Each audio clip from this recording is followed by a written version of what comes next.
Chapter 71. I will become that kind of hero. Promise now understood why Lachesis came to him and said those words. The choice of fate did come to him once again. He thought for a moment and asked, "Where is the goddess Clotho?" "Child, let me teach you something. It is very rude to mention another goddess in front of a goddess." Because of the curse of fate, Lachesis, who was responsible for deciding the length of the lifeline, was not like a goddess. She was so weak that she would faint on the spot if she said a few more words. But she couldn't help but tease THD boy for a bit before she weakly replied, "But because the other person is my cutest sister, I forgive you." Clotho is in the Temple of Destiny, trying to find a different future for you. "What kind of future is that?" the boy asked curiously. Lachesis tilted her head and said, "I don't know." "Clotho didn't let us see it." "But isn't this the best proof?" Promise nodded when he heard this, and then said, "Then, can I go see her now?" This time it was Lachesis' turn to be stunned. She looked at the boy with a slightly surprised look and said,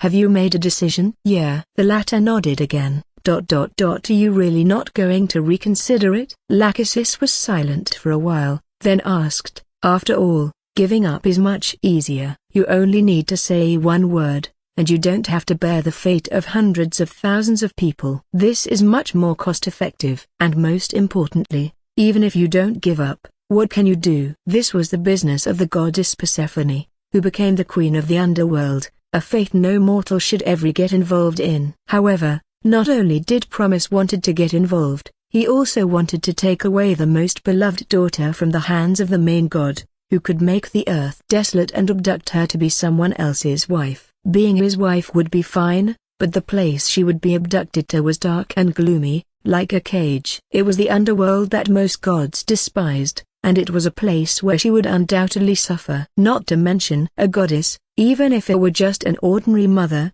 facing such a thing, she would probably want to fight to the death. Therefore, even if she didn't see it, Lachesis could roughly guess that the future that her sister Clotho peeked into should be called Promise 1,000 Ways to Die.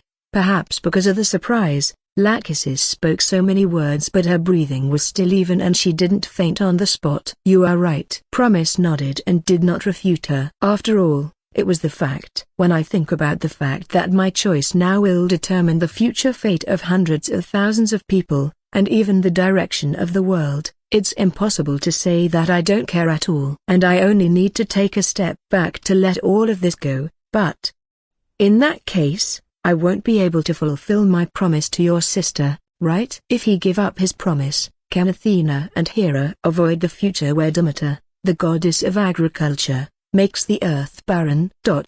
Actually, it was hard to say. Because they couldn't force her to do so, not even the king of gods Zeus could do so, not only because Demeter was a main god, but also because she was the sister of Hera and Zeus. It is Demeter's power to give life to the earth or to leave it barren. If the anger in her heart cannot be quelled, all of this is very likely to happen, not to mention that this is the future that was originally destined in ancient Greek mythology. "I promised her." He smiled and said to Lachesis, "I want her to see a better future. What's more, this is the path I chose." So soon, Promise came to the ancient Temple of Destiny, again. When he opened his eyes, as usual, he found himself lying on the floor of the temple, with the thread of fate of all things hanging over his head. Beside him, Clotho, the goddess of fate, who was wearing a white robe with some white hair sticking out from her hood, was kneeling quietly beside him, holding a crystal ball. When Promise sat up, he looked at the petite goddess of fate in front of him carefully. Even though Clotho forced himself to cheer up, there was still visible fatigue on her face. Facing his arrival, there was no surprise on Clotho's delicate face. She must have been waiting for him for a long time since she could not see the present but could see the future. The two of them didn't speak for a while, until the boy laughed and spoke first. "Goddess Clotho, I am here to embarrass you again." As soon as he finished speaking, Promise was skillfully hit on the head by Clotho with the crystal ball. After hitting so many times, the goddess found that she could control her strength better and better. "You annoying guy," Clotho said in a childish voice, "my sister should have told you everything." "Even so, Are you sure you want to change the fate I see and bring shame to me? Of course, Promise answered without hesitation. If he had hesitated, he would not have come here. He smiled and said, after all,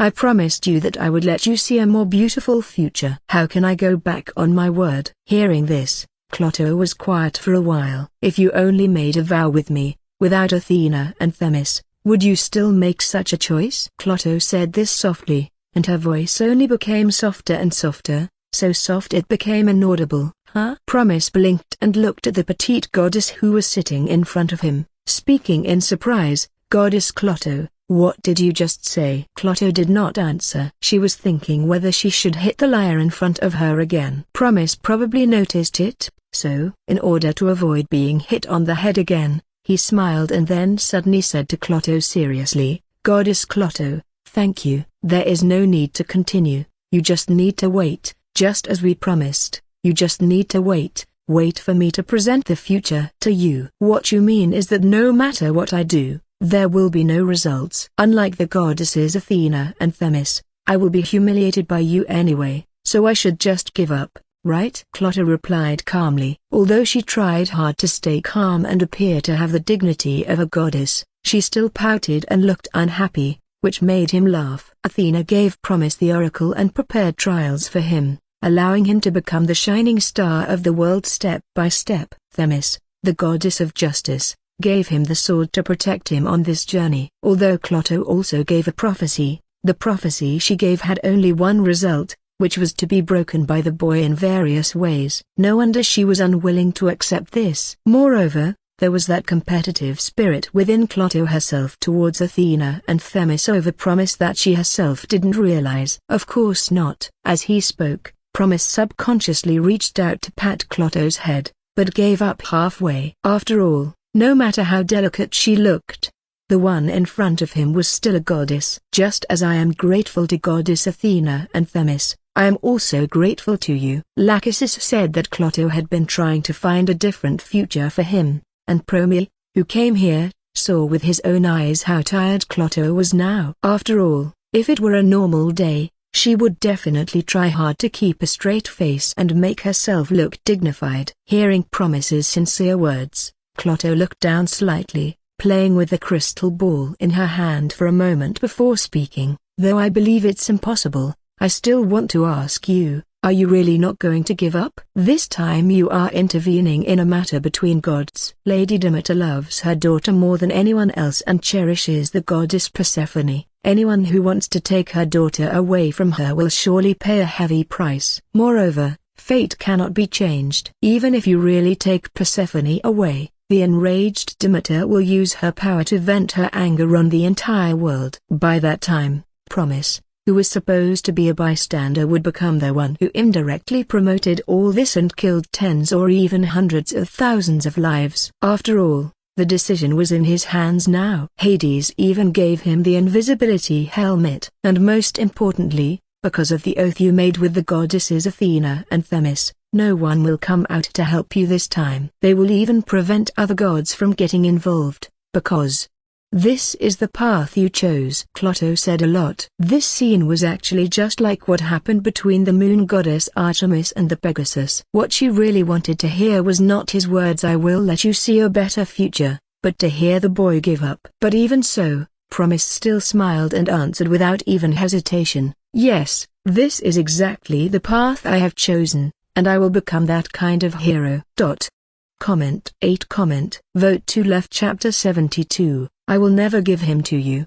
The next morning, as dawn broke, Pegasus flapped its silver-white wings, carrying Promise through the morning sky. Promise left the small town without meeting his friend Orpheus again because it was clearly not yet time. After all, he had told Orpheus that everything was just a nightmare, and he would bring his wife back to him. Pegasus, please take me to Persephone, Promise said to Pegasus. The winged horse turned its head to look at him, then nodded gently. Because as soon as Promise spoke, the goddess of wisdom had already marked the location for it. Athena, are you really sending him to his death? On Mount Olympus, Hera, witnessing this scene, looked extremely displeased as she addressed Athena. Though she now understood the oaths Athena and the others had made with Promise and had heard the reasoning from Atropos, Knowing and actually seeing it were two different things. Seeing that Promise was really going to intervene in this matter and Athena and the others were choosing to observe and witness it, Hera was anxious. "He won't die, and he will complete this trial," Athena replied calmly, "because that is his oath with me." "That's absurd." Hera's eyes seemed to blaze with anger as she glared at her. "Even you and I can't guarantee we could take Demeter's daughter away from her. And now, for that ridiculous oath, you want me to watch him die?" Having said that, she turned to leave, intending to go to Promise's side. But to Hera's surprise, Themis, the goddess of justice, stepped forward and blocked her path. Hera looked at her in disbelief, seeing the goddess holding the scales of judgment. "Themis, even you are going to stop me?" "That child has not given up," Themis answered coldly. "Therefore, I will continue to protect him until the end." "That is my oath with him." "That's your concern. It has nothing to do with me." "Oath, oath." The more Hera heard it, the angrier she became. "I don't care about your oaths. They have nothing to do with me. I'm going to stop this now. I will take him away today, and I want to see who dares to stop me." However, just as she was about to push Themis aside, "No," Athena said softly. "Hera, you cannot do that because this matter is also related to your agreement with Promise." "What are you talking about?" "I don't remember." Hera's words were cut short. "The trial of the Golden Fleece." Athena's golden eyes quietly stared at Hera, who froze at her words. "It was because of the trial you initially set that made Promise sought his friend Orpheus in the first place. And don't forget, Hera, this is also a marriage you agreed to with Hades. It was Promise's judgment then, and he is your believer." Hearing this, Hera fell silent. Her amber eyes looked at the calm Athena in front of her, then shifted to Themis, the goddess of justice, who stood in her way with her eyes covered by a white cloth. Her expression grew increasingly grim. Hermes, standing nearby, remained silent. At this moment, he was quietly moving his body, glancing at the still wide-eyed, excited moon goddess Artemis eating her popcorn. He scornfully curled his lip. Hermes knew he had to run away quickly. The atmosphere was getting heavier. Even Athena, with all her wisdom, might not be entirely sure if this trial would indeed be Promise's final moment. Though her expression remained calm, there was no trace of the usual light-hearted smile, as if she held everything in her control. "Athena, I can see things clearly now." And as Hera's rage cooled, no, more accurately, as her extreme anger made her calm, she looked icily at the goddess of wisdom. "Even if the child no longer chooses me as his goddess in the future, even if he chooses that fate goddess, or even chooses Themis, I would not object. But you, Athena, I will never hand that child over to you." Hermes swallowed hard, feeling the gravity of the situation. This was turning into quite the drama. Just as he was about to stealthily make his exit, "Hermes, where do you think you're going?" Athena called out to him, flashing an unusually bright smile. 3 nights later, in the silence of the night, the goddess of the night Nyx covered the sky with her dark veil and stars. Deep in an ancient forest, in a temple built in a perilous location, the future queen of the underworld, Persephone, was sitting by the window, her beautiful eyes filled with sadness as she looked at the stars. Not long ago, she had a fierce argument with her mother, Demeter. The reason was simple. When Hera was searching for a new bride for Hades, Persephone had stepped forward, and her mother, Demeter, found out. Since that day, Demeter had forcibly brought Persephone to this temple and imprisoned her. Outside the temple were various strange plants, all of which were Demeter's eyes. Whoever came here, she would know. In front of the temple's gate crouched two terrifying beasts, a pair of lion-sized guardians standing like giants, obeying Demeter's orders to prevent any being from entering. They also watched over Persephone, not allowing her to leave. Sigh. Persephone sighed deeply as she looked at the starry sky. She didn't know how long these days would last and was constantly worried that the situation would escalate. On one side was her beloved Hades, the king of the underworld, and on the other, her mother, Demeter. As Persephone stared blankly at the night sky, she suddenly felt something strange in the room. "Who's there?" Persephone quickly turned her head and loudly demanded, "Who's there?" Seeing no one and realizing it wasn't one of the nymphs who served her, She frowned but then seemed to think of something and her expression turned to one of delight. She quickly stood up, looked around the room, and joyfully called out, "Hades! Hades, is that you? Have you come to find me?" Well, it seemed this wasn't the first time. Hades had previously visited her while wearing his invisibility helmet, evading Demeter's watchful eyes to have a tryst with Persephone. But soon Persephone realized something was off because she and Hades had a secret signal. Just as she realized this, Promise removed the invisibility helmet and appeared before her beautiful eyes, confirming her doubt. "Hello, beautiful goddess Persephone. My name is Promise, a student of the centaur sage Chiron and a devotee of Queen Hera. By an agreement with King Hades, I've come to find you and bring you to the god of the underworld, Hades." Comment 13. Vote to left. Chapter 73. The gods of Olympus. Watching Promise looked at the goddess Persephone in front of him. She was indeed beautiful, just as the myths described, with wavy golden hair and lovely brown eyes, wearing a pale silver dress. At this moment, her bright eyes were reflecting Promise's figure. Persephone gazed at the black-haired, green-eyed boy who had taken off Hades' invisibility helmet and appeared before her, blinking in surprise. Surprised at his appearance and also surprised that he was Promise. "You're Promise, Hera's follower?" Persephone knew about Promise, not just because Hera had already boasted about him to the gods or because of Artemis' remarkable painting that caught their attention. It was also because she knew that if it weren't for Promise's judgment in the White Court, she and Hades wouldn't have Hera's blessing for their marriage. Promise nodded. Seeing him confirm his identity, Persephone grew more curious as she studied him. Truly, Promise wasn't the most handsome man she had ever seen, but he was the most comfortable to look at.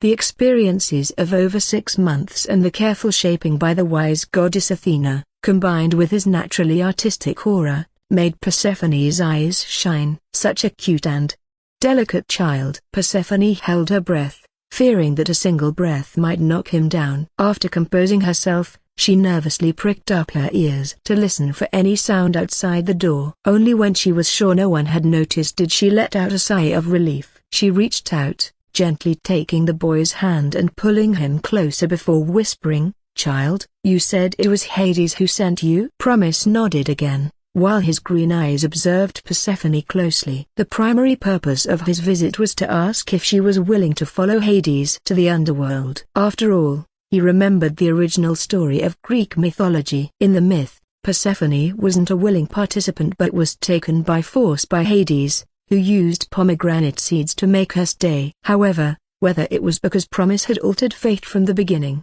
allowing half a year for feelings to develop between the two or something else, but Persephone's excitement didn't seem to be fake. This greatly relieved Promise. After all, if she herself was unwilling to go, his only option would be to choose death and leave the matter to Athena and Hera. "Can you take me away now?" Persephone asked excitedly. However, the boy shook his head. Seeing this, Persephone was a bit disappointed, though not surprised, as she glanced at the invisibility helmet in his hand. If it could take 2 people away unnoticed, she would have already gone to the underworld with Hades. She understood but was puzzled by Promise's next words. "I cannot take you away right now, Goddess Persephone, because to take you, I must first obtain the permission of Goddess Demeter." When Promise said this, Persephone stared at him with a bewildered look. She even reached out to touch his head.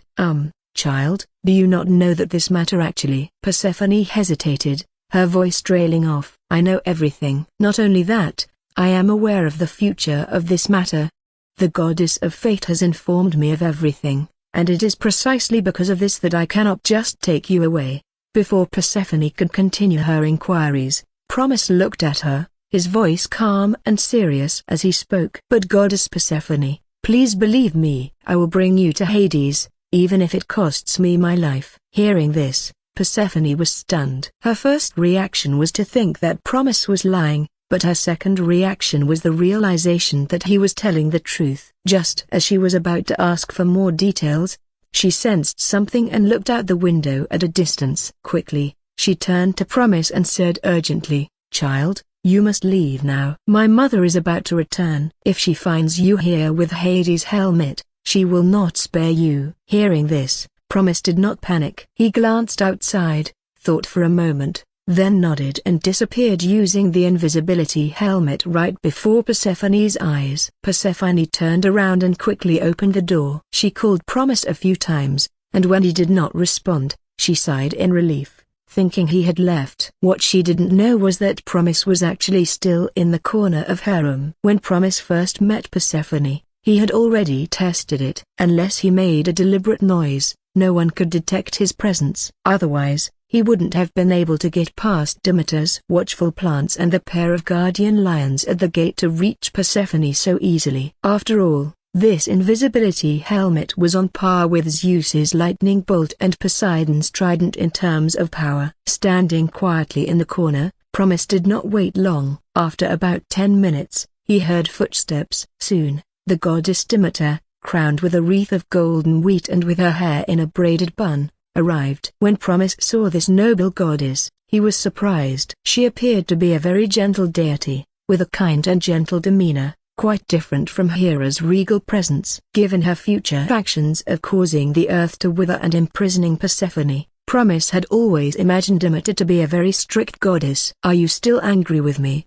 Persephone?" Demeter, upon seeing her daughter, showed a pained expression, looking at her with gentle eyes and speaking softly. The latter turned her head away, not speaking to her. Seeing this, Demeter sighed. "I did this all for your own good. Regardless, I will never agree to it." With a determined expression, Demeter turned and left. She knew that continuing the conversation would only lead to another argument with Persephone, as had been happening for the past month. With each argument, her hatred for Hades and even Hera grew. While their meeting was brief, it was enough for Promise to judge that Demeter would never relent regarding Persephone. Indeed, Demeter loved her daughter dearly and was incredibly protective. Moreover, with her resolute nature, once she decided on something, it was even harder to change her mind. This task really should have been handled by Athena. Remembering the wise and gentle yet fundamentally mischievous goddess, Promise couldn't help but shake his head. If it were Athena,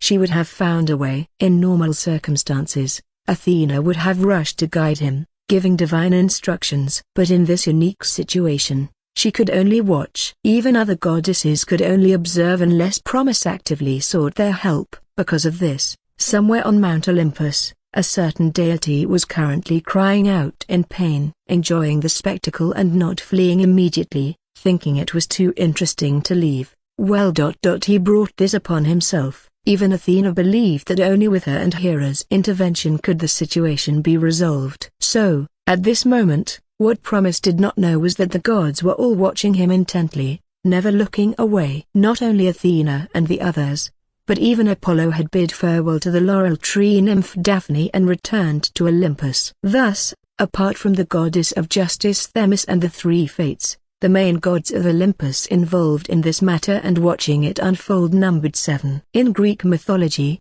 only 2 or 3 events have ever drawn the attention of so many principal gods at once, such as the adventure of the Golden Fleece, or the Trojan War. Leaving the palace where Persephone was held, when Promise left the depths of the mountain, dawn had already broken. At a small river, he took off the invisibility helmet. After washing his face with the river water and rubbing his stomach, feeling a bit hungry, he heard a clear neigh from Pegasus, who landed next to a surprised Promise. It was the first time Pegasus had come to him voluntarily, without being summoned. Pegasus folded its silvery white wings and looked at the boy with a gaze full of concern. "Are you worried about me?" Promise asked, slightly puzzled but understanding. After a moment, Pegasus nodded and neighed softly. Seeing this, Promise couldn't help but smile, patting his head. "Thank you, but I'm okay." "Well, not completely okay, but..." He paused, thinking for a long while. "Pegasus,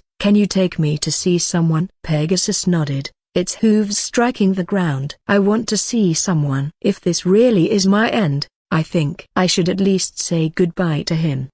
Chapter 74, Today I will take her to the underworld. Arcadia, in the cave on Mount Pelion. In the afternoon, outside a wooden house built from trees, the centaur sage Chiron sat under a lush tree, eyes closed, playing a golden lyre, waiting for the arrival of that child. Soon, the sound of Pegasus's hooves echoed in the sky above Chiron, and he smiled, opening his eyes to see his student returning after half a year. Yes, the person Promise wanted to see was his teacher. The one who taught him, protected him for more than 3 years, and even after Promise disobeyed and ran off with Jason, still guarded him until he made a vow with Athena. Long time no see, teacher. Pegasus landed before Chiron, and Promise dismounted, smiling genuinely at the one who had cared for him most in the Greek mythological era. Yes, Promise now had the protection and guidance of Athena and Clotho, but that was only in the past half year. But what about the 3 years before that? Anyone could see how much effort Chiron put into this frail student, who seemed to be blown away by the wind, yet was more obedient and hardworking than anyone, determined to become a hero. You've grown up. Chiron smiled, clearly happy and proud. I've heard the songs praising your stories around the world. Promise, you've really done it. Promise nodded. But it's still not enough. I see. Chiron smiled again. Then go. I will always watch over you. Huh? Promise blinked, surprised. Teacher, you're not going to stop me? Think about Promise's friends. Their first reaction upon seeing him was always, Promise, you came down the mountain? Chiron must be out of his mind. Yes, everyone thought Chiron was out of his mind, including Promise himself. He was sure Chiron would try to keep him on the mountain again. Because you've grown up. Chiron stood up, looking at the still frail but awe-inspiring boy who had repeatedly made the gods take notice and people look up to him. You are no longer the same as before, only seeking death. Now, you choose to challenge it, so I don't need to keep you on the mountain anymore. Hearing this, the boy stood stunned for a moment, realizing the reason Chiron had never let him leave the mountain. While on the mountain, many thought that his dream of becoming a hero was unrealistic because of his frailty. But Chiron had always believed he would become a hero. And the reason he opposed his leaving the mountain was just because, at that time, Promise was merely seeking a symbolic death. Chiron, let me draw a picture for you. After a period of silence, Promise spoke to Chiron. However, hearing this, the latter laughed and patted his head. Have you forgotten? I am also a god, and I already have your picture.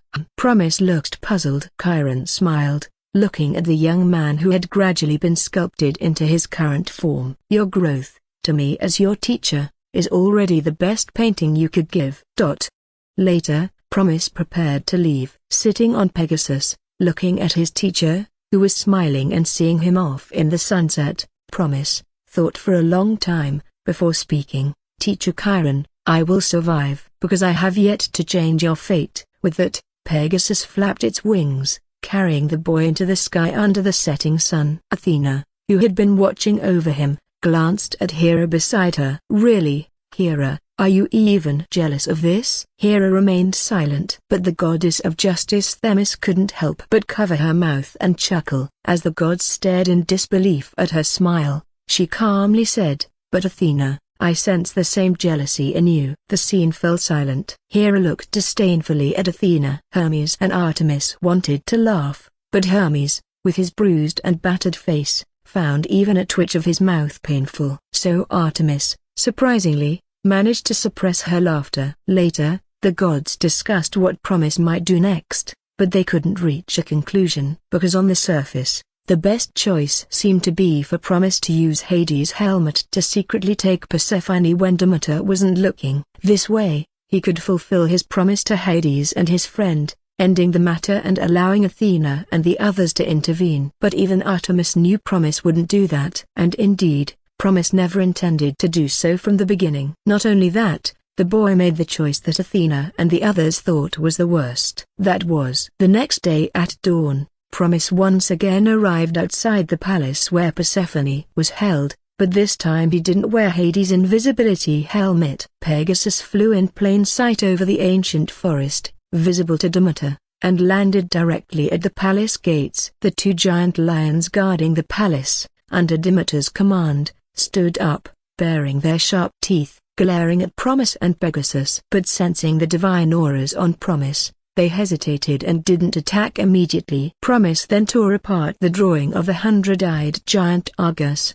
As a projection wouldn't suffice, Argus needed to be here personally. When the drawing was torn, Argus emerged, surprising the two lions. He then looked at Promise. "Respected Argus, I need your help." Hearing this, Argus, who was immediately ready to fight, was stopped by Promise. "No, that's not what I meant." Promise quickly clarified, smiling at the two lions. "Would you be willing to listen to a song?" He took out the black flute given by Hermes. The two lions, looking at Argus and the divine auras on Promise, nodded. Promise played a beautiful melody on a black flute. After about 10 minutes, the lions, Argus, and even Pegasus fell asleep. The boy watched them sleep before entering the palace. Inside, he encountered several nymphs serving the gods, who curiously came to see him. Instead of stopping him, they made way and guided him to Demeter. Thus, Promise boldly entered the palace and arrived at the evergreen courtyard maintained by Demeter's power.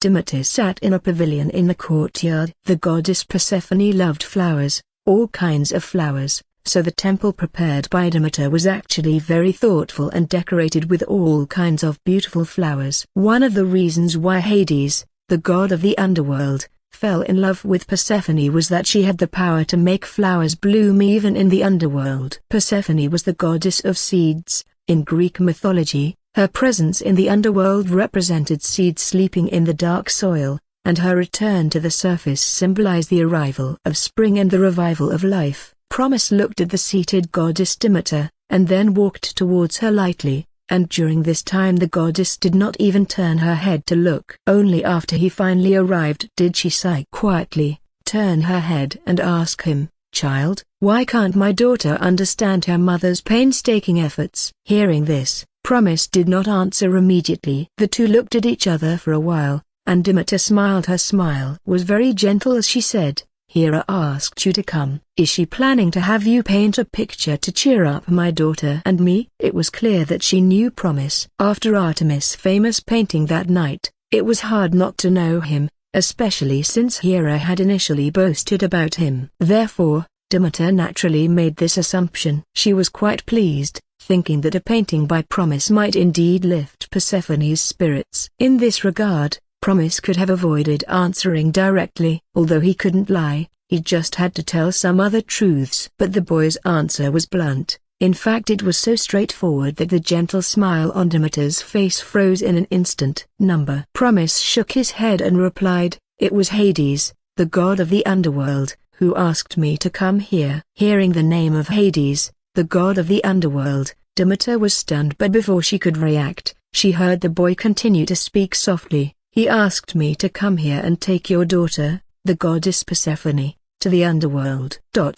Comment 17 Vote to left. Chapter 75, Goddess, isn't this like a hero? When Demeter heard this, she naturally froze. Her purple eyes stared at the young man before her. She thought she must have misheard, so she didn't speak for a while, but seeing the boy not explaining, she couldn't help but frown before asking in an uncertain tone, "You said Hades sent you, and you intend to take my daughter away?" "Yes," Promise nodded. Demeter understood. She also realized why Promise had made her two guardian lions fall asleep. This boy wasn't here to pay his respects to the gods. He was here to intrude on her sanctuary. But upon realizing this, Demeter did not get angry.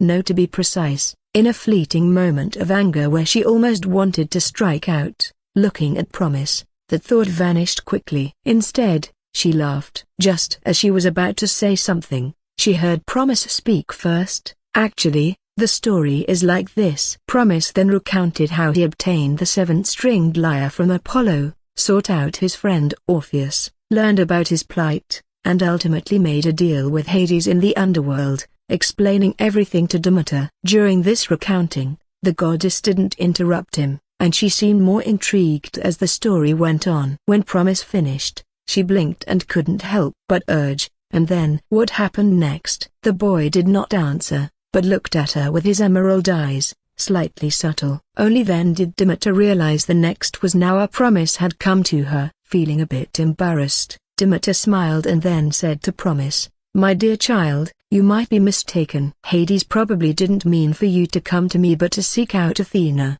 Hera, or the others." Facing the boy, who had come to see her and claimed he wanted to take her daughter away, she really couldn't muster any anger. To put it simply, Demeter felt like she was facing a very adorable kitten, meowing at her about taking her daughter away. Demeter couldn't get angry. She even wanted to pet this cute and obedient kitten in front of her. But what she didn't expect was, "Yes, I know. Hades, the god of the underworld, probably thinks so too." Promise nodded, answering. Hades' plan wasn't hard to guess, and he wasn't foolish. But for various reasons, I cannot leave this matter to the goddesses. And Goddess Demeter, there's something else I need to apologize to you and your daughter for. We actually met the night before last. As he spoke, under Demeter's gradually widening eyes and incredulous gaze, Promise took out the invisibility helmet given to him by Hades from the package behind him.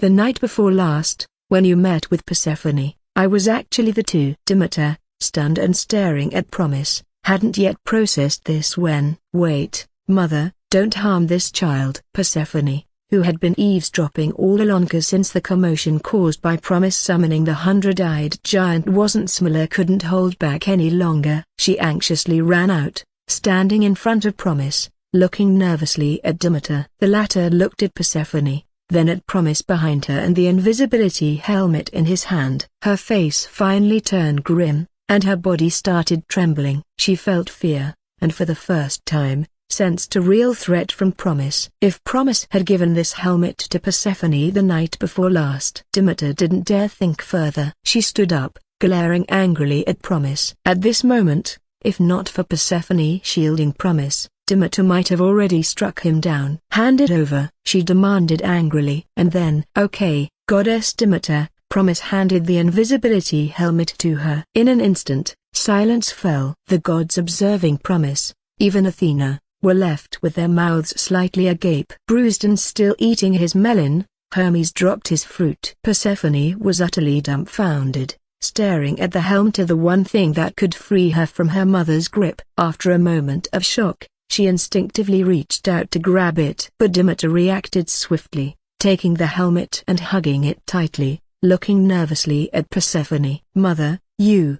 And child, you." Persephone pointed at Demeter, then at Promise, eyes wide, unable to finish her sentence. "Wait, Persephone, what are you trying to do?" Seeing her daughter getting agitated, Demeter, afraid it would affect Promise, quickly pulled him behind her to protect him.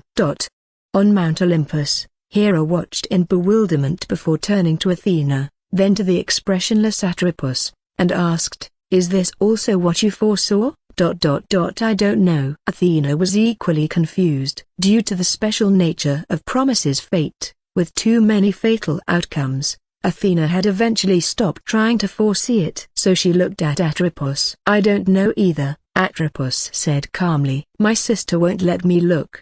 Or she's too busy to let me see." Ever since the respectful Apollo gave Promise the lyre, she's been trying to find a way to break his fate. Upon hearing this, all the gods turned their attention to Apollo. Hera glared at him furiously. "So you're the real culprit?" "It wasn't my intention for things to turn out like this," Apollo hurriedly explained. Even Artemis was giving him an unhappy look. Meanwhile, Persephone, feeling utterly betrayed, was close to tears. She looked at the invisibility helmet in her mother's hand, then at Promise being shielded by her mother, and couldn't help but accuse him. You never intended to save me." "No, Goddess Persephone, I really did come to take you away," Promise answered honestly again. "And this is how you're going to do it?" Persephone pointed to the invisibility helmet in Demeter's hand, furious. "Keep your voice down," Demeter said, displeased. "What if you hurt this child?" For a moment, the expressions on Persephone's face were on the brink of collapse. "Goddess Persephone, do you remember what I said to you the night before last when we met?" At that moment, Promise, who had remained calm throughout, spoke in a steady voice. "I said that if I were to take you away, it must be with Goddess Demeter's consent." Hearing this, Persephone paused and recalled the conversation. "And that night, after seeing Goddess Demeter, I became even more convinced of this." Promise glanced at the puzzled Demeter before continuing to Persephone, "Because even as an outsider, I can see how much your mother loves you." Upon hearing this, Persephone, after looking at Demeter, finally began to calm down. She realized that if she had truly relied on the invisibility helmet to leave, her mother would be heartbroken. "But you shouldn't." But even so, seeing the invisibility helmet, the only thing that could take her away, being held in her mother's hands, Persephone wanted to say something unwillingly. But this is not the main reason. Promise interrupted her, looking at Demeter, who was now gazing at him with gratitude and warmth. He spoke. Goddess Demeter, do you remember that I told you that I had reasons why I couldn't leave the matter of taking away your daughter, Goddess Persephone, to the goddesses? Demeter nodded, recalling the conversation. The reason is that before coming here, I saw the future of this matter from Clotho, the goddess of fate. Clotho? Demeter questioned, recognizing the name. The goddess who gazes upon the future? Yes, Promise confirmed. I saw from her the future that was originally destined. A broken bar. Persephone was taken to the underworld by Hades, the god of the underworld, and you, who were sad and angry, brought desolation to the entire earth. Within a week, all the food crops in the world disappeared. The famine lasted for more than half a year, causing the deaths of tens of thousands, if not millions. Promise spoke these words calmly. But upon hearing them, both Demeter and Persephone were stunned. Persephone then looked sharply at Demeter, who frowned deeply, remaining silent for a long while. If my daughter leaves me, I will definitely do that, Demeter said firmly, her gaze resolute. To her, her daughter was her entire world. Hearing this, Persephone, far from being pleased, trembled with anger, clenching her teeth. Mother, my great goddess, do you realize it is precisely because of this that I have always wanted to leave you? Demeter didn't respond, her eyes showing sadness but remaining steadfast. Anyway, I will never let you leave, especially not to the underworld. Before Persephone could respond, Promise spoke first to Demeter. This is why I cannot leave this matter to the goddesses, because I want to change this future. With both Persephone and Demeter looking at him, he continued, therefore, before I take Persephone away, I need you, Demeter, to promise me that you won't let that future come to pass. Looking at the earnest expression on Promise's face, Demeter couldn't help but laugh again. Persephone, though exasperated by Promise's words, also laughed helplessly, shaking her head. Child, my mother will never agree to this because she will never let me leave. No, Goddess Demeter will agree, Promise said confidently, and before Demeter could speak, he smiled and glanced at the invisibility helmet in her hands, though it might upset Hades a bit. Goddess Demeter, you've already received my offering. And it's an offering you can't refuse. As Promise finished speaking, all the gods, still processing his words, watched as Athena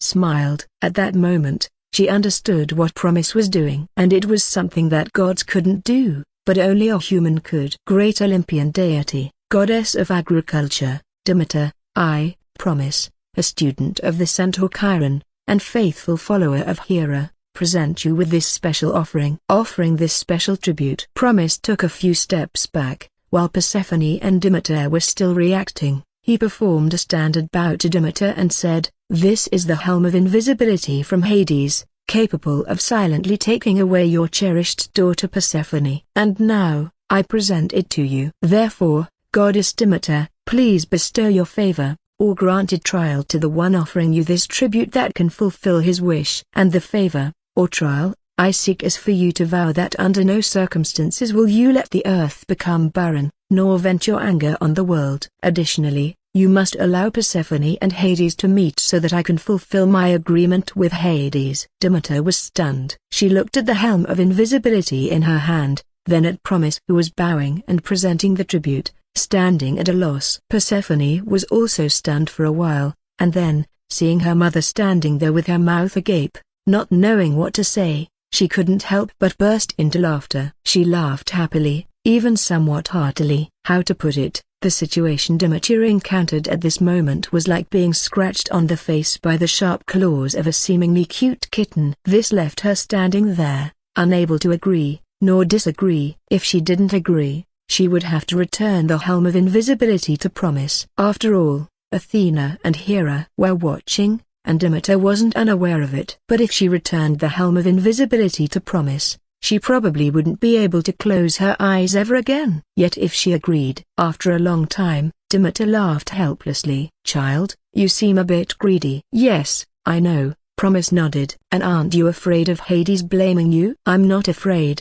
He shook his head and said, because if I can't change all this, change the fate Goddess Clotho showed me, I never intended to live." Upon hearing this truth, Persephone, who had been smiling, suddenly stopped. Both she and Demeter stared at Promise. "Why are you going to such lengths?" Then Demeter naturally asked this question. "Of course, it's because of our vows." Athena, witnessing all of this, smiled happily. Themis didn't speak. Her scale of justice swayed lightly. In the Temple of the Fates, Clotho gently wiped the crystal ball in her hand. And Hera suddenly felt like something was added on her head, not just one thing but more, and it felt heavy. "If there's a reason, there are many." After a moment of silence, Promise looked up, smiled, and said to Demeter, "But to sum it up, it's this, Goddess Demeter, because I think that being able to change so many people's fates, change the predetermined future, is very much like a hero.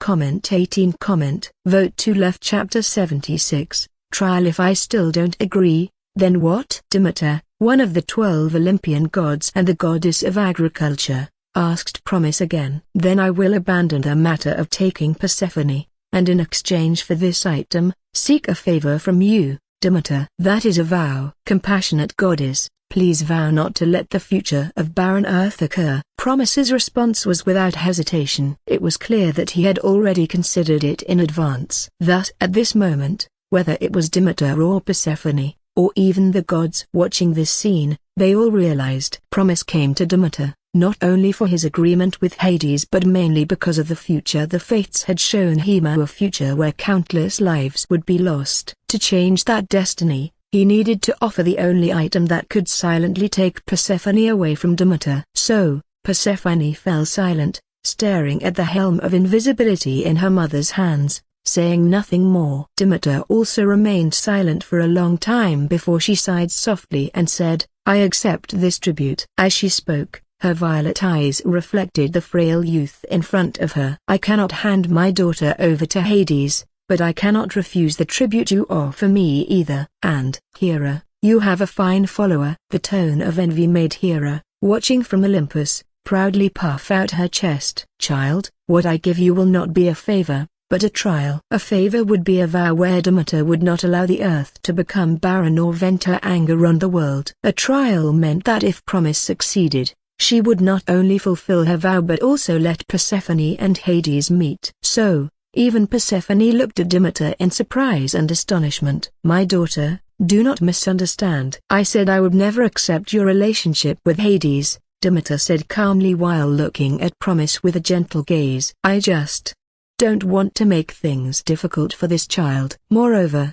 haven't you noticed? Even as a trial, this child's request is merely for you to meet Hades." Hearing this, Persephone finally understood. "Because I have already said," Promise continued, addressing Persephone, "I cannot take you away until Demeter agrees. But for the sake of my friend, my agreement with Hades, and my vows to the goddesses, I must do this. I know my decision is arrogant, but I'm sorry, gods, this is my choice." As he spoke, the boy lowered his head, knowing the gods were watching him, and Hades was likely among them. But this was the best solution he could think of, using everything at his disposal without the help of gods. "Lift your head, child." Persephone walked over, her beautiful eyes filled with compassion rather than blame. "You need not apologize." "I should be the one to apologize. It's because of me that you suffer so. And I assure you, Hades will not blame you." Hades, watching, indeed had no intention of blaming Promise,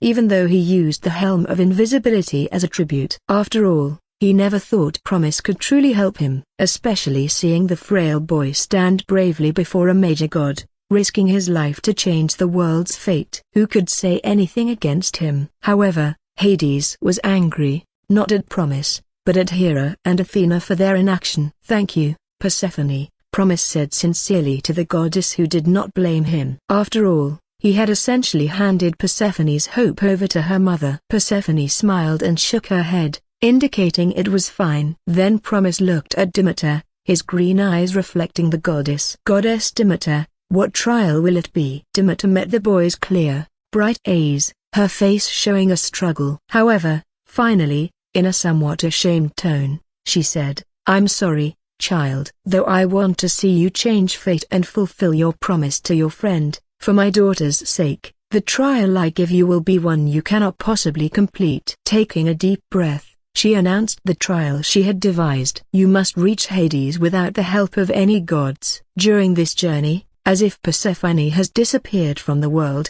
all seeds will fall silent in the soil. On this path, you will lose your hearing and sight, plunging into endless darkness." She conceived this trial with Prometheus' friend in mind. Orpheus had tried to retrieve his wife from the underworld but failed and was forever melancholic. Promise had gone to the underworld to change this fate. As Demeter spoke, before Promise could respond, "What are you saying, Mother? Do you want this child to die?" Persephone asked in disbelief. Given his condition, he would be lost to a gust of underworld wind the moment he enters. "That is why you will follow him," Demeter replied calmly, looking at Persephone. "I allow you to light the underworld lantern and follow him. I will not seal your powers. You can save him at any time. But know that when you intervene, the trial ends." Hearing this, Promise understood, as did the gods watching. On Olympus, Hera, who had nearly rushed out to stop this farce, sat back down. The trial ensured Promise's safety but made the task nearly impossible. After all,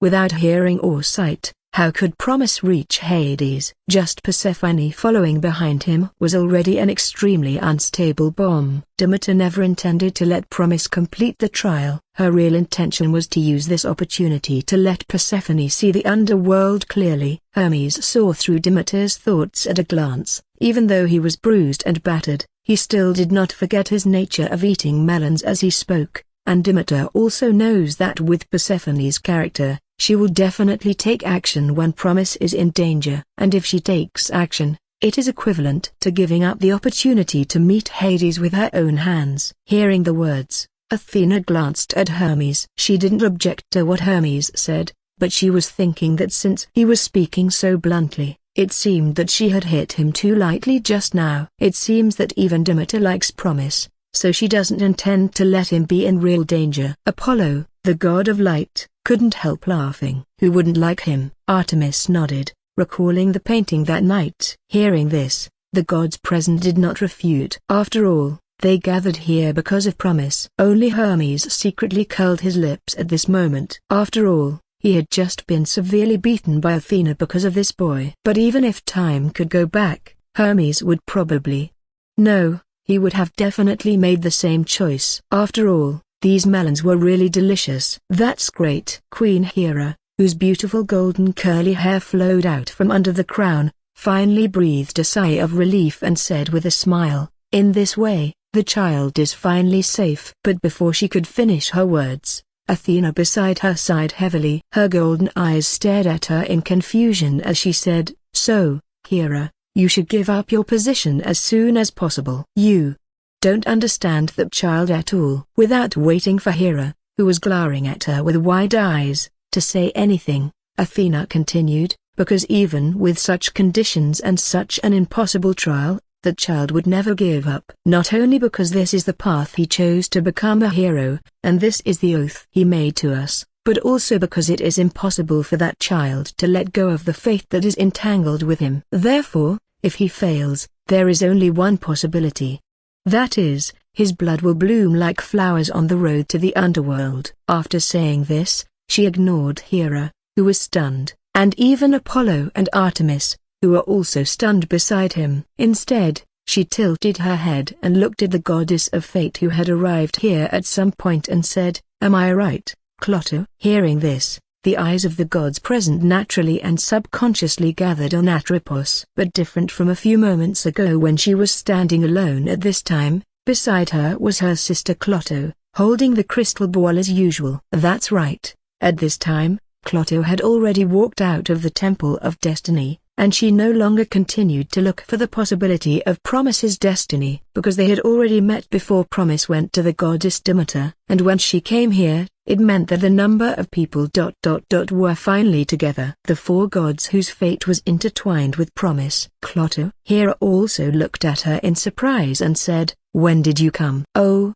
by the way, Clotho, I heard that you have been observing the fate of that child. What kind of future did you see? Hera hadn't finished her anxious words yet. Just as the respected goddess of wisdom said, Clotta replied slowly in her tender voice, his bright blood, like the most beautiful flower in the world, bloomed in the underworld. Yes, this was the destiny that Clotho had always seen in the Temple of Destiny, and it was the destiny she wanted to change. No, how is this possible? Hearing this, even Apollo couldn't help but frown, retorting, Persephone is not that kind of goddess. She would not watch the child die in front of her. Under normal circumstances, that would be true. Clotho didn't refute but nodded slightly and said, but he will personally cut off the possibility of survival. Chapter 77, Blind in the Underworld. Promise accepted the test. In fact, no matter what kind of trial the goddess Demeter gives him now, he would choose to accept it. However, his vision and hearing were not sealed at this time because Demeter did not have such ability. And someone was needed to take them to the underworld to undergo this trial. Therefore, beautiful goddess, we meet again. When he saw the goddess, with her face still veiled, long black hair as beautiful as the night and beautiful red eyes, coming from the underworld to the temple of Demeter, Promise couldn't help laughing and said, Hecate, the goddess of Rhodes, who helped him go to the underworld a few days ago, was also the first goddess who had expressed her blatant disdain towards Promise so far. Her appearance and involvement in this matter were actually a destined part of fate, because in mythology, Hecate is actually the patron of Persephone, the queen of the underworld. In the original myth, when Persephone was abducted to the underworld by Hades, and Demeter was searching for her and crying in the human world, it was Hecate who came to see her and told Demeter that Persephone had gone to the underworld. It was also she who later helped Persephone return to Demeter. Hecate ignored Promise. Instead, she walked straight to Demeter and asked, Honorable Goddess Demeter, what do you want to talk to me about? Goddess Hecate, I would like to ask you to help me take this child and my daughter to the underworld and help me with the next trial, Demeter replied. Hearing this, Hecate agreed readily and nodded, of course, no problem. It is my honor to be able to help you, the noble one. So, is it now? As she spoke, Hecate looked towards Persephone. She never intended to even look at Promise from beginning to end. Demeter did not answer immediately, but after looking at Promise, she replied to Hecate, as long as the child nods, we can start. And Hecate, I will trouble you to help me seal this child's hearing and vision when the time comes. Hearing this, Hecate, who had frowned slightly, finally glanced at Promise, then she nodded to show that she understood. Then, kid, when do you think we should start? Seeing this, Demeter asked Promise with a smile. She was not in a hurry, but she naturally felt that the sooner, the better. Because Demeter was just waiting for her daughter to take action, end it all, and get the artifact.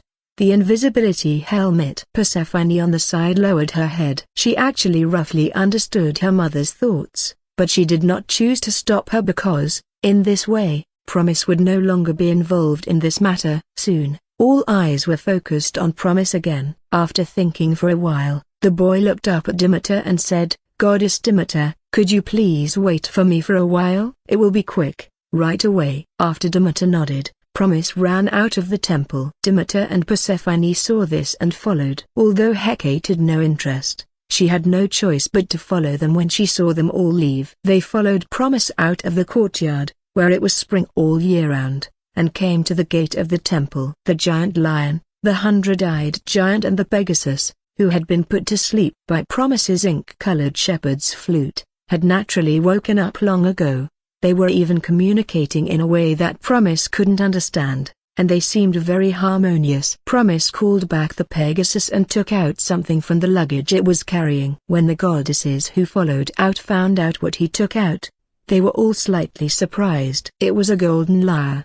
Yes, it was the lyre that Apollo, the god of light, entrusted him to give to his son. Promise held the lyre and looked at Persephone. Goddess Persephone, before I go to the underworld for my trial, I need you to promise me something. No, I need you to promise me a vow. Seeing his unusually serious expression at this moment, Persephone was stunned for a moment before asking, what oath? After entering the underworld, When my hearing and vision are sealed, I will play the lyre in my hand. During this whole time, Goddess Persephone, you must not interrupt my playing in any way. And before the music stops, Goddess Persephone, you cannot stop this trial." When he spoke these words, at the Olympian gods, yes, the Fate Goddess Clotho softly said, "In all the futures I have seen, thousands, tens of thousands of futures, until the end of life, he has never once stopped the lyre in his hands." Hearing this, the gods fell silent, even Athena at this moment. Then Apollo. Hera looked at the extremely flustered Apollo with extreme anger,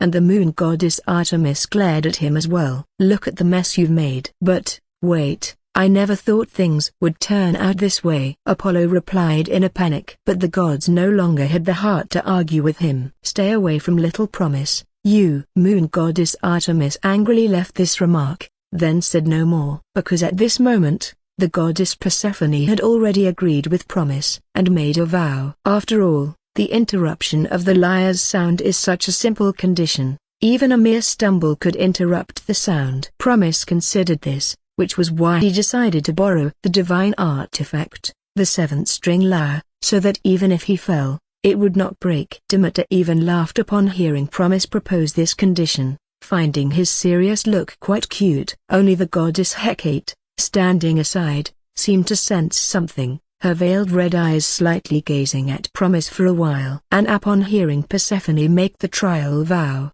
Promise, who also smiled, then looked towards Hecate and said, "Beautiful goddess, please take care of it." Hecate rarely fell silent for a short while, and under her veil, she seemed about to say something, but ultimately gave up. She took out a staff from the air, tapping it lightly on the ground, and immediately a magic circle appeared. The underworld butterflies fluttering from it enveloped both Promise and Persephone. Thus, when the blindfolded Promise and Persephone reopened their eyes, they had already arrived at the underworld path in the underworld. Hecate first handed the lit underworld lamp to Persephone, then walked up to Promise, gently touching his ears and eyes. Promise then lost his hearing and sight. Then Hecate and Persephone saw that even under such circumstances, the boy was still calm and was even revealing a slight smile, slowly playing the seventh-string lyre. When the sound of the lyre arose, it even brushed over Persephone,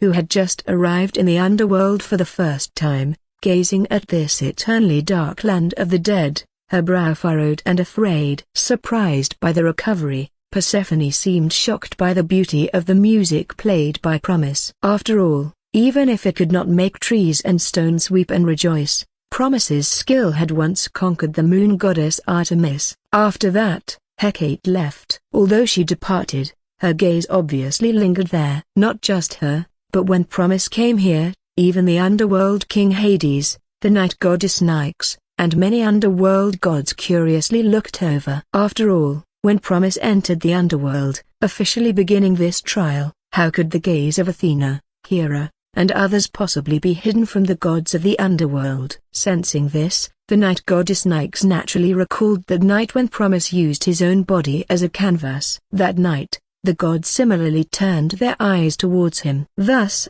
although she did not understand what was happening, she couldn't help but laugh and said, "This child really knows how to stir up excitement." Promise did not make Persephone and the watching gods wait too long. With the beautifully played lyre in his hands, he soon took his own steps. Persephone, holding the underworld lamp, quickly followed. At this time, Promise could not hear or see. In that absolutely silent dark world, he needed to maintain the beauty of the lyre's sound, and, step by step, move forward. Then, unsurprisingly, he soon fell down. Although the path to the underworld guarded by the three-headed dog of hell does not have the saying that falling down will lead to an abyss, it was a downward path, and the road was not smooth. And because there was no three-headed dog of hell accompanying them this time, even though Persephone held up the underworld lamp, lingering around the ever-fruitless poplar trees, those spirits, lost in the underworld path and thus lost their senses,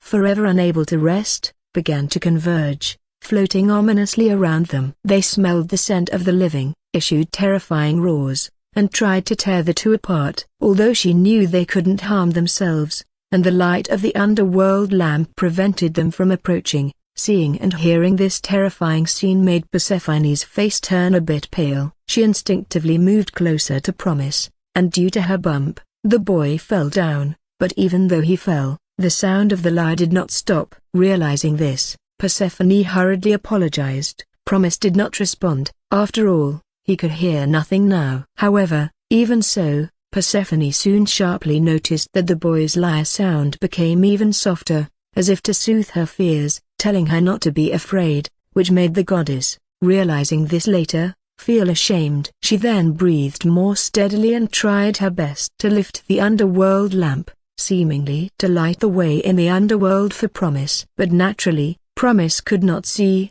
because at that moment, he had fallen into darkness, and because of this, he naturally strayed from the original path. Thus, they soon completely lost their way on this underworld path. Later, Promise did not know how long he had walked. During this period, he repeatedly fell, got up, bumped into stones, or the fruitless trees. Gradually, he was injured, bleeding, blood fell on the ground, and when they left, the spirits would swarm up, devouring the blood that represented the breath of life. And behind him, Persephone could only watch all this happen, watching him fall, get up, then continue. She couldn't extend a hand, even just to correct the direction Promise was moving, because even that would be considered divine assistance, thus ending the trial. And before coming to the underworld, Promise had already made a vow with her, that before the lyre's sound ceased, she could not intervene in any way. As for her instinctive cry of alarm, it would not reach Promise's ears. Yes, at this moment, the restrictive condition proposed by Demeter inadvertently helped Promise. And as time passed, 1 hour, 2 hours, 3 hours later, not only the gods watching the drama in the underworld gradually noticed something wrong. Even Demeter herself felt the same. No one had thought that Promise could endure so long. And as time passed, hunger, pain, and bleeding gradually pressed on his nerves. Unable to see, unable to hear, but able to feel, that sensation was even amplified. Thus Promise's heart could not help but surge with fear. But even so, the sound of the lyre remained beautiful, never wavering. Even if it briefly stopped, he would immediately continue it. He just kept walking, and eventually died in front of our eyes. Inside the temple of Olympus, within the quiet temple, the fate goddess Clotho suddenly spoke softly, saying, "And sometimes his luck is good and he smoothly comes before the gate. The three-headed dog of hell recognizes him, so it will not trouble him. But because he can see nothing, he will fall into the river Styx. Mortals who touch the river Styx will drown in it, unable to be saved. Even if he successfully boards the ferryman Charon's boat, in the paths of the underworld beyond, he will stray into the endless abyss of Tartarus. Even if he chooses the right direction, he still cannot cross the barrier of the river of fire. The moment he touches it, he will be burned to ashes." Clotho's voice was very faint, calm, but it weighed heavily on the hearts of the gods, unable to be relieved. "Athena, since this is so, do you still want to stop me?" Thus, Hera, with an unpleasant expression, said to Athena. Athena was silent for a long time, but in the end, she gritted her teeth and responded to Hera, "It's really simple for that child to give up. He only needs to take a step back, or even just intentionally pluck a wrong string, and all this could stop, and no one would blame him." But his lyre sound has never stopped, up to now. When her voice fell, and the scene became quiet again, Clotho suddenly spoke out, addressing Athena. Then, "Respected goddess Athena, do you think he can do it this time?" The latter was stunned for a moment, looking at Clotho in front of her. "I don't know." She shook her head, answering. Indeed, this time she truly did not know. Because this trial was not prepared by her, and due to the special nature of Promise, she who could not peer into that future, also did not find that possibility. "I see." Then, Clotho smiled. She revealed a very beautiful, lovely smile, and with a delicate voice, replied, "But this time I believe in him, because before he left, he promised me that he would show me the future that I cannot see." This moment was just like when Promise first caught the falling meteor. Only the positions between Athena and Clotho had been switched. "Although I had suspected it, indeed it is so." As the gods heard this, Their glances turned somewhat strange towards Clotho. Athena nodded to Clotho and said, "Your prophecy has changed again, hasn't it?" Clotho did not reply, holding the crystal ball in her arms, slightly lowering her head. She gently wiped the crystal ball in her hands. "So, promise, how will you present to me that future, which I have never seen?" Comment 22. Vote to left. Chapter 78, Astounding Painting. At this moment, Promise's heart was hesitating. Yes, he was hesitating, feeling his body getting worse. He became increasingly unsure how much longer he could hold on, so he hesitated whether or not to tear up the painting in his hands. "Do you remember the painting of the 100-eyed giant Argus?" Promise tore it up, and then Argus appeared, helping him subdue the two gatekeeper lions. And such a painting, he still had one more. Yes, that was the Pegasus. The gods indeed could not help him, but the Pegasus was a meteor tamed by Promise himself, a power belonging only to him. Even if the trial is for Promise to walk step by step in front of Hades, the appearance of Pegasus could undoubtedly guide him forward. He was not thoughtlessly agreeing to Demeter, and the reason he had not yet brought Pegasus to the underworld was that it was his only trump card, and it was still only the beginning. As for whether tearing up the painting of Pegasus would make it appear, that was a very simple question. Hades cannot intervene, but not preventing is also not considered intervening. It must have been a few hours by now. Promise thought to himself. "My body is getting worse, but fortunately, I ate a golden apple before coming." However, dragging this out is not without its problems. Goddess Persephone must be getting restless. I can feel it. She has wanted to intervene several times. If not for the vow. Therefore, now my lyre playing absolutely must not stop, even if it's just a brief pause for a moment. She will definitely end this trial. Promise's feeling was not wrong. At this moment, Persephone had forgotten her fear and her worries. Her beautiful, bright eyes were fixed on Promise. More precisely, on his hands playing the lyre. Now, any misstep, any fall, any moment the lyre's sound stops, she would intervene to stop this trial. Promise could not see, so he didn't know, but Persephone beside him was seeing everything clearly. He was now like a flickering candle exposed in the snow. "I can't make any more mistakes." With that thought, Promise stopped. Just as Persephone showed a look of surprise upon seeing this, and the gods also secretly breathed a sigh of relief, thinking everything was about to end. The boy crouched down, fixing the lyre on his body while carefully taking out the painting he had been carrying. He threw the painting on the ground. Now all he needed to do was step on it to shatter it. But even so, Promise still hesitated, because he clearly understood that by doing so, he would no longer have the possibility of reaching Hades. But the darkness, where he could hear nothing and see nothing, and the increasingly clear pain and the feeling of blood flowing, were slowly eating away at his sanity. Now, Promise himself started to become uncertain whether he would give up. Actually, dying like this wouldn't be so bad this time. I would truly die like a hero. Such a thought then crossed Promise's mind. He placed his foot on the painting. Just struggle a bit more, walk a little further, and I can die.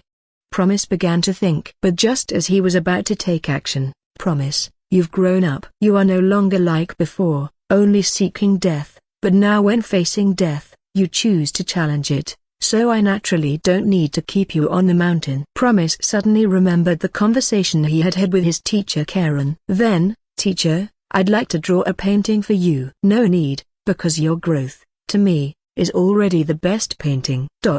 In the silence, he withdrew his foot. "Actually, I only recently found out." Then, Promise began to mutter, as if speaking to the gods watching him and also as if speaking to himself. "It turns out death is so much simpler than living." Persephone, hearing this, was slightly stunned, looking at the boy with confusion. "If this really is the last moment of my life, the finale I've always anticipated, it shouldn't be this mundane, I think.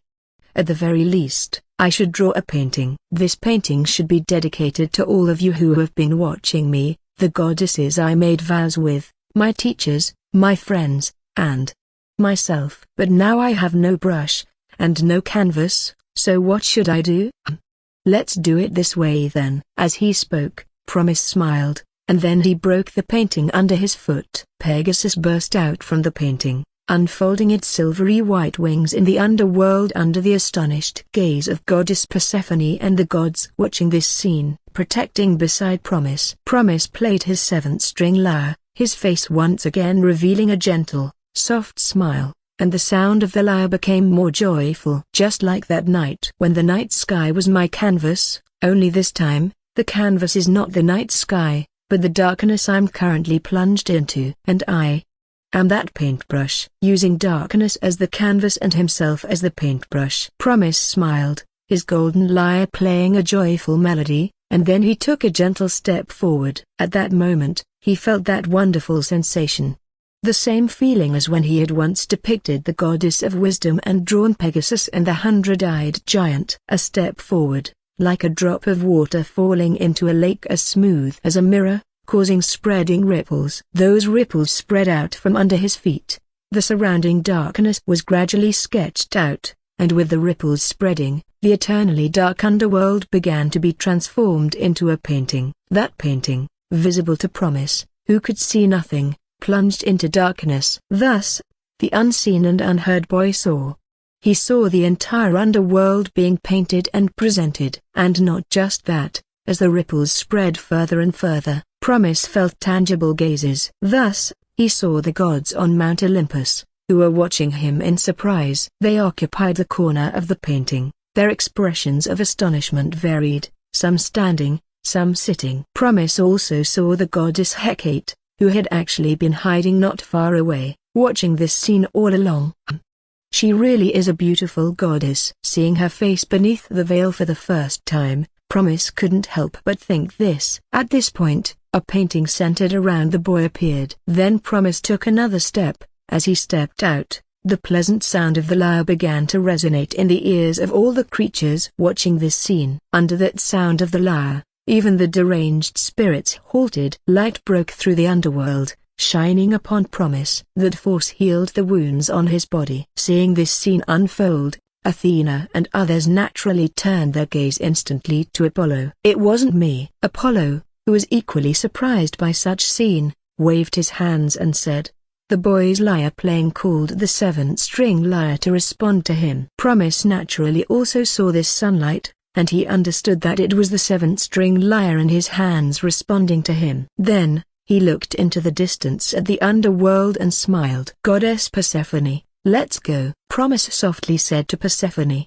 who was completely stunned behind him. With a smile, "Lord Hades must have been waiting for us for a long time."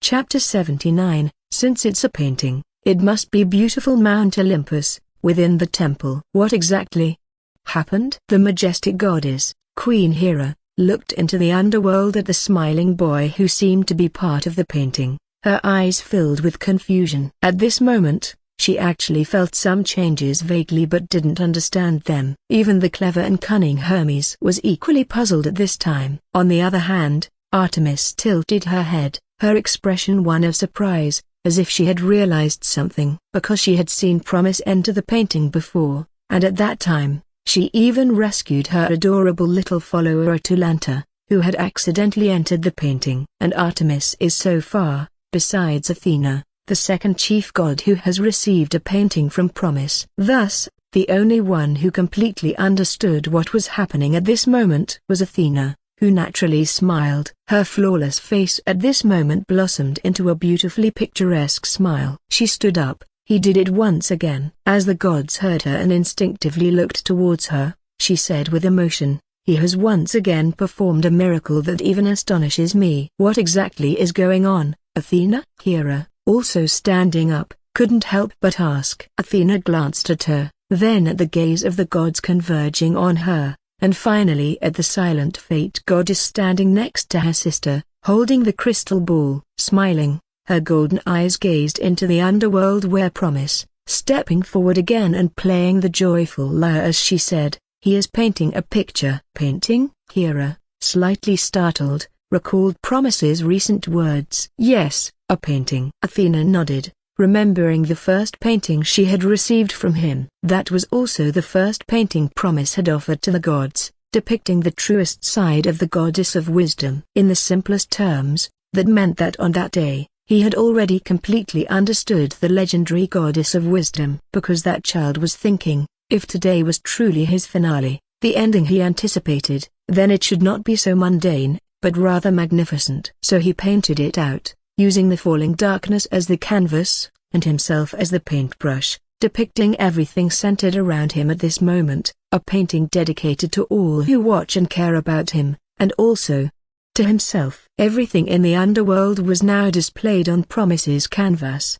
Athena knew this better than anyone else, because she still remembered when Promise had painted her years ago, the feeling as if he had seen through everything about her. As the gods heard this and were momentarily stunned, and if this is indeed a painting, then you should understand, right, Artemis? Athena said, smiling at the moon goddess Artemis. The latter tilted her head, not understanding much, but she knew one thing: if, indeed, little Promise is painting, then what follows must surely be very beautiful. Artemis responded. Using the night sky beneath the stars as the canvas, and the lanterns lit by everyone as the paintbrush. She had seen 2 paintings by Promise, and her greatest impression was that they were beautiful. Yes, Athena nodded and then said with a smile, since it's his painting, then this painting will surely be very beautiful.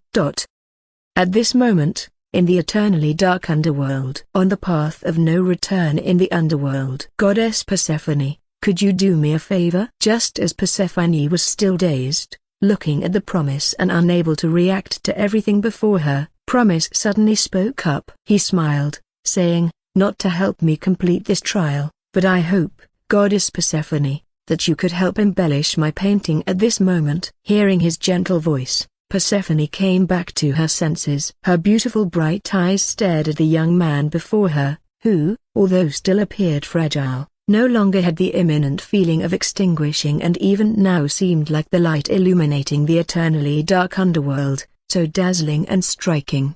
Before Persephone could recover and respond, Promise took another step forward. At this moment, everything in the underworld was displayed on his canvas, thus he naturally walked onto the most correct path. Persephone instinctively lifted the underworld lamp to follow but was stopped by Pegasus, who had retracted its wings and was crouching beside her. The Pegasus gently called out to Persephone twice. After understanding, the goddess looked again at Promise. He no longer needed the underworld lamp because the light of the god Apollo's 7th-string lyre had responded to him at this moment. Now, Promise's lyre playing was akin to his friend Orpheus. Whether it was trees, stones, or even the deranged spirits, all reacted to his lyre playing with joy or sorrow, so the noisy spirits halted, listening to his music, shedding tears of the dead, and then turning into underworld light, disappearing on the path of the underworld. Embellish, is that what you meant? Persephone,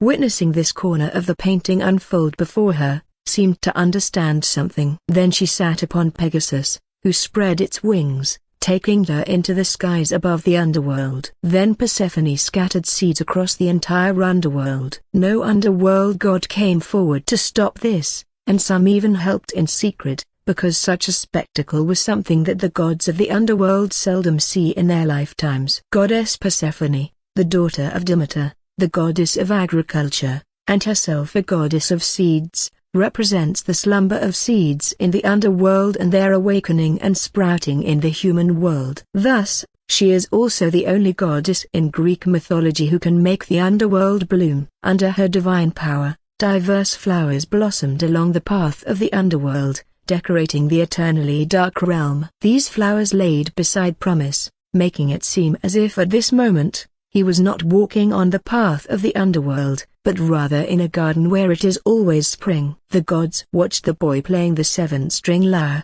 walking along this path. At this moment, Promise was both the brave hero undergoing a trial and an elegant poet. By now, they finally understood what he had spoken and painted, what it all meant. What he has painted, is this trial. Demeter, also watching this scene from the temple, spoke. Yes, what Promise had painted was this very trial centered around himself, and for this reason, everything in the trial appeared on his dark canvas. And since it is a painting, it naturally has to be beautiful and striking. That's why he had asked Goddess Persephone to help embellish it. Then, Pegasus landed once again, bringing her to Promise's side. Persephone put away the underworld lamp, and alongside Pegasus, who had also retracted its wings, walked beside the boy. She listened to the lyre's music, looking at the underworld she had adorned. Great Mother Goddess, I know you have always been watching over this place, and I now also understand that the underworld is indeed not as beautiful as the human world.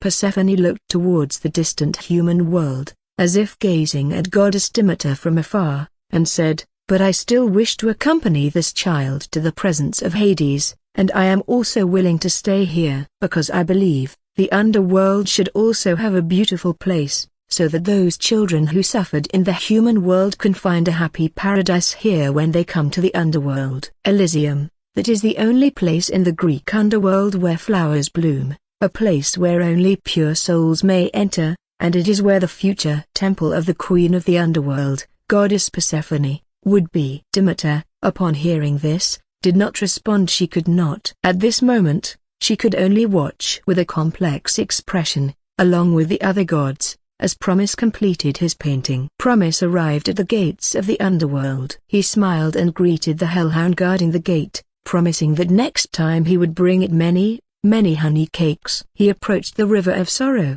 the first of the 5 rivers of the underworld. Crossing all would lead to the palace of Hades. The river, named Acheron, had the ferryman Charon already waiting for him for a long time. His appearance was that of a skeleton, with ghostly flames flickering in the eye sockets of the skull. As he was about to bring his boat to shore to greet them, Promise suddenly played his 7th-string lyre vigorously, and the underworld fire in Charon's eyes danced wildly. Clearly surprised, a path of light formed from the notes on the river Acheron, providing a bridge across. Since getting the gods' help in this trial was forbidden, Promise originally planned to have Pegasus fly them across, but now that was no longer necessary. Thus, the ferryman Charon could only watch somewhat sullenly as the boy and his companions crossed the river. Second time, Charon muttered, then shook his boat, disappearing on the river Acheron. After crossing the initial river, they arrived at a vast great plain that connected 2 realms. One was the endless abyss of Tartarus,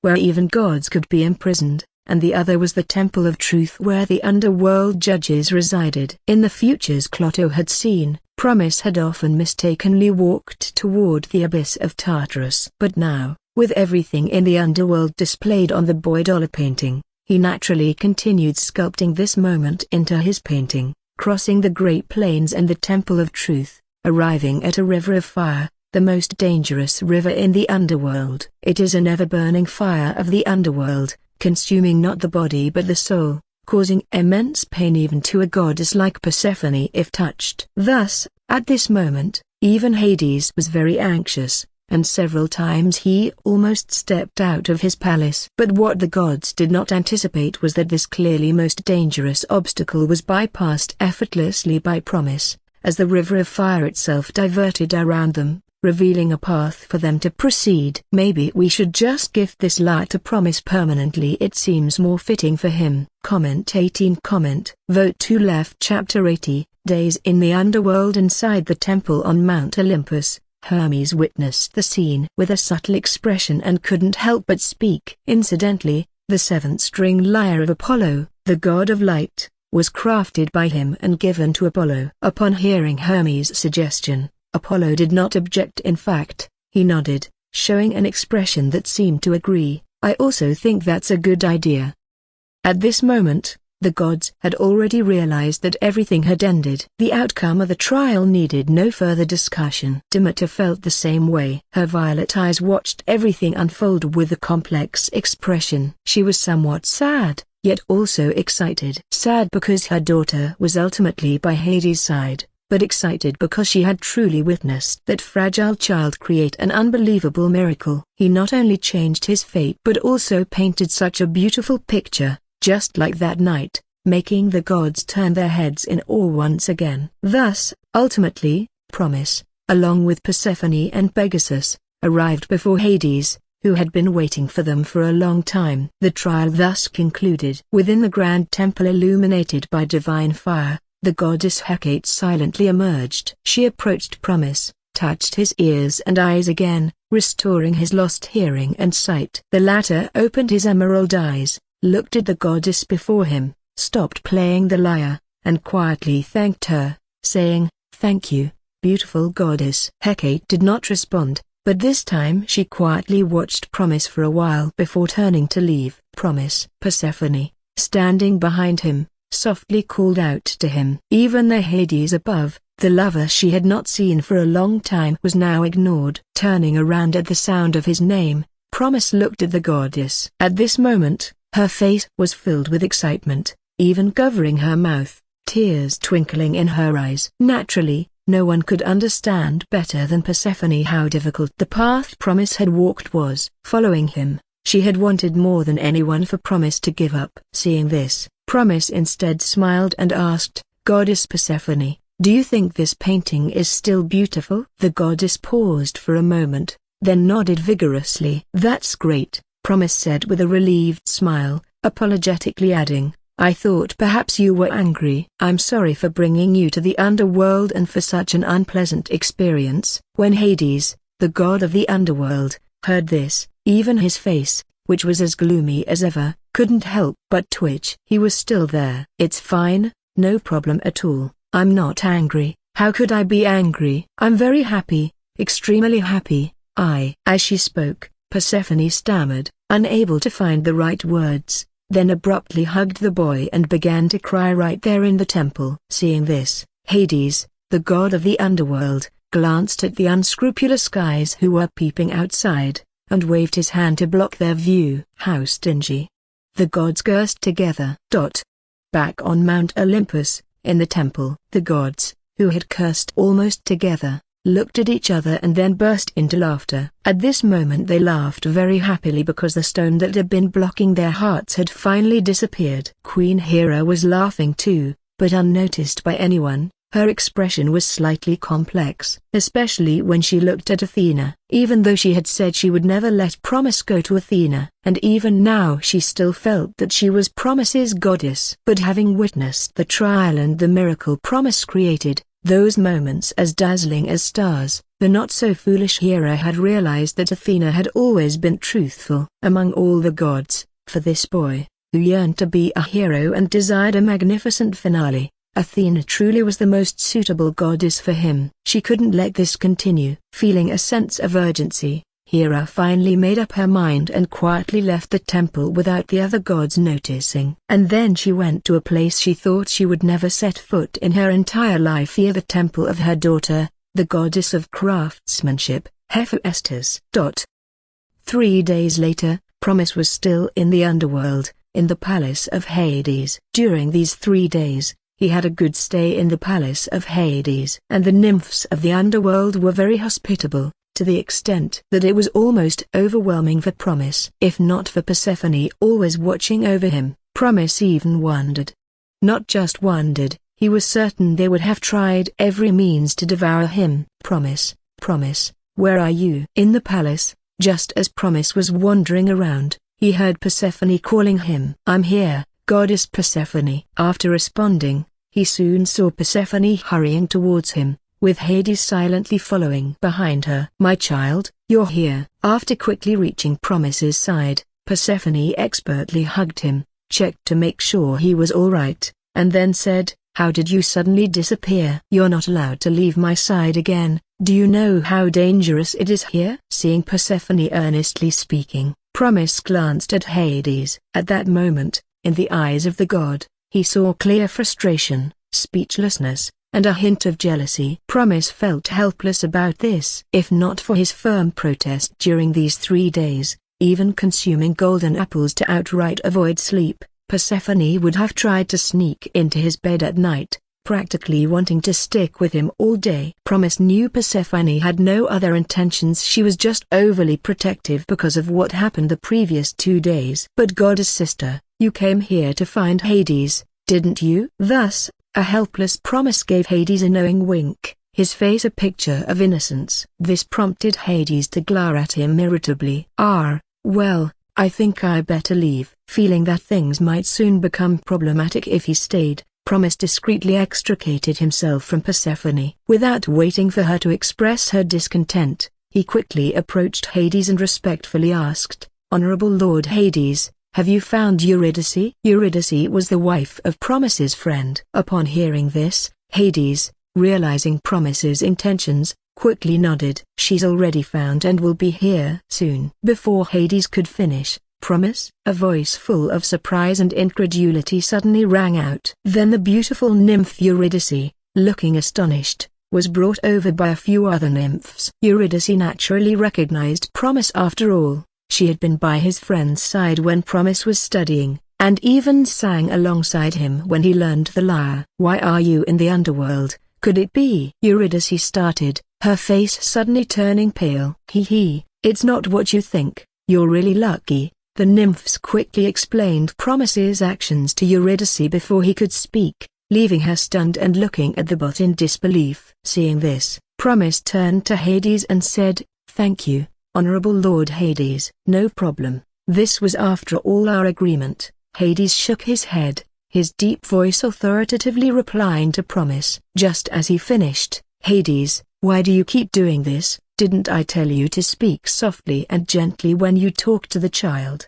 Do you understand?" Persephone, getting upset, moved closer and began to scold Hades, her harsh treatment of the Lord of the Underworld watched by the astonished Eurydice. The nymphs, initially nervous, were now quite accustomed to it. Hades stood there, unable to stop her nor let it continue, and ultimately could only look at Promise helplessly again. Recognizing the situation, the boy tactfully nodded and said to Hades, "Then, Honorable Lord Hades, I will take Eurydice back to the human world." "Wait, you're leaving?" Persephone suddenly turned her head to look at Promise. Just as the latter nodded, "Then I'm leaving too," Persephone declared without hesitation. 21 Vote to Left Chapter 81, Apollo and Artemis. Not only did it startle Hades, but it also startled Promise. After talking for a long time, she reluctantly agreed to stay. Eurydice, who was observing the scene from the side, had a very subtle expression on her face. She wanted to speak but hesitated,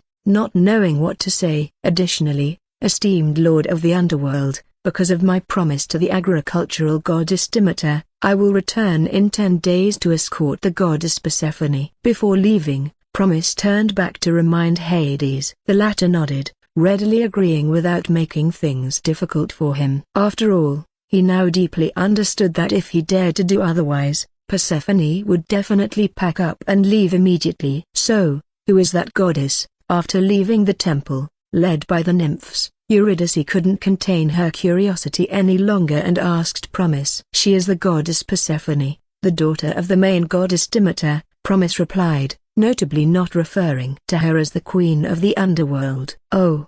So what is your relationship with her?" Eurydice asked, blinking her eyes in curiosity. "We have a very ordinary relationship." After Promise answered, he saw Eurydice looking at him with a disbelieving expression. "It really is just an ordinary relationship." "Oh, by the way, you must not secretly tell this to the goddess Persephone later," Promise said, addressing the nymphs leading the way. This elicited a round of giggles from them. Amid the laughter, Promise suddenly noticed a goddess in a black dress and veil approaching. Seeing this, his eyes lit up and he immediately went over, and said, "Beautiful goddess, long time no see." As soon as Hecate saw Promise, she instinctively turned to leave. Then, recalling her task, she reluctantly turned back.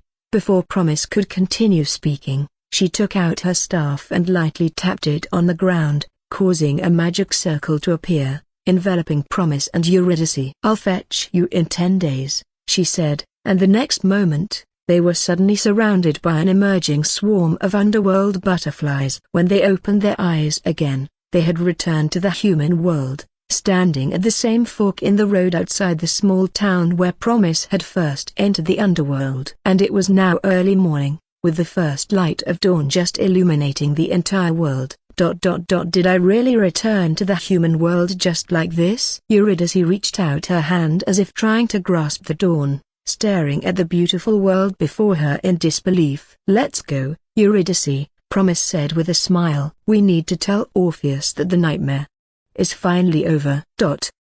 Orpheus, I am here to seek revenge. In the small town, as the morning sunlight illuminated the reunited Orpheus and his beloved Eurydice, who were crying tears of joy, Promise stood beside them, holding a small notebook. At this moment, completely ignoring the romantic atmosphere, he loudly declared to them, Orpheus, about a year and 3 months ago, you and Eurydice came to bid me farewell. I asked for your help, hoping you would take me down the mountain with you. You two agreed on the surface but then played your lyre to make me fall asleep and carried me to Chiron's room that night. As a result, I got scolded by Chiron for the entire morning the next day.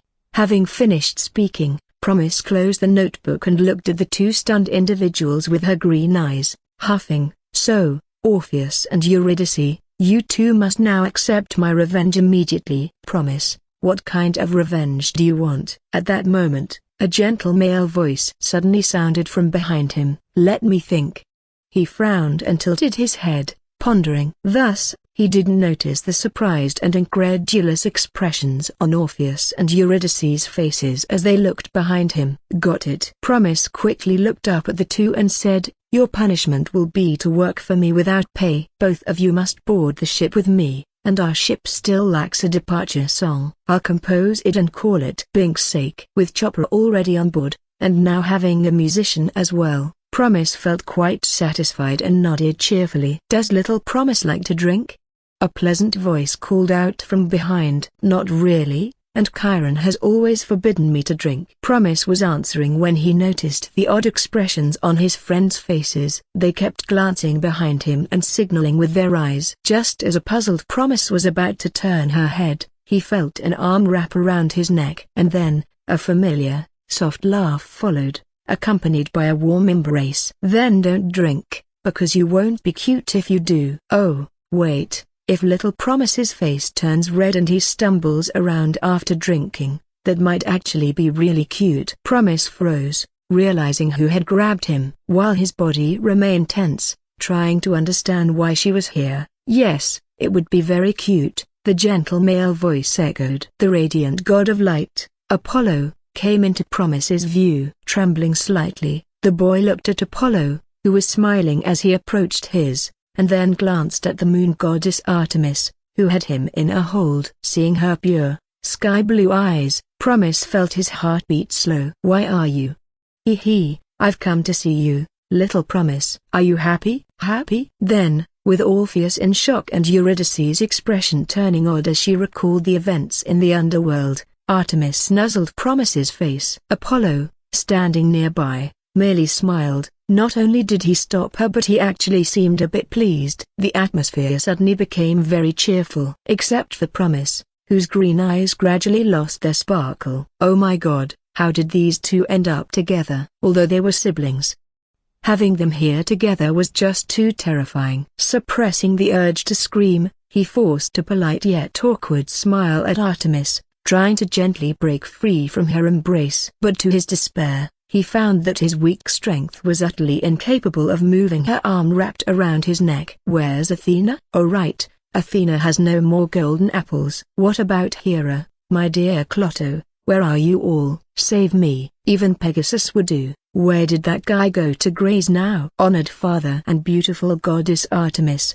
long time no see. Orpheus finally spoke up after regaining his composure. Eurydice, also having recovered, quickly bowed respectfully to the two. At that moment, they became the most adorable saviors in Promise's eyes. Apollo nodded with a smile, looking at them warmly. Artemis also nodded in response, but she wasn't really paying attention to them. Her eyes were fixed on Promise. Just as she was about to continue interacting with him, Apollo finally intervened. All right, Artemis, let Promise go. He just came back from the underworld and is as delicate as a flower. We must handle him with care. Hearing Apollo's gentle words, not only did Promise himself shiver uncomfortably, but even Orpheus and Eurydice couldn't help but shudder. Although Artemis pouted unhappily, she probably didn't want to genuinely hurt Promise, so she obediently released him. After she let go, the boy fought the urge to run away immediately and forced a smile at the goddess. Without giving her a chance to speak,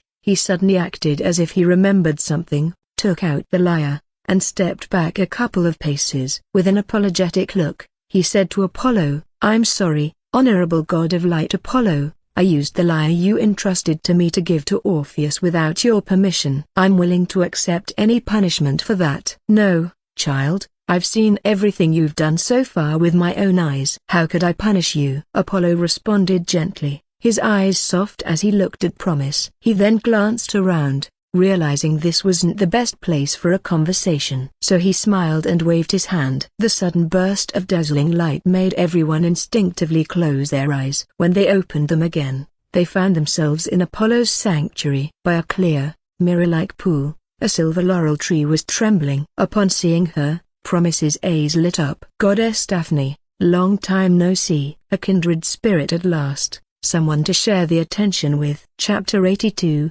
Lyre Playing Contest. Promise excitedly walked towards Daphne, who had transformed into a laurel tree. And Daphne, seemingly guessing Promise's thoughts, irritably extended a branch to hit the boy on the head. No sooner had she done so, Daphne realized she was being targeted. Looking up, she saw the moon goddess Artemis pouting, her face full of displeasure and jealousy directed at her. Daphne, momentarily stunned, looked at the goddess and then at Promise, who was clearly planning to hide under her tree for protection. Instantly, she understood. "So, you poor little thing, you're actually worse off than I am."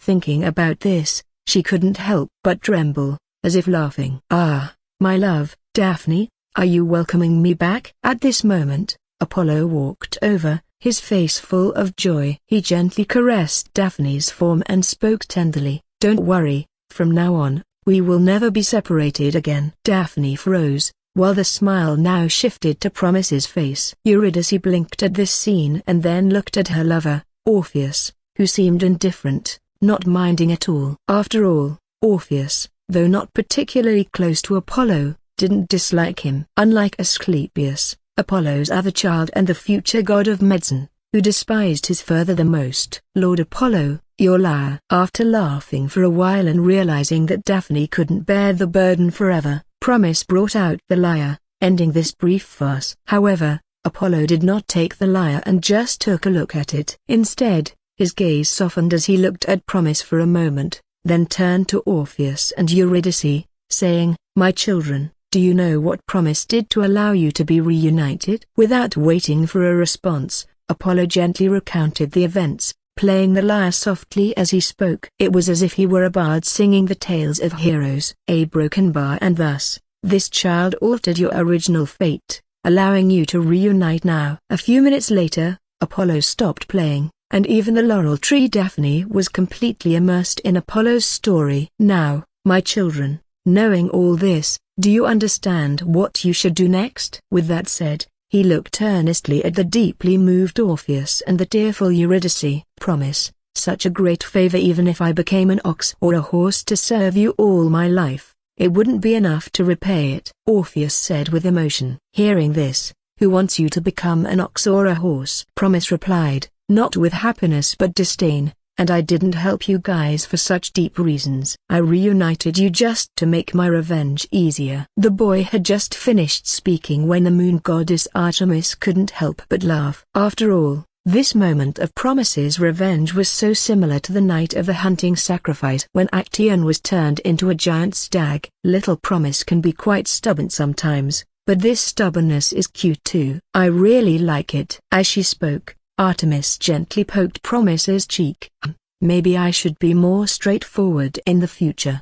Promise made a silent resolution in his heart. Apollo was also smiling and said warmly, "That's right, child. You should keep this lyre, and I think it would prefer to stay by your side." As he finished speaking, the lyre in Promise's hand suddenly glowed a bit, as if responding to Apollo. Orpheus also reacted, and before Promise could speak, he said, "Yes, Promise, you should keep the lyre. Otherwise, I would live my life in guilt and wouldn't dare to see you again." Eurydice also spoke up, saying to Promise, "Take it, Promise. This is the only thing we can give you in return." What do you mean the only thing? You both still have to get on the ship and work for me for free. Don't think you can escape. But even so, I can't just take it," Promise said, gently plucking the lyre. Then he looked seriously at Orpheus and said, "Orpheus, let's have a contest witnessed by the god of light, Apollo, and the goddess of the moon, Artemis." "A contest?" The latter was slightly taken aback. "Yes, exactly." Promise nodded, raising the lyre in his hand with a smile. "Let's compete in our musical skills, and this is also my revenge." Thus, under the witness of the two deities, Orpheus and Promise began to play their lyres together. When Apollo heard the joyful music, he immediately realized that this was not a contest at all. It was an excuse for Promise to hold a small celebration. A celebration to welcome the reunion of Orpheus and Eurydice after crossing the realm of the dead. Orpheus also noticed this. Hesitant to play poorly on purpose, he looked at Promise with a complex expression, then smiled wryly and joined in the music. Apollo, also smiling, took out his instrument to accompany them, and let the light spread the sound, attracting more and more beings to the place. Some sat with Artemis and Eurydice, while others perched on the laurel tree Daphne. The bright sunlight illuminated the scene, with the little pool reflecting the gathering of all the beings accompanying the music. This moment, this scene, was like a beautiful painting. Later, night fell. Promise called forth the white Pegasus from the stars, preparing to bid farewell under Artemis's displeased gaze. He presented a reason that even Artemis couldn't refute. He had to visit Persephone's mother, the goddess of agriculture, Demeter. So, even though she was unhappy, Artemis handed over a golden apple, and Apollo also placed one in Promise's hand. Along with the ones from Hades and Persephone, Promise now had 5 golden apples. "Oh, right, little Promise," Artemis suddenly remembered as she looked at the golden apples and said to Promise, "Little Promise, make sure to visit little Ata sometime." "She's still mad at you." "Angry?" The latter was momentarily confused, looking at her. "Little Promise, did you forget? The day you left, you didn't say goodbye to little Atalanta. She waited for you in Calydon, and it was only after seeking me out that she found out you had already left." Upon hearing this, Promise's body stiffened slightly. He remembered now. In his haste to escape from Meleager, he had left with Hermes without thinking and had indeed forgotten all about it. "Little Atalanta was really mad," Artemis said with a twinkle in her eye, smiling at Promise. "She even told me that the next time she sees you, she's definitely going to hunt you down." Promise was dumbfounded. He never expected that while he had managed to evade Artemis, he couldn't escape Atalanta. Since Atalanta had already told Artemis about this, there was no way he could avoid being hunted the next time they met. Atalanta. Eurydice, sensing something, leaned in curiously and asked, "Is she beautiful, revered goddess Artemis?" Even Daphne, the laurel tree goddess, perked up her ears in curiosity. "Little Atalanta is very cute," but before Artemis could respond, Apollo answered with a laugh, "She's a smart, adorable, and energetic child." Oh! Eurydice understood, then smiled at Promise. "Promise, that's quite irresponsible of you. How could you neglect such a lovely girl?" "No, it's not like that between us." Promise began to explain, but, seeing Orpheus's sudden interest, realized there was no way to clarify without making it worse. So he simply stopped talking. Instead, he simply rolled his eyes at the two of them and then signaled to Artemis and Apollo that he understood. Pegasus spread its silver-white wings, ready to take Promise away. "Wait, Promise." At that moment, both Orpheus and Eurydice called out to him simultaneously. Seeing them like this, Promise couldn't help but laugh. "What is it? Not satisfied with my revenge?" The two of them exchanged a glance and then laughed together. As if they had discussed it with everyone so far, they looked at the boy and said, "Promise, don't you think Chiron was out of his mind?" The latter was puzzled. "Because he actually let you leave the mountain." Comment 13. Vote to left. Chapter 83, Hero having a bad feeling again. Under the starlit night, Promise sat on Pegasus, holding the reins, and spoke to the winged horse against the gentle night breeze. Pegasus turned its head to look at the young man, a human-like confusion in its eyes. "You see, didn't I accidentally tear your painting?" Promise said, showing an embarrassed expression. Pegasus had initially allowed him to capture it because of the drawing he made for the winged horse. Promise naturally remembered this. Later, The drawing had always been the item he used to summon Pegasus. However, hearing his words, Pegasus shook its head and neighed softly to Promise, indicating it didn't mind. Since being captured by Promise, the drawing had become irrelevant. Now, even without the drawing, it would hear Promise's call, no matter where he was.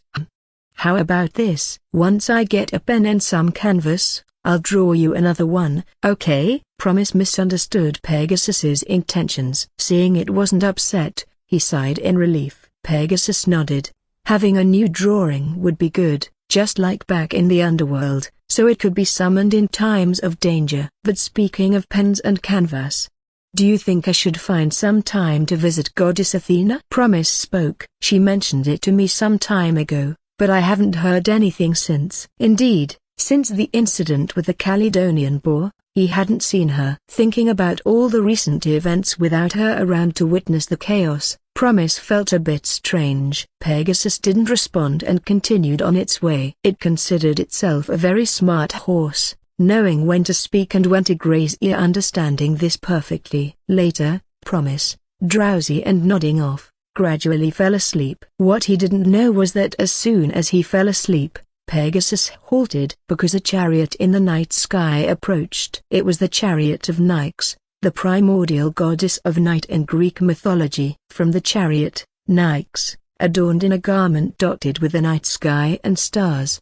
emerged smiling. She gently carried the sleeping Promise into the chariot, and Pegasus joined the night-embodied horses, pulling the chariot through the starry sky. When Promise awoke much later, he found the sky already bright. They had reached their destination. Pegasus had brought Promise to the temple Demeter had built for Persephone. Upon descending, Promise saw Argus, the hundred-eyed giant, in front of him, watching him alongside two giant lions. "Argus, why are you still here?" he asked in confusion. Argus remained silent. Those countless eyes on his body looked at Promise, showing a hint of grievance and sorrow. "Ever since you entered the temple that day, you haven't come out. I thought something had happened to you and kept debating whether I should rush inside the temple." Hearing this, Promise was stunned, then looked extremely embarrassed. He bowed his head and apologized. "I'm sorry, Argus. I should have informed you about my situation immediately." "It's all right,"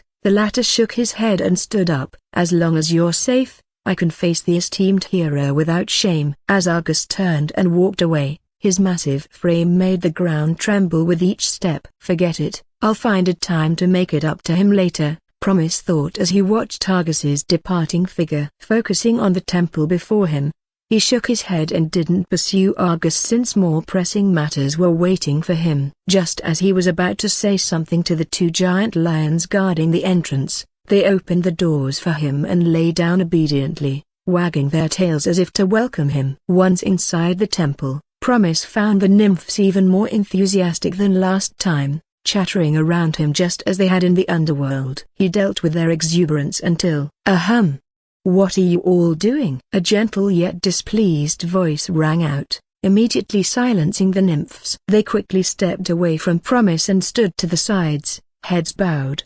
Before Promise stood Demeter, the goddess of agriculture, wearing a crown woven from golden wheat. Her kind and motherly demeanor was evident. Knowing that Persephone was still in the underworld and that he was partly responsible, Promise felt a bit guilty, despite having mentally prepared himself for this moment. "Lady Demeter, He began to speak, but before he could continue, Demeter interrupted him. "Come with me," she said, leading him to the beautiful garden pavilion. From that day. Upon arriving, Demeter turned to face Promise and solemnly declared, "I, Demeter, goddess of agriculture, swear by my name that I will never let the earth wither, all things perish, or desolation descend upon the world." As her vow was made, in the ancient temple of fate, the two sisters of the fate goddess Clotho witnessed the fate thread connected to Promise's crystal ball begin to evolve, creating futures that were once deemed impossible.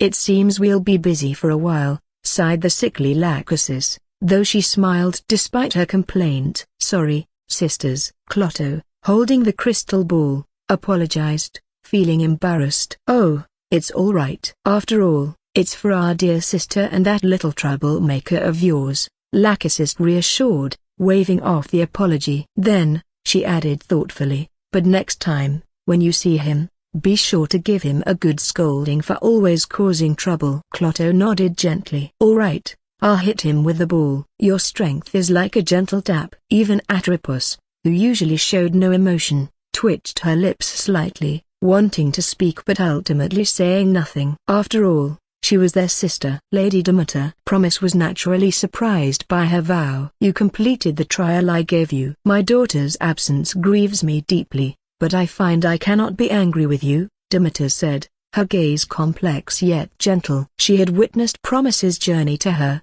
and the incredible way he completed the trial. Not only can I not be angry with you, but I also feel genuine happiness for you. Hera truly has a good follower, she spoke, feeling a bit wistful. What a waste, she thought inwardly. Oh, right, Lady Demeter, I came here to tell you this. Persephone will return in about 10 days, Promise said after regaining his composure. What? Demeter blinked in surprise. My daughter?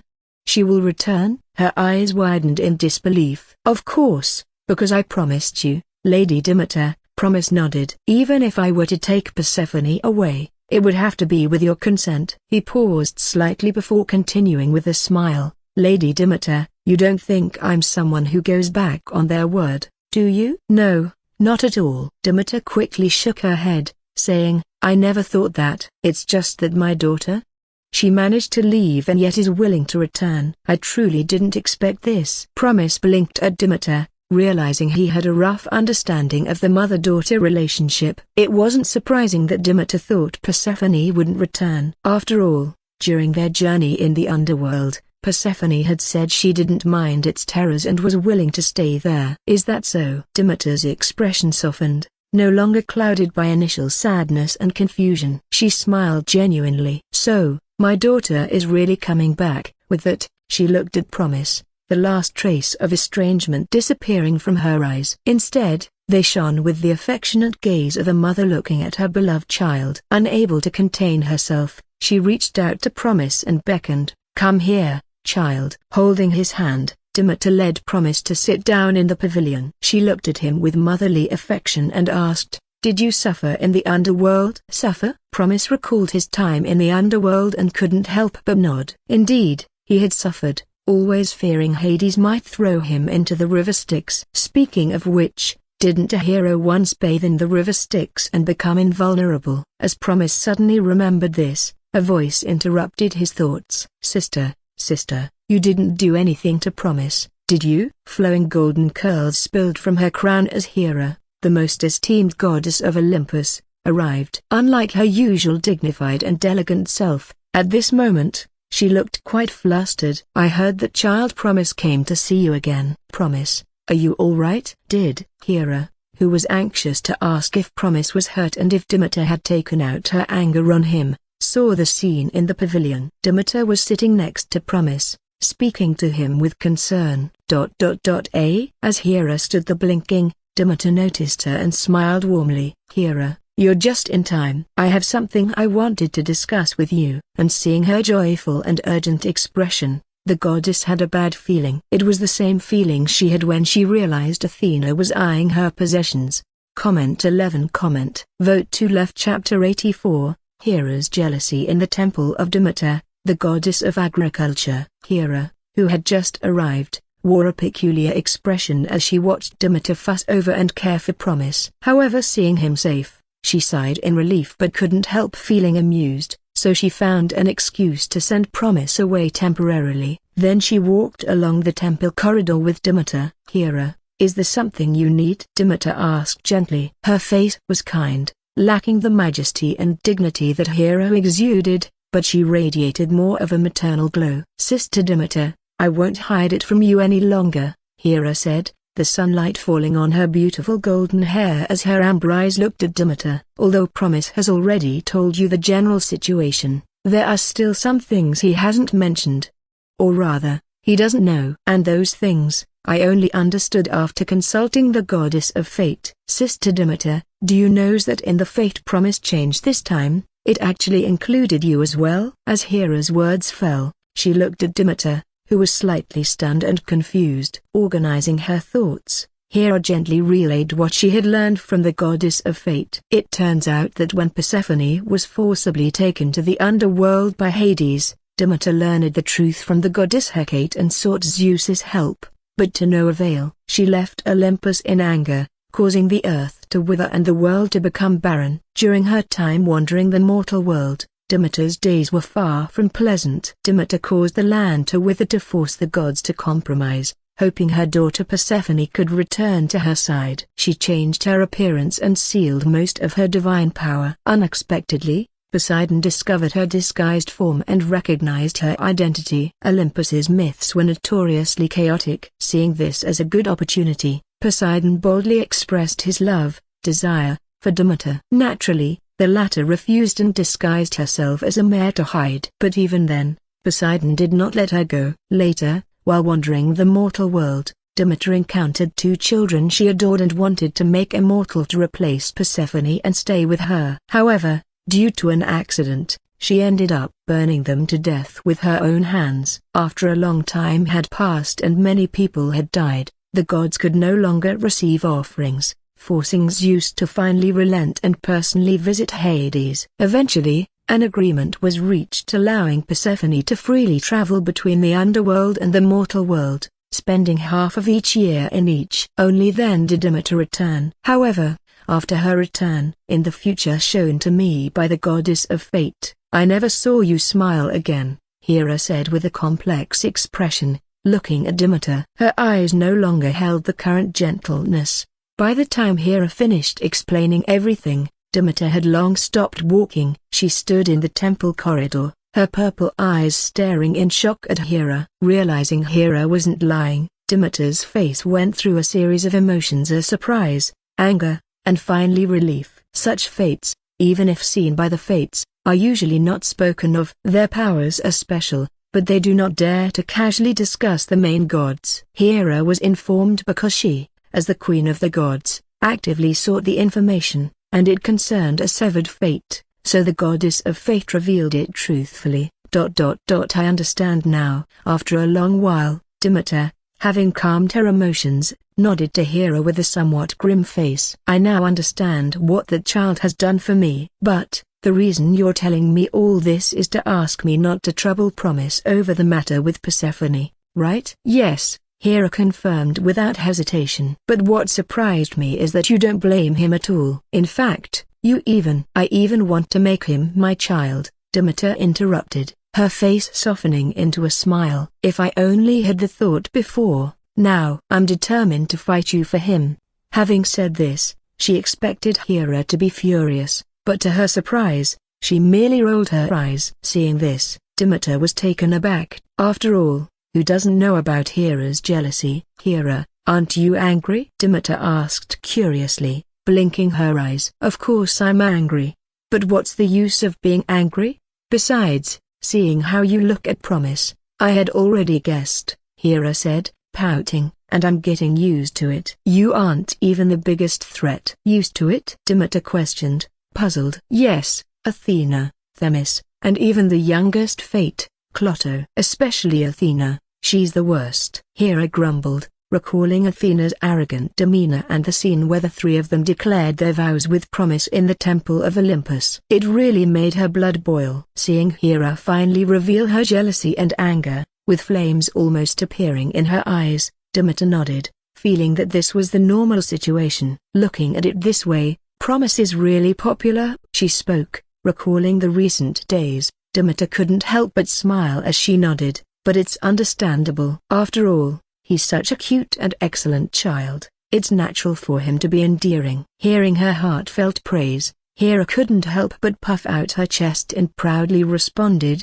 of course, after all, he is someone who brings me glory. Watching Hera's proud expression, Demeter smiled and suppressed the jealousy that surged in her heart, deciding not to say more. Oh, by the way, Hera, is there anything else you need? Hera nodded. There is indeed something else, but it's not about you, it's about Promise. Actually, a few days ago, I met with Hephaestus. When Hera mentioned Hephaestus, her expression became uneasy. Demeter, on the other hand, was stunned, looking at Hera in disbelief. Hephaestus. You mean the Hephaestus I know, your daughter? Aside from Athena, the instigator, any god on Olympus who heard that Hera voluntarily went to see Hephaestus would undoubtedly look at the sky, wondering if it was about to collapse. Their relationship was that strained. Hephaestus harbored deep hatred for Hera, despising her more than any other god. And Hera had always refused to acknowledge Hephaestus as her child,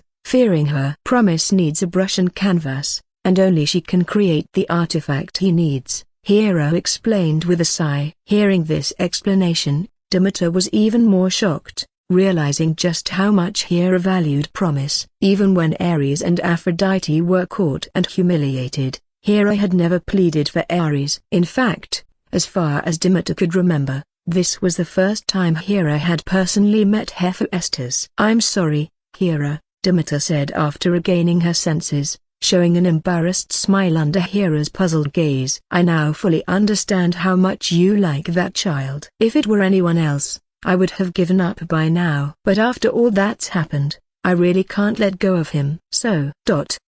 Sometime later, by a clear spring outside the temple, Promise summoned Pegasus and was washing its body with the help of a few nymphs who served Demeter. Pegasus loved cleanliness. The first time Promise saw it, it was descending from the stars to clean itself. And with its beautiful and elegant form, it was a symbol of art. Athena had initially sent Promise to capture it because, in every sense, she felt Pegasus was a perfect match for him. While Promise and the nymphs washed Pegasus, chatting easily, Hera arrived. And her arrival caused the nymphs to immediately fall silent and tremble, standing aside in fear. They sensed something was off with Hera. Her leaking divine power made it hard for them to breathe. Promise didn't feel that, but when he looked at Hera, he immediately noticed her dark expression, indicating she was in a very bad mood. It was like a volcano on the verge of eruption, ready to explode at any moment. Did Demeter upset Hera? As Promise blinked, pondering this,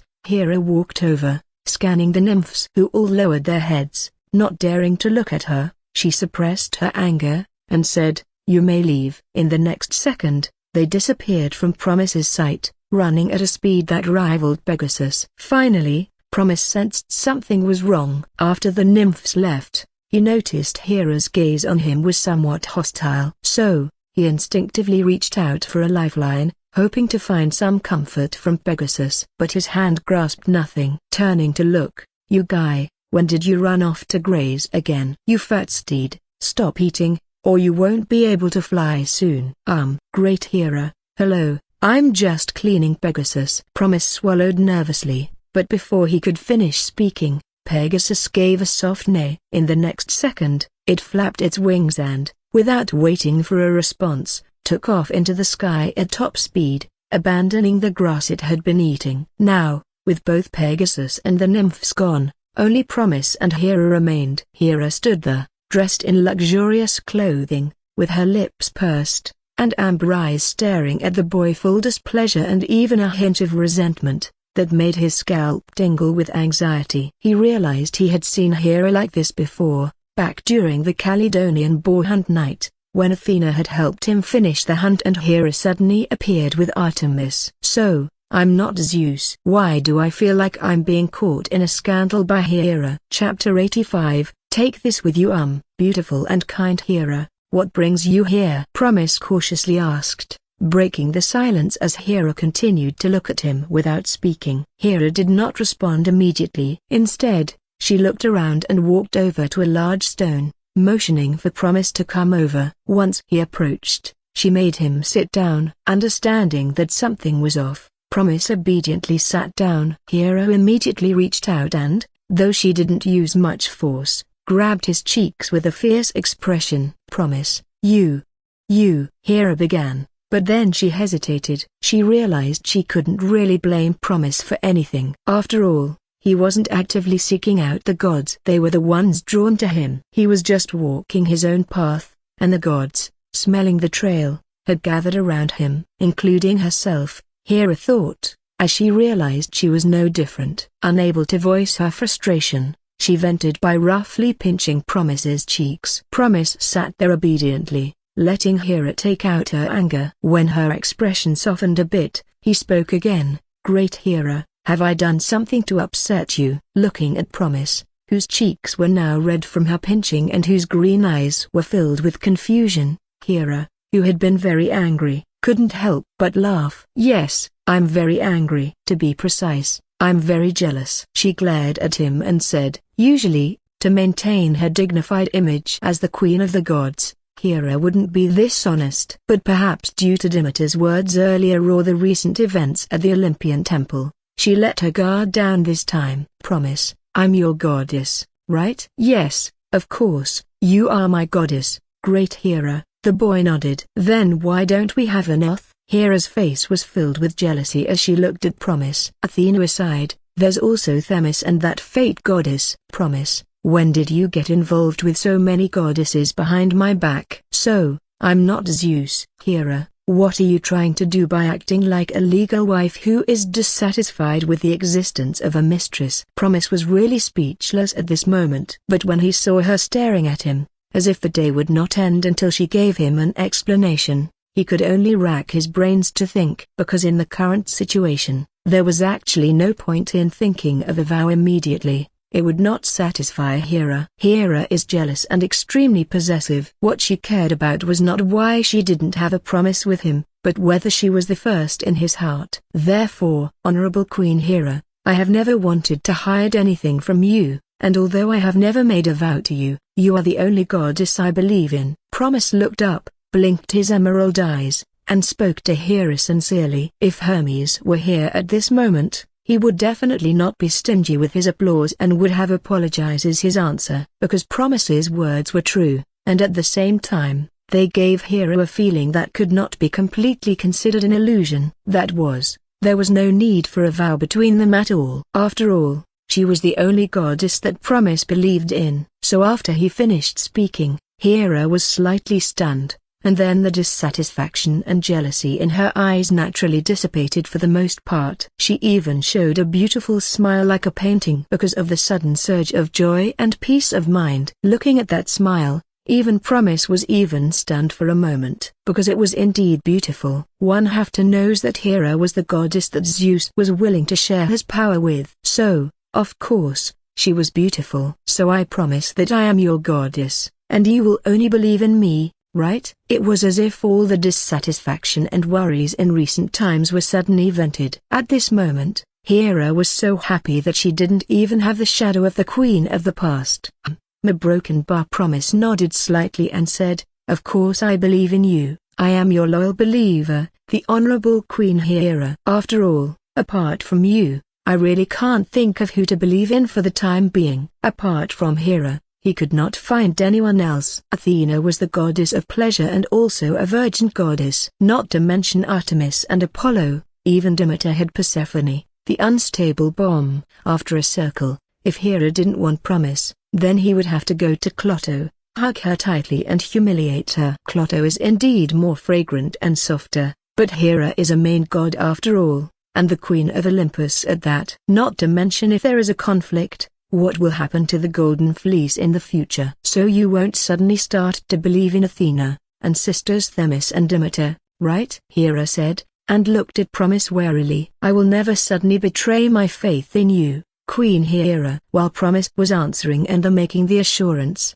he naturally realized in his heart what Hera was jealous of and angry about. At this point, Hera was finally satisfied. She reached out and touched Promise's head, smiling and said, "That's right, this is my good child. And now, my lovely child, you can go find Hephaestus and ask her for gifts." "Huh?" Hearing these words, Promise blinked, slightly surprised as he looked at Hera. "It's fine, I've already seen Hephaestus," Hera said, though her gaze was still a bit unnatural. Perhaps she was trying to maintain some dignity in front of Promise, despite having almost lost it all earlier. She forced a smile and said, "So, everything will be okay, and I'm very excited, Promise. I'm looking forward to the painting you promised me, the first painting among the gods." Recalling the painting he had given to Artemis that night and the one for the underworld, Promise knew that any god who heard he was making a painting for them would be eagerly anticipating it. "All right,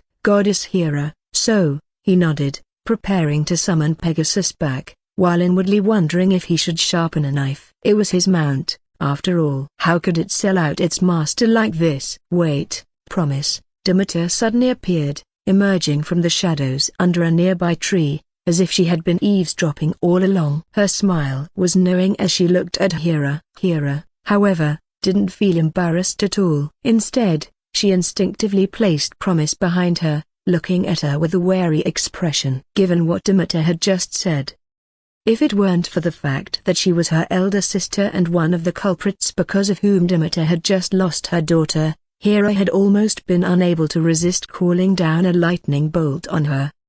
All right, I'm not going to snatch him from you. And you are indeed stingy, not even willing to let the child stay with me for a while, Demeter said, chuckling as she handed a divine artifact to Promise. Both Promise and Hera were surprised when they saw what it was: a Hades helm of invisibility. Goddess Demeter, this. Promise looked at the goddess in shock and was about to say something. Take it, child. You'll need it soon, Demeter interrupted him gently. After a brief pause, she smiled at Promise and added, while I trust you, that doesn't mean I trust Hades. If my daughter isn't back in 10 days, use this to steal her back for me, alright? Hearing this, Promise looked at Demeter, who was winking at him. Though he didn't believe Hades would act that way, he still took the helm after some thought. Hera, however, was a bit puzzled. Tilting her head, she asked Demeter, sister, what do you mean by that? Demeter looked at Hera for a moment but did not reply immediately. She helped Promise get Pegasus to land, watching as the mount carried him away. Only then did she look back at Hera and sigh. I can't tell if you're genuinely oblivious or just ignoring it. Your relationship with Hephaestus has deteriorated so much, yet this time, she not only didn't give you a hard time but also agreed to see Promise. Have you ever wondered why? Comment 17. Vote to left. Chapter 86, What Lies Beneath the Pink? Of course, it's black. Inside Hephaestus' temple, night had fallen. The moonlight streamed through the floor-to-ceiling windows, illuminating the room and the beautiful girl lying on the bed. She wore a thin nightgown, her long golden hair cascading over the pristine white bed. The moonlight highlighted her delicate features, her eyelashes trembling slightly, her lips tightly pressed together as if caught in a nightmare. Indeed, she was dreaming, reliving the moment many years ago when she was first born. On that stormy day atop the highest peak of Olympus, her own mother, the noblest of goddesses, had thrown her down from the mountain. The girl woke with a start, her amber eyes, identical to Hera's, wide open as she sat up abruptly, gasping for air. At that moment, Master Hephaestus, are you all right? A worried maid, a god-crafted automaton created by Hephaestus herself,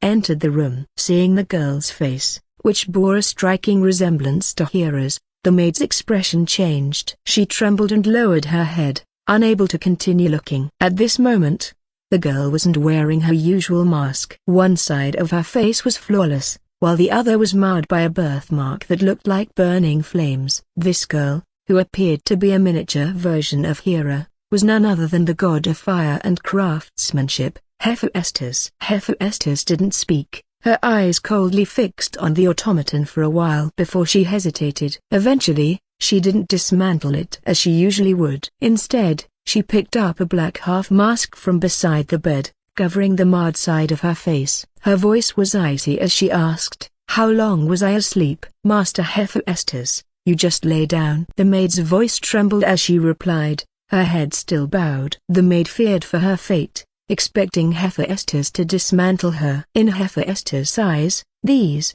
dolls, automatons were imperfect and shouldn't exist in this world, despite being almost indistinguishable from humans. But Hephaestus had once created the perfect automaton, Pandora, the first woman in Greek mythology, given to humanity by the gods. Help me up, Hephaestus ordered coldly after a moment of silence. The maid, frightened, glanced up at Hephaestus, and seeing her indifferent gaze, despite her fear, she carefully lifted Hephaestus. As she did, The goddess' flawless legs were exposed in the moonlight. Hephaestus' legs were her most beautiful and noticeable feature, yet also the reason she could never forgive Hera. Once capable of running, she could no longer use them to stand after that fateful day when Hera threw her from Olympus. The maid carried Hephaestus to another room, dressed her, and placed her in an exquisite wooden wheelchair, pushing her out. In the temple's corridor, the other automatons, who had been chatting in groups,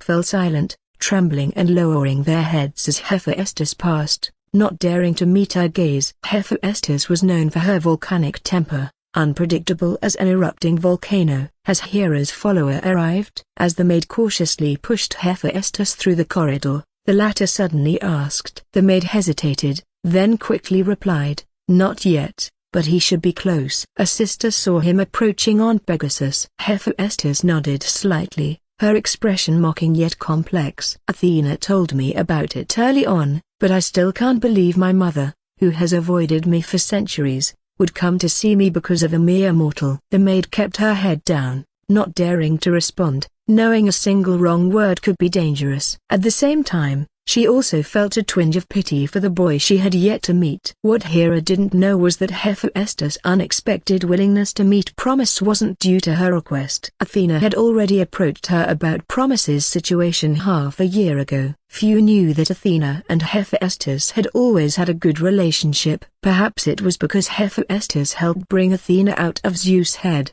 or maybe Athena simply admired her skills. Hephaestus, the god of fire and craftsmanship in Greek mythology, was also the god of sculpture and art. Most of the Olympian gods' temples were designed and built by her. For example, the blooming temple of Demeter, or the magnificent underworld temple of Hades. Moreover, because of their good relationship, Athena once asked Hephaestus a question that most people wouldn't dare to ask. That was why she agreed to the marriage given to her by Hera, the marriage with the goddess of beauty, Aphrodite. Hephaestus's answer was simple, because Aphrodite was universally acknowledged as the most beautiful goddess, while she herself was recognized as the ugliest. Thus, she wanted to see if the most beautiful goddess was truly as beautiful as claimed. Later, Hephaestus caught Aphrodite in a tryst with the god of war, Ares, trapping them both in a net and exposing them naked before the other gods. From that day on,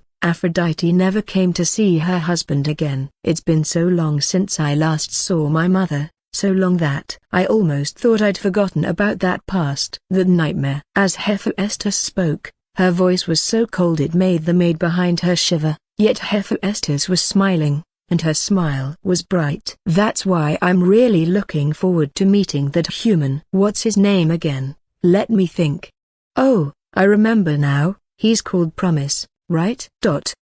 Several days later, Pegasus brought Promise down, arriving at the bronze temple gate. The boy looked up, gazing at the temple built within the volcano. Though Hephaestus was often shunned among the gods and her reputation wasn't particularly good among humans, in his eyes, she was a very powerful goddess. After all, Promise, who was well versed in mythology, knew that in the myths, whether it was the world's hardest shield, Athena's shield Aegis, or the sun chariot made by Helios, or Cupid's arrows that could affect even gods, all were made by this goddess. But if Athena hadn't told me, I wouldn't have thought she was a goddess. After all, she's the husband of the most beautiful goddess, Aphrodite. But thinking carefully, among these gods, male-male relationships are quite normal, so perhaps a blooming lily isn't that surprising. As Promise was thinking this and shaking his head, ready to step forward, the heavy bronze gate suddenly opened, and several exquisitely dressed puppets walked out, but Promise didn't pay attention to them. With just one look, his green eyes fell on Hephaestus, who was being pushed out by a maid, and he froze in place. No other reason, just because Hephaestus looked so much like Hera, the same golden hair, the same amber eyes, even the delicate features were identical. The only difference was, Hephaestus was a maiden, while Hera was a fully mature version, and those slender, beautiful legs. Because of the wheelchair, Promise almost instinctively looked at Hephaestus's legs. Hephaestus was wearing a pale gold dress, with nothing on her legs, so her legs were completely exposed, flawless and long. On the other hand, The goddess sharply noticed Promise's gaze, and in that instant, a naked loathing flickered in her amber eyes, but it was quickly suppressed. With a beautiful smile on her face, when the maid pushed her to Promise, Hephaestus looked up at him and said with a pleasant voice, "I believe you are Promise, my great mother's most beloved follower." "Indeed, you're as cute as I imagined." Promise looked at the smiling goddess in front of him, examining him up and down, emitting kindness, though he felt a bit puzzled in his heart. After all, before coming, several people had repeatedly reminded him that Hephaestus and Hera had a very bad relationship. But still, lightly nodding and giving a standard bow, he said, "Centaur Sage Chiron's student, Promise, it is an honor to meet you, noble and beautiful goddess Hephaestus." Though unsure why Hephaestus wore a half-mask, he felt that describing her as beautiful wasn't wrong. Hence, he didn't notice the slight changes in expression of the puppets around them, and the look of panic and admiration in the maid's eyes pushing Hephaestus. "Beautiful. Thank you for your compliment." Hephaestus smiled again, this time more beautifully than before. "I already know all about you, child. Come in. You know, I've been looking forward to this." Hephaestus motioned Promise to follow her into the temple and said with a bright smile, "I have always been looking forward to meeting you."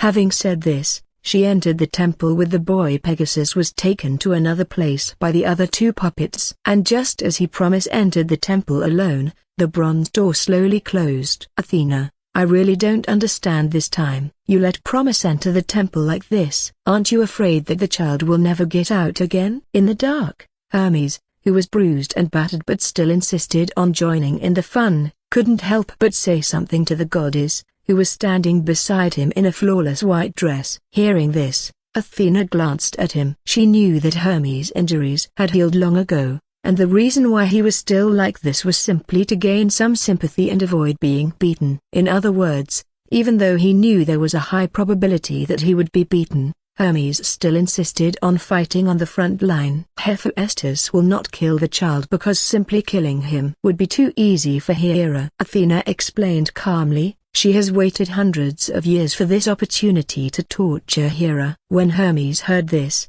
he nodded with a look of realization. "Hey, little Athena, you let that child go to Hephaestus. Are you planning to let Hera suffer for it?" "That's not good, because I will secretly tell Hera about this." At this moment, a very gentle voice came, and Athena's cheek was gently poked twice by the person who spoke. The goddess tilted her head, and her golden eyes reflected the goddess in front of her, who was wearing a red tight dress, smiling very softly, with pink hair and purple eyes. "Goddess Hestia, what are you talking about?" "I never said that I wanted to torture Hera." Athena blinked and looked surprised, facing Hestia, the last virgin goddess among the Olympian gods, the sister of Hera, Demeter, and the king of gods Zeus, and the oldest god. She smiled and replied, "I just simply want Hephaestus to do me a favor." "Do me a small favor," Athena said, her smile growing even brighter. She was familiar with Hephaestus,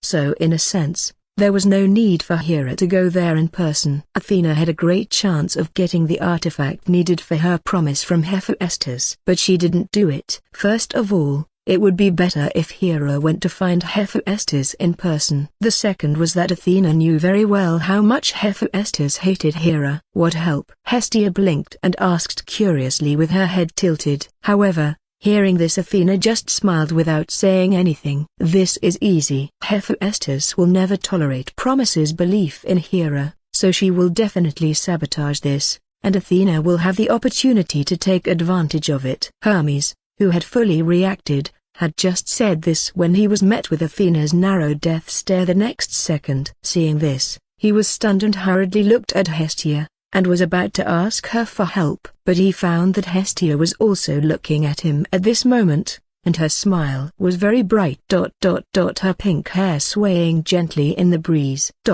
Chapter 87, Sky as a Canvas. In the temple of Hephaestus, a maid doll with long flaxen hair pushed Hephaestus in a wooden wheelchair along the corridor inside the temple, while Promise followed quietly behind them. He scanned the temple and quickly noticed that something was wrong. Although many people were seen walking and busy along the way, the entire temple was unusually quiet, like a pool of stagnant water without any vitality. Promise, you came here so that I could create a brush and canvas that could paint gods, right? Suddenly, Hephaestus, the god of craftsmen in front of him, asked. She relaxed at this moment, and the standard smile on her face disappeared a lot, returning to her usual indifference. Because the moment Promise stepped out of the temple, it became difficult for him to leave on his own. Yes, respected goddess Hephaestus. The latter took 2 steps forward and answered softly to the goddess, who looked like a young Hera version. Hephaestus tilted her head,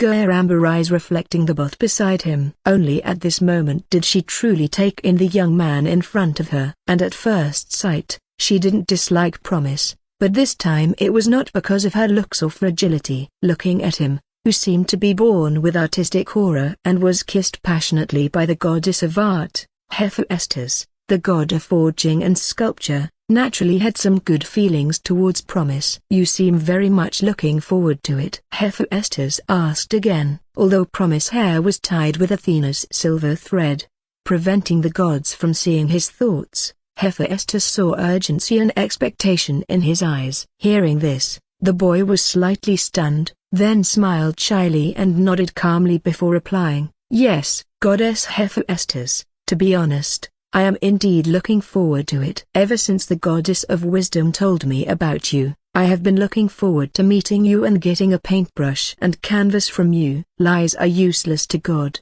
so these words were naturally the true thoughts he had. Although Promise had caught a falling star from the stars and possessed a treasure in the kingdom of the river goddess Aegina, Athena told him that he could paint the gods and create a treasure that belonged only to him. Looking back, even in an entire history, such a feat is absolutely unique. No one can resist such charm. The same is true for Promise. So, which god are you going to engrave? After nodding slightly, Hephaestus continued to ask naturally. Hearing this, Promise lowered his head and thought silently for a while. But when he looked up at Hephaestus again, the goddess found that the boy's emerald eyes had completely lit up and looked very beautiful. Among all the gods, Promise said with a smile. When he finished speaking, the maids pushing Hephaestus stopped in their tracks, looking at him in shock. Hephaestus was also taken aback but quickly smiled again. This time, her smile was genuine,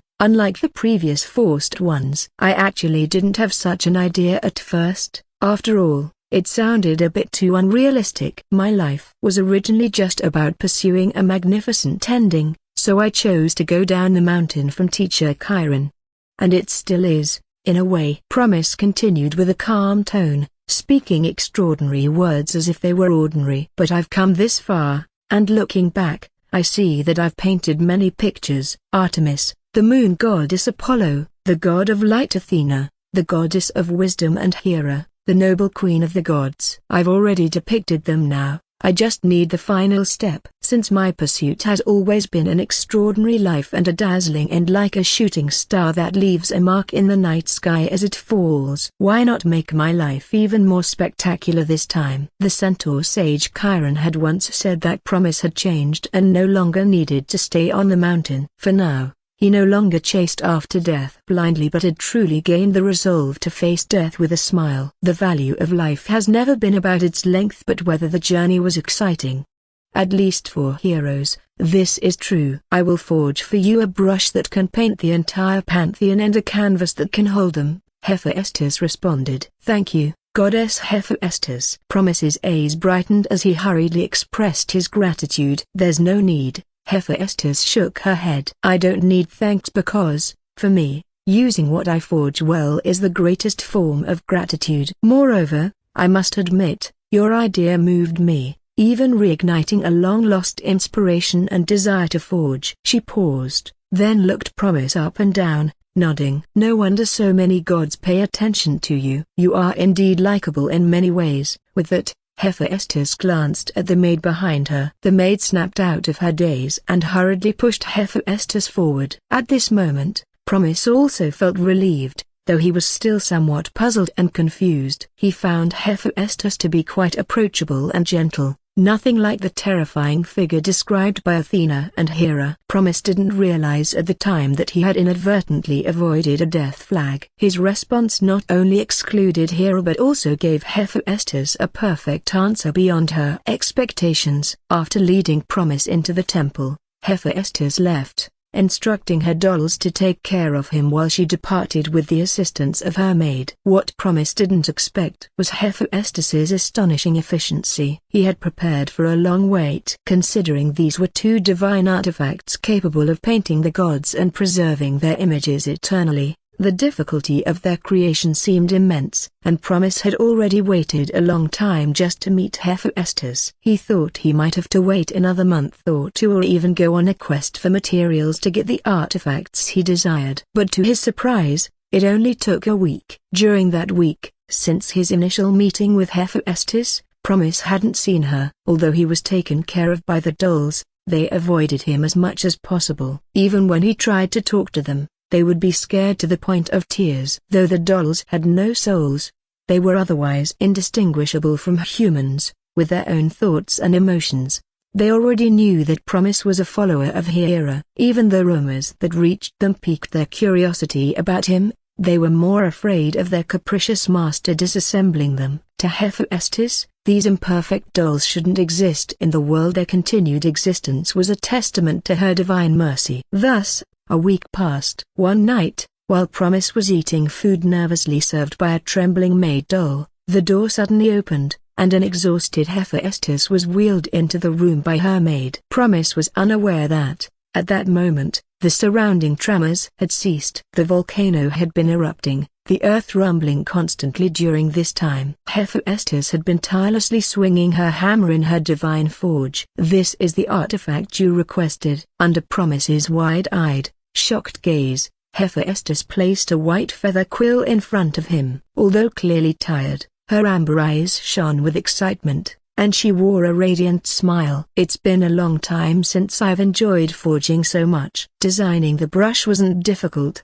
but I struggled with the canvas. Ultimately, I decided that the sky, capable of depicting and encompassing everything, would be the perfect canvas. And you're in luck. I just happen to have something left behind by Uranus, the sky god." Uranus, the primordial Greek god of the sky, was the first king of the gods. He constantly pressed the Earth Mother Gaia beneath him, refusing to part from her, causing chaos as the sky and earth were conjoined. It was the second-generation king, Cronus, the father of Zeus, Hera, and Demeter, who wielded a sickle to separate the sky and earth. Hephaestus explained simply, though her maid, who had been helping her, glanced at her with admiration. After all, she had witnessed goddess sacrificing the majority of her wealth into the forge. Thus, Hephaestus created a divine artifact capable of painting and recording even the gods. To understand the enormity of this wealth, Hephaestus,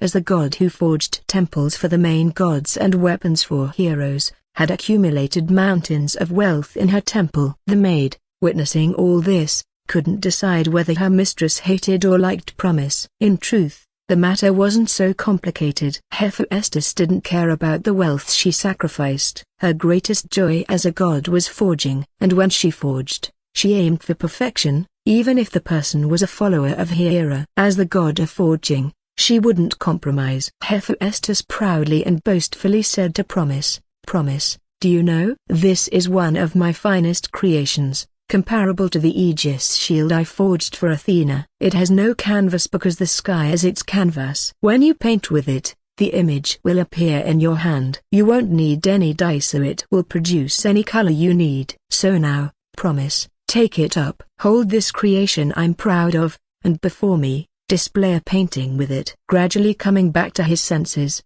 Promise looked at Hephaestus with disbelief. He had thought that Hephaestus might have been forging a divine artifact for him during her absence, but he never expected her to present him with such an incredible gift. After a brief hesitation, Promise gritted his teeth and took it, then looked at Hephaestus and sincerely expressed his gratitude. "Thank you, noble and beautiful goddess Hephaestus. From today onwards, I will make good use of it." Hephaestus was very satisfied with Promise's reaction. If he had pretended to be overly humble or fearful before such an artifact, she she would have been displeased. But using it doesn't come without a price. Hephaestus then said, its creation was inspired by what you told me. The object painted should be the gods of the heavens. It was your words that gave me inspiration and rekindled my forging spirit. So, if you want to use it, you must fulfill this requirement. I need a vow from you, one that must be kept. I understand, Goddess Hephaestus. I will paint the gods. Promise nodded and replied seriously. Such a price for such an artifact wasn't a question of worth, it was a windfall. Not just any gods,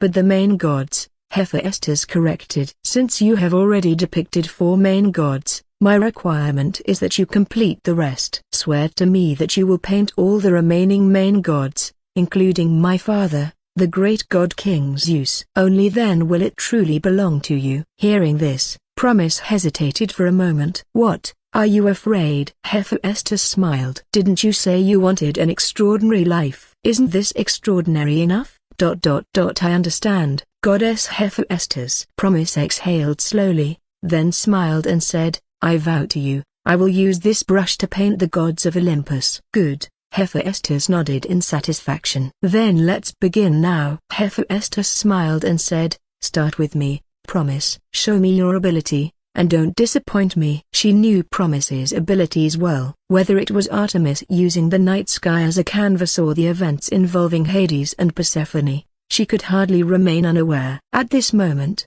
Hephaestus was quite eager to see how Promise would depict her. But then she saw the boy looking troubled. What's the matter? Hephaestus asked, frowning slightly. Did I make an unreasonable request? No. It would be my honor to present a painting to you, Goddess Hephaestus. Promise quickly denied, waving his hands. Seeing Hephaestus's puzzled look, Hours hesitated for a long while before answering reluctantly, it's just. I'm sorry, Goddess Hephaestus. Before coming here, I promised Hera that you would be the first god I paint once I got the brush. The more he spoke, the softer his voice became. Even he understood how absurd his response was. Hearing this, the maid next to them was stunned. The maid had just relaxed, sensing that Hephaestus was in a good mood. She couldn't remember the last time Hephaestus had been genuinely happy and excited. She thought everything would be fine today, but then Promise dropped this bombshell. To their surprise, Hephaestus did not erupt like a volcano. Instead, she fell silent. Because Hephaestus realized she had forgotten her original intention. Forging had been so enjoyable, combined with her anticipation for Promise's future works, that she had genuinely forgotten she intended to imprison and torment him. Yes, Hephaestus's original plan was to break Promise's spirit and make him renounce his faith in Hera. She intended to imprison him in the temple, waiting for Hera to come. She eagerly anticipated Hera's reaction to seeing the boy in such a state. Coming back to her senses, Hephaestus looked at the downcast Promise. Should she start tormenting him now? But they had already made a vow, and she didn't find him that annoying. Feeling inexplicably irritated, Hephaestus finally took out a golden apple she had prepared earlier. Eat this, huh? Promise blinked,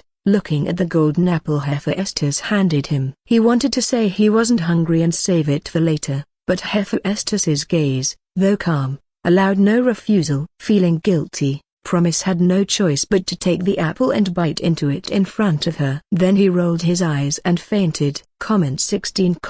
Vote to left. Chapter 88, Imprisoned. Now what to do? Promise woke up. When he awoke, he noticed the moonlight streaming through the floor-to-ceiling windows, and upon sitting up, he found his left hand shackled with a silver chain. The other end of the chain was fastened to the foot of Hephaestus's bed. Don't waste your energy trying to break free, you can't. Hephaestus's calm voice came from above. She was sitting on the bed, dressed in a pure white nightgown, her legs, seemingly sculpted to perfection, hanging down beside Promise. On his other side, the maid with long flaxen hair stared at him intently, ready to stop any foolish attempts at escape. Of course, the maid knew Promise couldn't harm her mistress. Even though Hephaestus couldn't move on her own, she was still a goddess, a powerful main god. But appearances had to be maintained, as the maid certainly didn't want to be dismantled. This is a special chain I forged. I used it to imprison Prometheus on Mount Caucasus and once bound Hera with it. Even the gods can't do anything about it,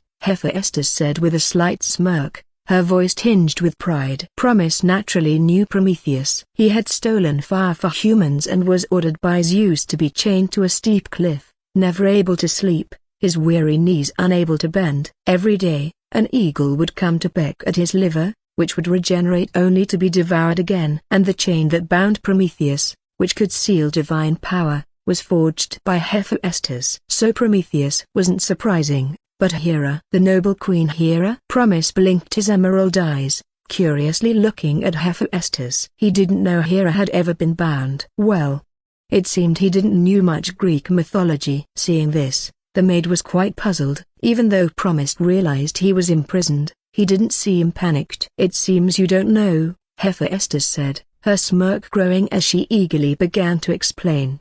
Or rather, boast about her past achievements. Even though she was tired, the tropic invigorated her. As Promise listened to her story, he finally understood why Athena and the others always said that Hera feared Hephaestus the most among her children. The story was straightforward. After Hera threw Hephaestus from Olympus, she didn't die but was found and raised by the ocean goddess Thetis. Thetis, one of the 3,000 ocean nymphs and the mother of nearly all rivers and water sources in Greek mythology, didn't follow up on the matter after that. What Hera didn't anticipate was that Hephaestus grew up to be not only as powerful as a main god but also possessed unparalleled forging skills that even Zeus noticed. Thus, Zeus brought her back to Mount Olympus. Upon her return, Hephaestus, due to Thetis's good upbringing, did not seek revenge. Instead, she hoped for her mother's recognition and an apology. However, what awaited her was public humiliation led by Hera at a banquet for the gods. Hera couldn't accept that the most imperfect and ugliest of the gods was her daughter,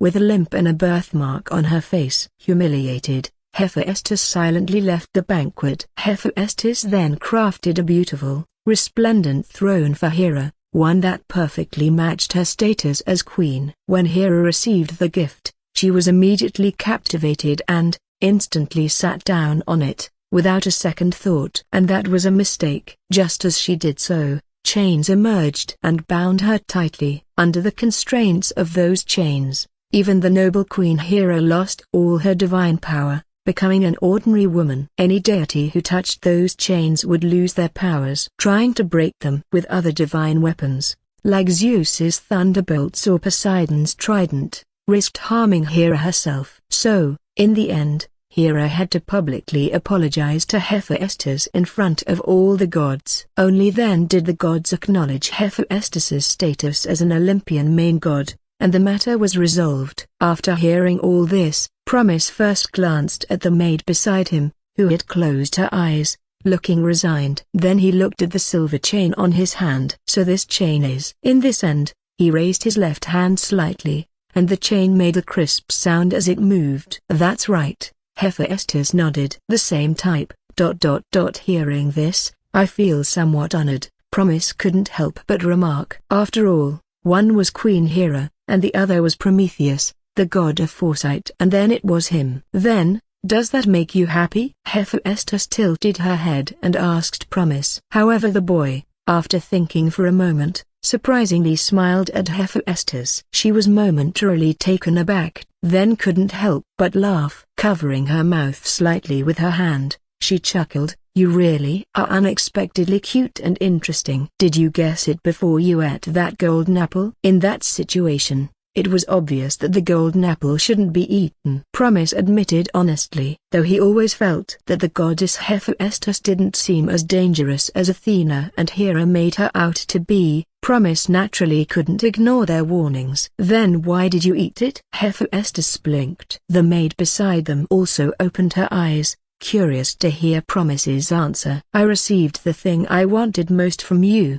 but I couldn't even fulfill a basic request of yours." As he spoke, Promise searched his belongings and took out the pure white feather pen. Hephaestus hadn't taken it back because they had already sworn an oath. Seeing Promise's action, Hephaestus understood his thoughts completely. After a moment, she asked, "In that case, are you willing to give up your faith in Hera?" Promise didn't answer. Instead, He looked at Hephaestus and then around the room. "Noble and beautiful goddess Hephaestus, I understand why you chained me, but why here?" Looking around the exquisite room and then at Hephaestus in her pure white nightgown with her flawless skin exposed. Everything about this place screamed that it was the goddess's private chamber. "Because I need to sleep now," Hephaestus replied, rubbing her eyes. Even for her, forging the artifact in Promise's hand had exhausted all her energy. "But I don't trust leaving you in the care of my dolls." "You still have Hades' helm of invisibility with you, don't you?" "I noticed that long ago." Hearing this, Promise wasn't surprised that Hephaestus had discovered the helm, but dolls? He tilted his head, looking at the maid. "Yes, she is a doll. To be precise, everyone you've seen in the temple so far are dolls I created," Hephaestus said calmly. "Pandora?" Promise almost instinctively asked. "They are all defective products, not even qualified to be compared to one of my greatest creations, Pandora," Hephaestus said, her voice betraying her weariness, her head drooping slightly, looking like she might fall asleep at any moment. Seeing this, Promise finally became anxious. In fact, today was the last day he planned to wait in the temple for Hephaestus. If she hadn't come out, he was prepared to leave. Whether he could leave or not wasn't the issue. He had planned to do so, because today was the 10th day. It was the day Promise had agreed to go to the underworld to bring Persephone back from Hades to her mother, Demeter, the goddess of agriculture. "Wait, goddess Hephaestus, please don't sleep yet. Could you help release me first? I need to go to the underworld to return Persephone to goddess Demeter. I promise I'll come back after I've done this." Upon hearing this, Hephaestus raised her head and looked at Promise with bleary eyes. "Oh, but what does that have to do with me?" With that, Hephaestus, who could no longer hold on, yawned and glanced at the maid. The maid, understanding her cue, carefully picked her up, allowing her long golden hair to cascade down onto the bed, and gently laid her down. Thus, Hephaestus closed her eyes and fell asleep right in front of Promise. The maid, having done her task, glanced at Promise, who was winking at her as if trying to say something, but she ignored him. Instead, she seemed relieved, almost escaping the room, and thoughtfully closing the door tightly behind her. After all, the maid wasn't afraid something would happen. Rather than worry about Promise making any untoward moves on Hephaestus, it was better to worry about the goddess turning over in her sleep and accidentally hitting the boy. Didn't they understand the value of the divine recognition of her delicate, flower-like nature?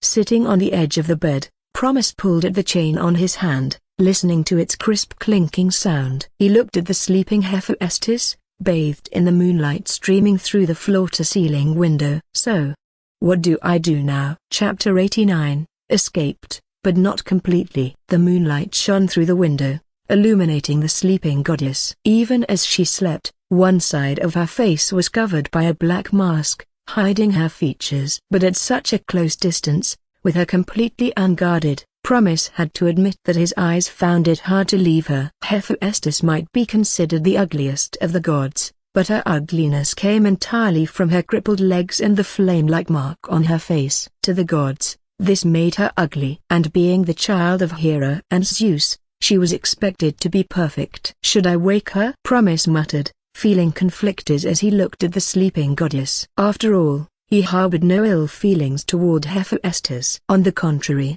he was very grateful to her. Receiving such a precious artifact right away and only having to make an oath, the one that even spared him from experiencing the pain of the rich woman's joy. Bala, who wouldn't be confused by that? "She means no harm to me, even though she has imprisoned me. I should say, if she does harbor any animosity, it's directed at Queen Hera," Promise whispered. And considering the history between Hephaestus and Hera, Promise couldn't bring himself to dislike Hephaestus. "Goddess Hephaestus, if it were any other time, I wouldn't mind being imprisoned by you. Of course, it would be better if we could talk without the imprisonment, but I really have something urgent now. Could you let me go, and I'll return after completing my task?" Standing up, Promise looked at the sleeping Hephaestus. After contemplating for a while, he decided to approach her to wake her up but found the chain too short. Hearing his words, Hephaestus frowned at the noise and turned over. Just as Promise was about to say something else,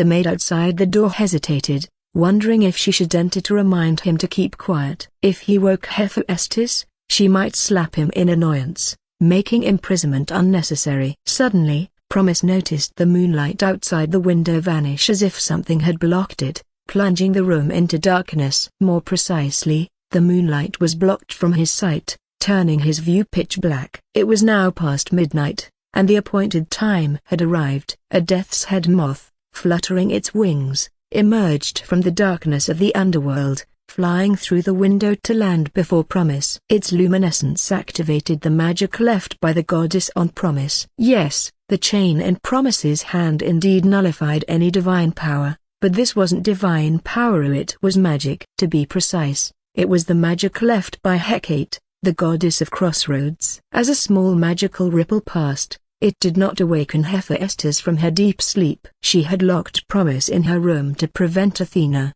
Hera, or others from stealing him. Anyone entering would trigger her divine senses, waking her instantly. As for cutting off his arm to escape, whether that would work or not, the maid outside the door wasn't leaving and was standing diligently at the entrance. When a magic circle appeared under Promise, accompanied by a flash of white light, he vanished from the room, transported to the underworld. Shortly after he disappeared, the hesitant maid finally pushed the door open to enter. She was just about to remind Promise to keep his voice down, but when she looked up, she saw the chain was broken in half. In fact, the chain was not broken but it was teleported away, and it was still bound to Promise's hand. After all, it was a creation of Hephaestus, the god of craftsmen. Only absolute brute force or divine artifacts like Zeus's thunderbolts or Poseidon's trident could break it. Realizing this, the maid was stunned. Not only stunned, but as she realized Promise had disappeared right under her nose,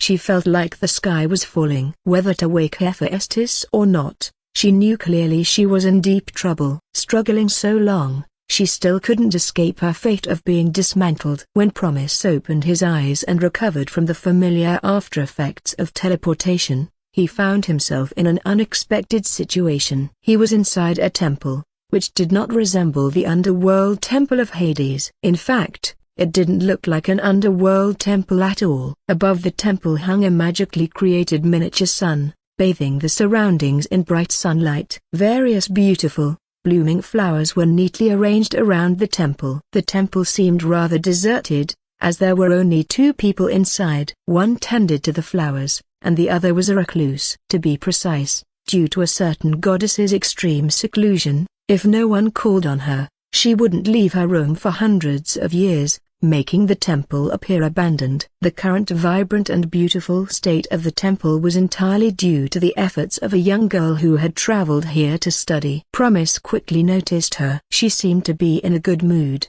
humming an unknown tune while watering the flowers not far away. As he looked at the girl in a light purple dress, her long hair tied in a ponytail, swaying as she moved, Promise felt a growing sense of familiarity. While he was puzzled, the death's head moth that had brought him here fluttered its wings and landed on the girl's shoulder. "Oh, Miss Familiar, you're back." "Welcome home," the girl said happily upon noticing it. The death's head hawk moth couldn't respond, but the girl didn't mind.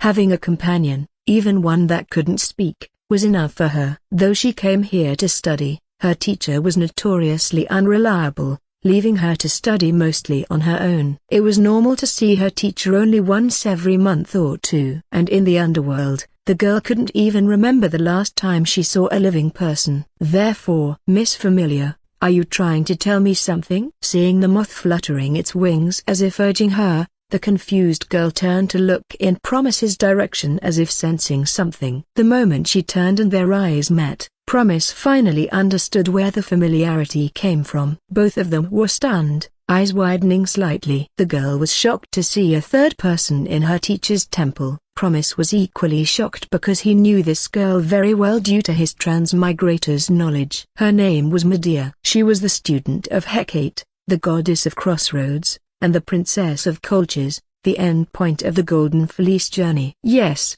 she was the future wife of Jason in the original myth. Medea was the woman who, struck by Cupid's arrow, fell madly in love with Jason and was granted marriage by Hera. She was also the notorious betrayer witch in future Greek mythology. In the original myth, she killed her own brothers for Jason, and when Jason betrayed her, she killed the children she bore with him for revenge. But none of that had happened yet. At this point, Medea was in her purest, most innocent, and endearing phase. As they stared at each other in shock, neither saying a word, a voice interrupted the silence. "Damn, I forgot about this." A black-haired, red-eyed goddess, dressed in a black dress, ran out of the temple in a hurry. So urgent was her rush that she even forgot to wear the veil that usually covered her face. When she arrived and saw the two of them staring at each other in astonishment, she realized the situation, and also realized that she was too late after all. Comment 13. Vote to left. Chapter 90. Medea. Hecate, the goddess of crossroads and magic, is a unique figure in Greek mythology, being one of the rare unmarried goddesses. She is exceptional for two reasons. Firstly, she doesn't belong to either the underworld or the heavens. She exists independently but can move freely between realms. Secondly, her powers are significant. Hecate represents the element of chance and fate. Her presence adds a touch of unpredictability to the otherwise predetermined course of events. Simply put, like the three fates, she too holds sway over destiny, controlling opportunities and coincidences. This is why, upon first seeing Promise, Hecate's disdain was apparent. Goodness, four threads of destiny intertwined with goddesses, each formidable in their own right. This boy certainly had guts. Moreover, because of Demeter, Promise was burdened with countless destinies. A goddess dedicated to her research and seclusion, Hecate considered it merciful not to kick this bundle of trouble away and instead completed her task diligently. At the same time, she also knew that to avoid entangling herself with the troublesome Promise, she needed to keep a close eye on her student Medea. Although their meeting was fated, if it occurred at the Golden Fleece journey's end, it wouldn't involve her. But if it happened sooner, inside Hecate's temple, teacher? Young Medea, with her head adorably tilted, looked quizzically at Hecate, who lay on a chair with a tired-of-life expression. Meanwhile, Promise, who followed, was puzzled by the silver chain on his left hand. He discovered the chain, meant to seal divine power, was still there. Though it could seal divine power, he could ignore it as he had only a trace of magic, painstakingly accumulated by eating golden apples. As Promise tugged at the chain, producing a crisp sound, Hecate, hearing it, turned to look at him. Noticing the chain in his hand, one glance revealed its nature,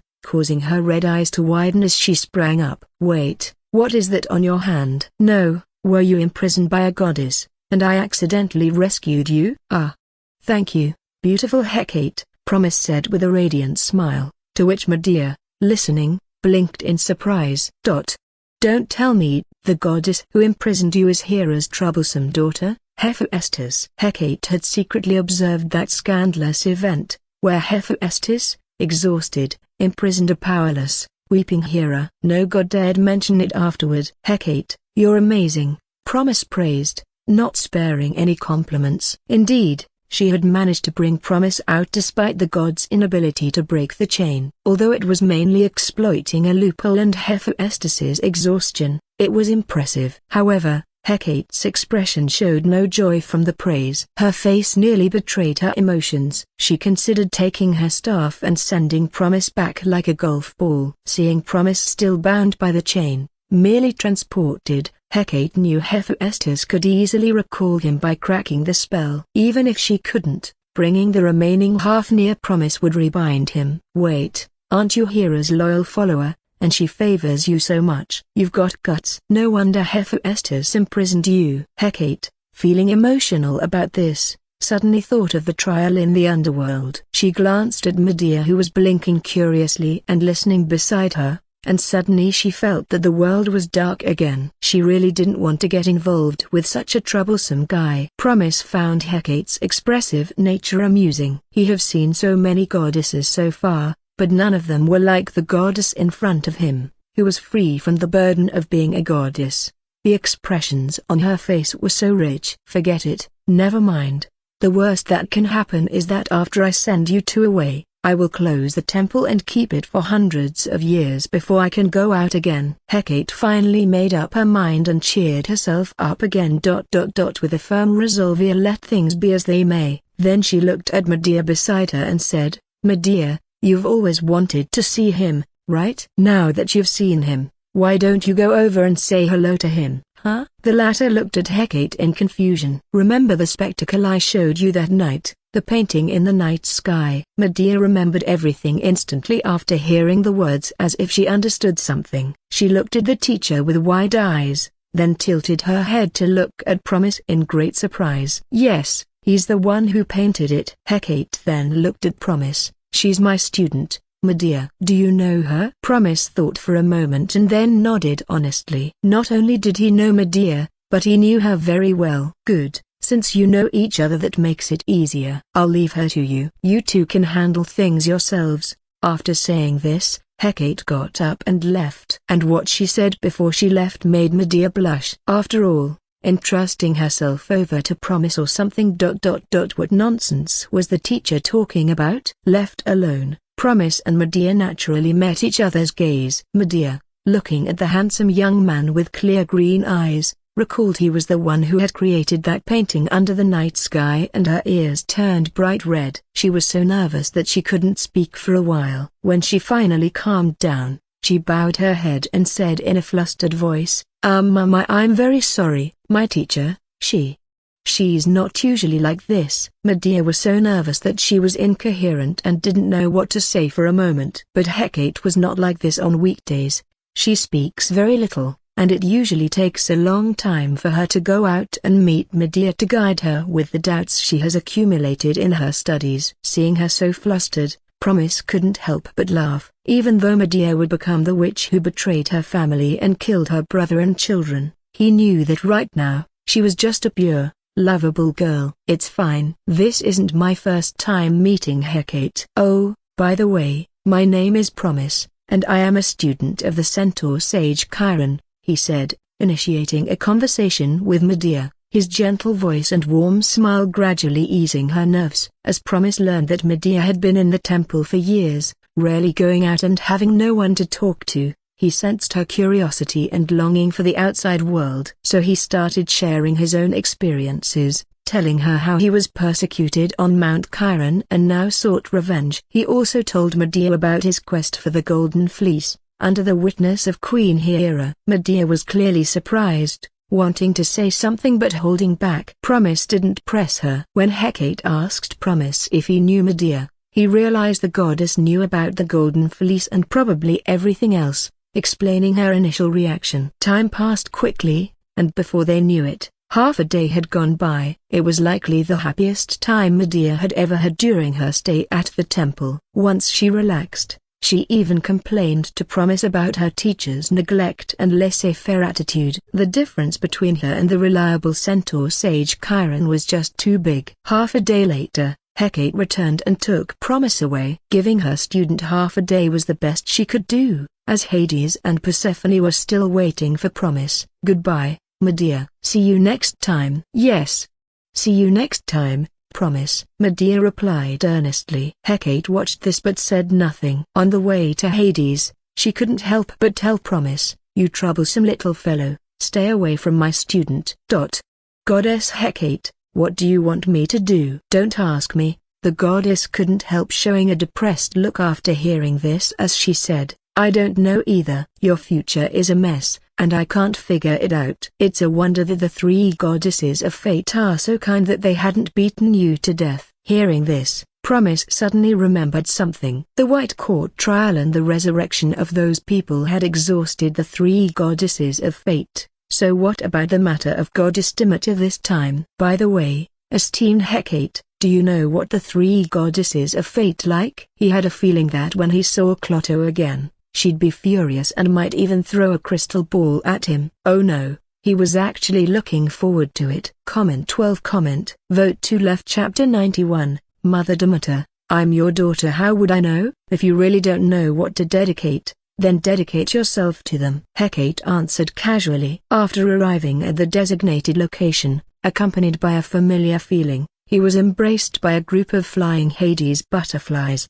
The butterflies dispersed, and when Promise opened his eyes again, he had already arrived at the Temple of Hades, the god of the underworld. And before he could look around to confirm the situation, the next second, he found himself being hugged by someone. Without thinking, Promise knew who the person hugging him was, because he saw Hades looking at him with depression and helplessness. Then, just as Hades was about to say something, Persephone suddenly exclaimed, grabbed Promise's left hand, and looked at the chain in surprise. Seeing this, Hades naturally discovered it as well, and after seeing clearly what it was, he was even more surprised and said, the chain that bound Hera. Promise, have you gone to see Hephaestus? Yeah. The latter nodded honestly. Hephaestus. Wait, Promise, you are not hurt, are you okay? Persephone, the queen of the underworld, suddenly became anxious and asked. Of course, I'm fine, goddess Persephone. After all, Hephaestus is a very gentle goddess, Promise replied with a smile. And as soon as he finished speaking, the scene suddenly became quiet. Even the surrounding nymphs from the underworld looked at Promise with strange eyes. Tenderness. In a sense, well. It's undeniable. After all, she didn't use a hammer to just beat this guy that Hera doted on to death. Persephone touched Promise's forehead and found that her current mood was a bit similar to when the boy said he wanted to see her mother. At one point, it was hard to tell whether Promise was abnormal or they were not normal enough. Hades, why are you still standing there? Help me to open it. After coming back to her senses, Persephone immediately urged Hades. The latter also reacted at this time,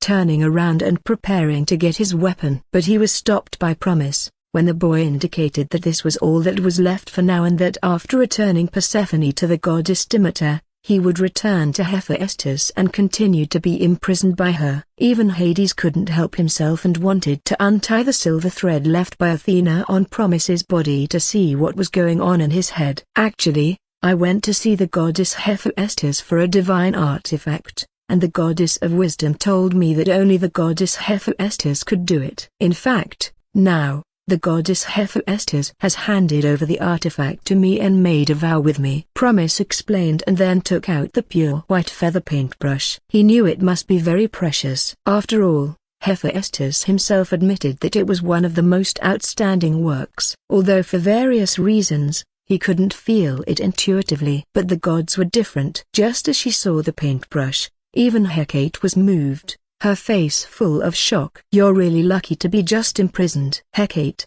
who originally didn't intend to say more, couldn't help herself now. Hearing her words, Persephone and Hades, even Persephone, who doted on Promise so much, did not refute this time. In a panic, she told Promise to put it away and looked around warily. It doesn't belong to me yet. According to my oath with Hephaestus, it will only be mine after I have used it to depict all the great gods. Promise explained while glancing at Persephone and Hades. So I must return because goddess Hephaestus is also one of the Olympian gods, and goddess Hephaestus is actually quite gentle. Recalling his time with Hephaestus, although he was indeed imprisoned, Promise couldn't understand why all the gods were so shocked that he came out unscathed. After all, in his view, Hephaestus wasn't as unreasonable as the moon goddess Artemis and the god of light Apollo. If the gods initially thought Promise was abnormal, now, looking at the divine artifact, they were wondering if it was him or them who was abnormal. And so, Promise took Persephone from Hades. As they left, Persephone, clearly reluctant, asked Promise, "Child, do you think I can come back here?" Promise didn't know the answer, so he remained silent. Persephone smiled gently and didn't press him further. I've always thought that this kind of task should be left to Hermes, Hecate sighed, breaking the silence. Hermes, the messenger of the gods, sometimes guided the souls of the dead into the underworld or helped heroes leave it. Thank you, goddess Hecate, Persephone said softly, knowing well the goddess's status and power among the gods. It's not a bother. I was going to say that. Hecate glanced at Promise and continued, but next time, don't call me. No, wait, there won't be a next time. Without waiting for a reaction from Promise and Persephone, she left, and the two returned to the mortal world. It was already daylight when they returned, with the afternoon sun shining warmly on them. Not far ahead was the temple of the goddess Demeter. Persephone blinked at Promise and said, "Oh, Promise, did you do something to upset goddess Hecate?" Persephone recalled that among the gods she had met, Hecate seemed to dislike Promise the most. Even Hephaestus, who should have disliked Promise the most, wasn't certain anymore. "I don't know, but I quite like goddess Hecate," Promise replied. Though they hadn't met often, he had witnessed Hecate's mystery and power. Most importantly, despite her high status, she lacked the typical demeanor of a goddess and had expressive emotions, making her unforgettable. "Really? So, does little Promise like me?" Persephone asked, her face full of expectation. Just as the boy was about to answer, they noticed someone approaching quickly. It was the goddess of agriculture, Demeter, who had sensed their presence. Seeing the anxious Demeter, her mother, despite their short separation of just over 10 days, Persephone's eyes turned red. She stepped forward to embrace her worried mother but was met with an empty hug. Demeter bypassed the prepared Persephone and went straight to Promise. "Good child, are you all right? I was so scared when I heard from Hermes that you were imprisoned," she said, her eyes full of worry. "You don't know, Hera almost fainted with shock and is now looking for Zeus everywhere, ready to take him to demand your release." Demeter dropped a bombshell of information. When Promise ate the sleeping golden apple, Hephaestus had sent a message out, which was exactly what Athena had been waiting for. However, Athena hadn't expected the sequence of events to be so chaotic. She thought Hephaestus would first imprison Promise and then forge the artifact after everything was over. But inspired by Promise's words, Hephaestus had set everything else aside. Such was the nature of Attis, and no crisis was more important than a burst of inspiration. "This is the chain that once bound Hera?" Seeing the silver chain in Promise's hand, Demeter's face turned grim. "No, this is too much, even for Hephaestus. I will go find her and demand an explanation." Watching the furious Demeter, seemingly angrier than when she had left, Persephone was stunned. Mother goddess, don't you notice I'm here?" Persephone called out. But Demeter glanced at her, then turned her soft gaze back to Promise, gently patting his head. "Child, it's all right now. You must have been frightened." "Don't worry, Demeter, swear to seek justice for you." Seeing Demeter make such a direct vow, both Promise and Persephone were dumbfounded. "Mother goddess, calm down. I'm your daughter." Chapter 92, Athena. Long time no see, little Promise. "Respected mother, my great mother goddess, I want to ask you something." In the temple adorned with various blooming flowers, Persephone, the queen of the underworld, looked seriously at Demeter and asked, "Am I your daughter?" In the courtyard pavilion, Demeter, with golden hair and purple eyes, wearing a crown woven from golden wheat, looked at her puzzled and said, "Yes, why?" As she spoke, she fed a washed grape to Promise. In ancient Greek mythology, grapes were considered one of the gods' delicacies. Therefore, grapes symbolized sanctity and nobility in ancient Greek culture. Moreover, the ancient Greeks believed that grapes had healing properties and would drink grape juice to pray for good health. Persephone silently watched this scene and said, "I feel like I am no longer your daughter." "Mother, at least look at me. I just returned from the underworld." "But weren't you the one who kept insisting on going to the underworld?" Demeter replied indifferently. "And you even told me in front of all the gods that you wanted to stay in the underworld forever." Persephone was speechless. Hearing these words, the nymph standing nearby, waiting to serve, couldn't help but chuckle, which earned a glare from Persephone, causing her to restrain her laughter and lower her head. This scene showed that these attendants lived very well under Demeter's care, unlike in Hephaestus' realm, where the atmosphere seemed to freeze. "I feel like there's no need for me to come back," Persephone continued,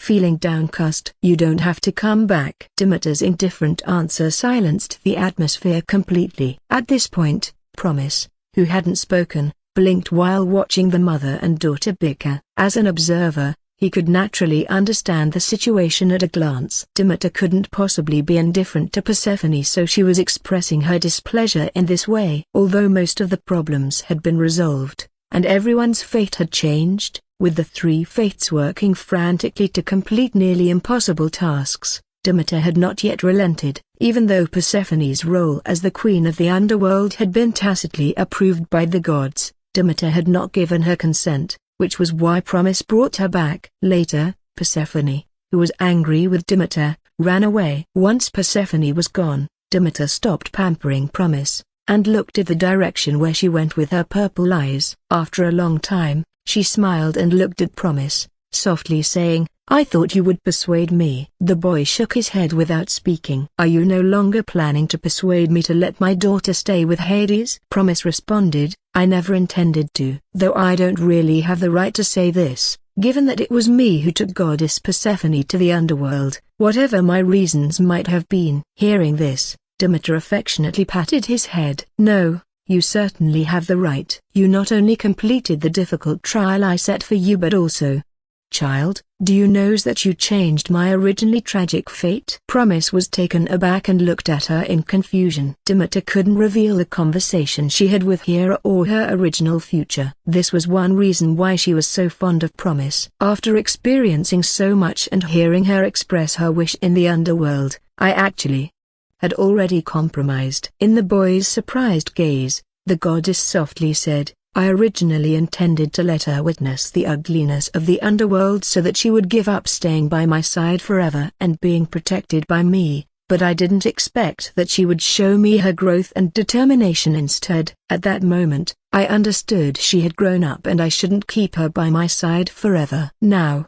keeping her by my side was no longer protection but a constraint." Promise was silent for a moment before praising Demeter. "Goddess Demeter, you are truly a wonderful mother." "But if she hadn't returned, I wouldn't have agreed." Saying this, Demeter winked playfully at Promise, surprising him again as she continued, "Hera already told me she will spend half of each year in the underworld and half with me. By the way, don't tell her. Let her experience half a year first. She didn't respect me as her mother." Seeing Demeter's pouting and resentful expression, Promise wisely kept quiet and nodded obediently. Though he couldn't lie to the gods, he could avoid mentioning it if Persephone didn't ask. As for Hades, goddess Hera would inform him. After all, she had long promised him a wedding. "Oh, by the way, child, what do you plan to do next?" "I heard from Hera and Athena that you are looking for companions to embark on the adventure for the Golden Fleece." Although the Golden Fleece,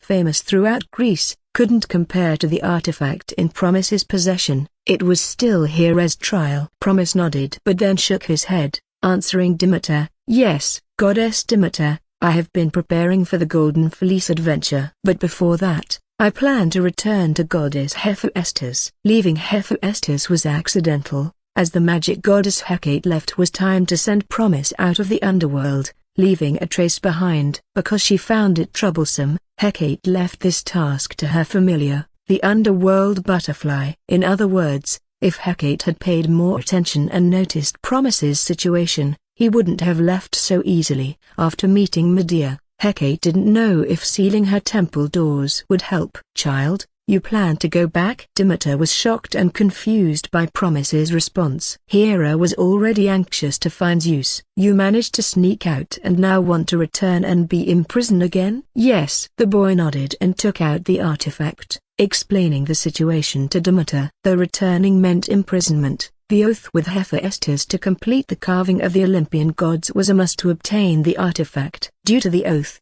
Promise knew goddess Hephaestus wouldn't harm him and only wanted to use him against Hera. After understanding the situation, Demeter looked at the boy strangely. "If I'm not mistaken, you plan to help Hephaestus?" "Help Hephaestus against Hera." Promise was silent but this silence more so confirmed his stance. Yes, this time he intended to be on Hephaestus' side. After all, although this artifact is subject to oath restrictions, it doesn't make much difference if you pick it up for free. "I respect goddess Hera and am grateful for her efforts for me. I don't plan to help goddess Hephaestus against her, but I want to do something for that goddess," Promise said. He remembered Hephaestus, who was thrown off Mount Olympus, breaking his legs, with a marriage that became a joke, wearing a mask, known as the ugliest god. Promise wasn't foolish. Although he had no specific concept at the beginning, he could see the reactions of Demeter, Persephone,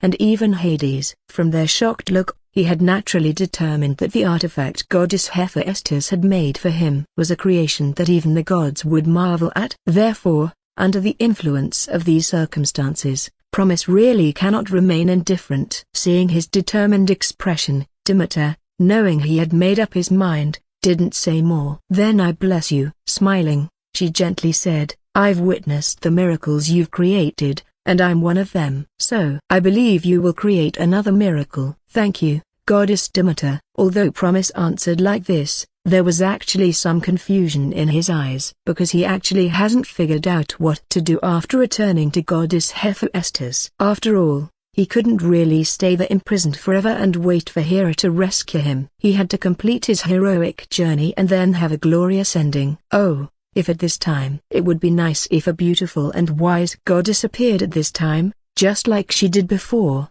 and gave the boy who longed to become a hero and ended up like a hero an oracle to guide him on the way forward. That would be great. Right, little Promise. While the boy was thinking, the sound of silver bells that he hadn't heard for a long time rang in his ears. Hearing those words, Promise was stunned, and turned his head in surprise, looking at the silver-haired, golden-eyed goddess who had come behind him at some point, wearing a flawless white dress and showing a beautiful smile. Before he could speak, she reached out and fed a golden apple into his mouth. By the way, she gently pinched his face and complained, "Little Promise, do you know that it is so difficult to see you now?" Comment 14.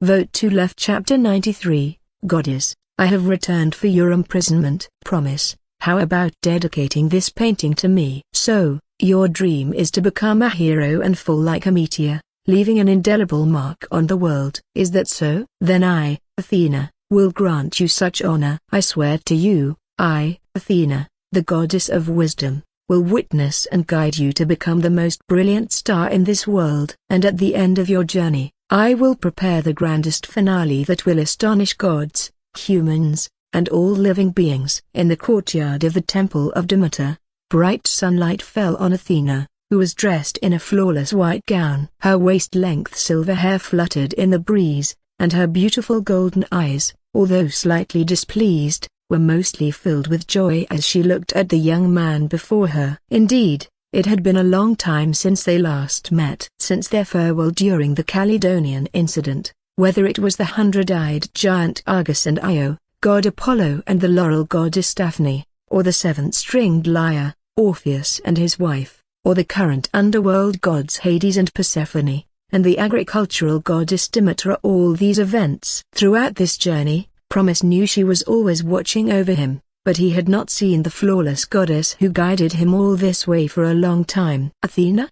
Beside him, Demeter was also surprised to see her. However, she was more astonished by the golden apple in Promise's mouth. During their previous conversation, Demeter learned about her original fate from Hera and also saw how much Hera cared for Promise. And she also knew how much Athena, who watched over Promise, made Hera grind her teeth in anger. After witnessing Promise's heroic feats during the trials and knowing his wishes, almost all gods had a common understanding. That was, this child and Athena were indeed heading towards each other in mutual pursuit. Therefore, regarding the golden apple, Hera had given strict orders. By rights, Athena shouldn't have been able to get another golden apple. As for the golden apples in Hephaestus's possession, that was even simpler. As the god who built temples and crafted various equipment for the gods, there was nothing she didn't have. She had piles of golden apples. Where did you get this golden apple? Naturally,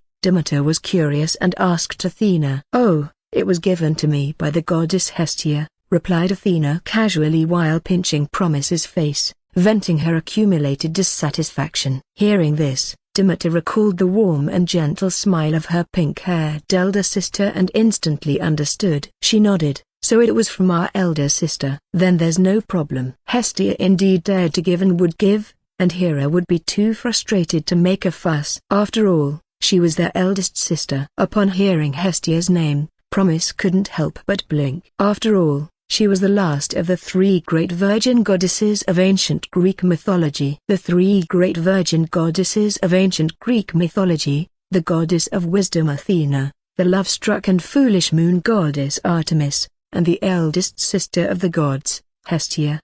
Are you interested in the goddess Hestia and want to meet her? Athena, with her keen perception, noticed his curiosity at a glance and couldn't help but ask with a smile. Hearing this, Promise hurriedly shook his head. Although he didn't know what kind of goddess Hestia was, out of respect for Athena and Artemis, Promise, even if curious, naturally kept a respectful distance from the last virgin goddess. This wasn't a collection hobby. He didn't have to gather all 3 virgin goddesses. Seeing Promise's reaction, Athena revealed a somewhat playful smile and said, "Well, let's leave it at that for now." "Little Promise, would you like an oracle?" Promise, understanding the situation, immediately flattered, "Wise, beautiful, and gentle goddess of wisdom Athena, please guide those who are lost onto the right path." TSK, it would have been perfect if you added most loyal follower to that. Although very pleased, Athena pretended to be dissatisfied and flicked his forehead. Seeing this, Demeter couldn't help but cough lightly from the side. "Pay attention, I'm still here. I'm not only supervising on behalf of Hera but also want some followers." Demeter immediately looked very jealous of Athena. At first, she didn't quite understand, but now she did. Why, despite many gods watching Promise, Hera only kept a close eye on Athena. It was plainly visible that Promise's reactions when facing her, Demeter, and when facing Athena, were completely different. The clever Athena naturally understood Demeter's feelings, so she winked at her with a smile before turning her head to continue speaking to Promise. "All right, as you wish. But before I give the oracle, I need to confirm one thing." "Promise, are you planning to get involved in the matter between Hera and Hephaestus?" Saying this, Athena rarely showed a serious and solemn expression in front of Promise. Hearing this, the latter smiled and said to Athena, "Goddess Athena, rest assured, I am not that foolish." Promise said this confidently. After all, he did not chosen to intervene in the matters between Persephone and Demeter either. But Athena,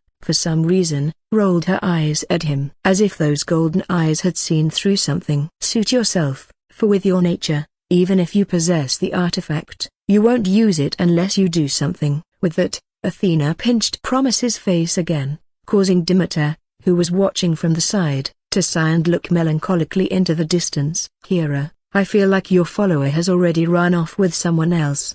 Does this mean I have no chance at all? And this oracle is very simple." Goddess Hephaestus, she is the one hardest to satisfy, yet also the one easiest to satisfy. When Athena spoke the oracle, the most puzzled one was not Promise but Demeter. "The hardest yet easiest to satisfy." "Athena, your words are contradictory. Besides, is Hephaestus easy to satisfy?" "Athena, have you forgotten that incident? In front of all the gods, Hephaestus only forgave Hera after she apologized in such a manner and acknowledged her status as the main god. Making Hera apologize to Hephaestus in front of all the gods and acknowledging her status as the main god was the only way Hephaestus forgave Hera. For such a god, Demeter couldn't understand why she would be easy to satisfy. As for her confusion, Athena did not answer but merely smiled and looked at Promise. After all, her oracle was not for Demeter but for Promise. And the boy pondered for a long time after hearing it. He recalled the Hephaestus he had seen, the Hephaestus described by the gods, and the goddess mentioned by the puppets in the temple. Finally, Promise looked up at Athena beside him, smiled, nodded lightly, and said, "I understand, Goddess Athena." The next morning, after nearly 2 days of sleep,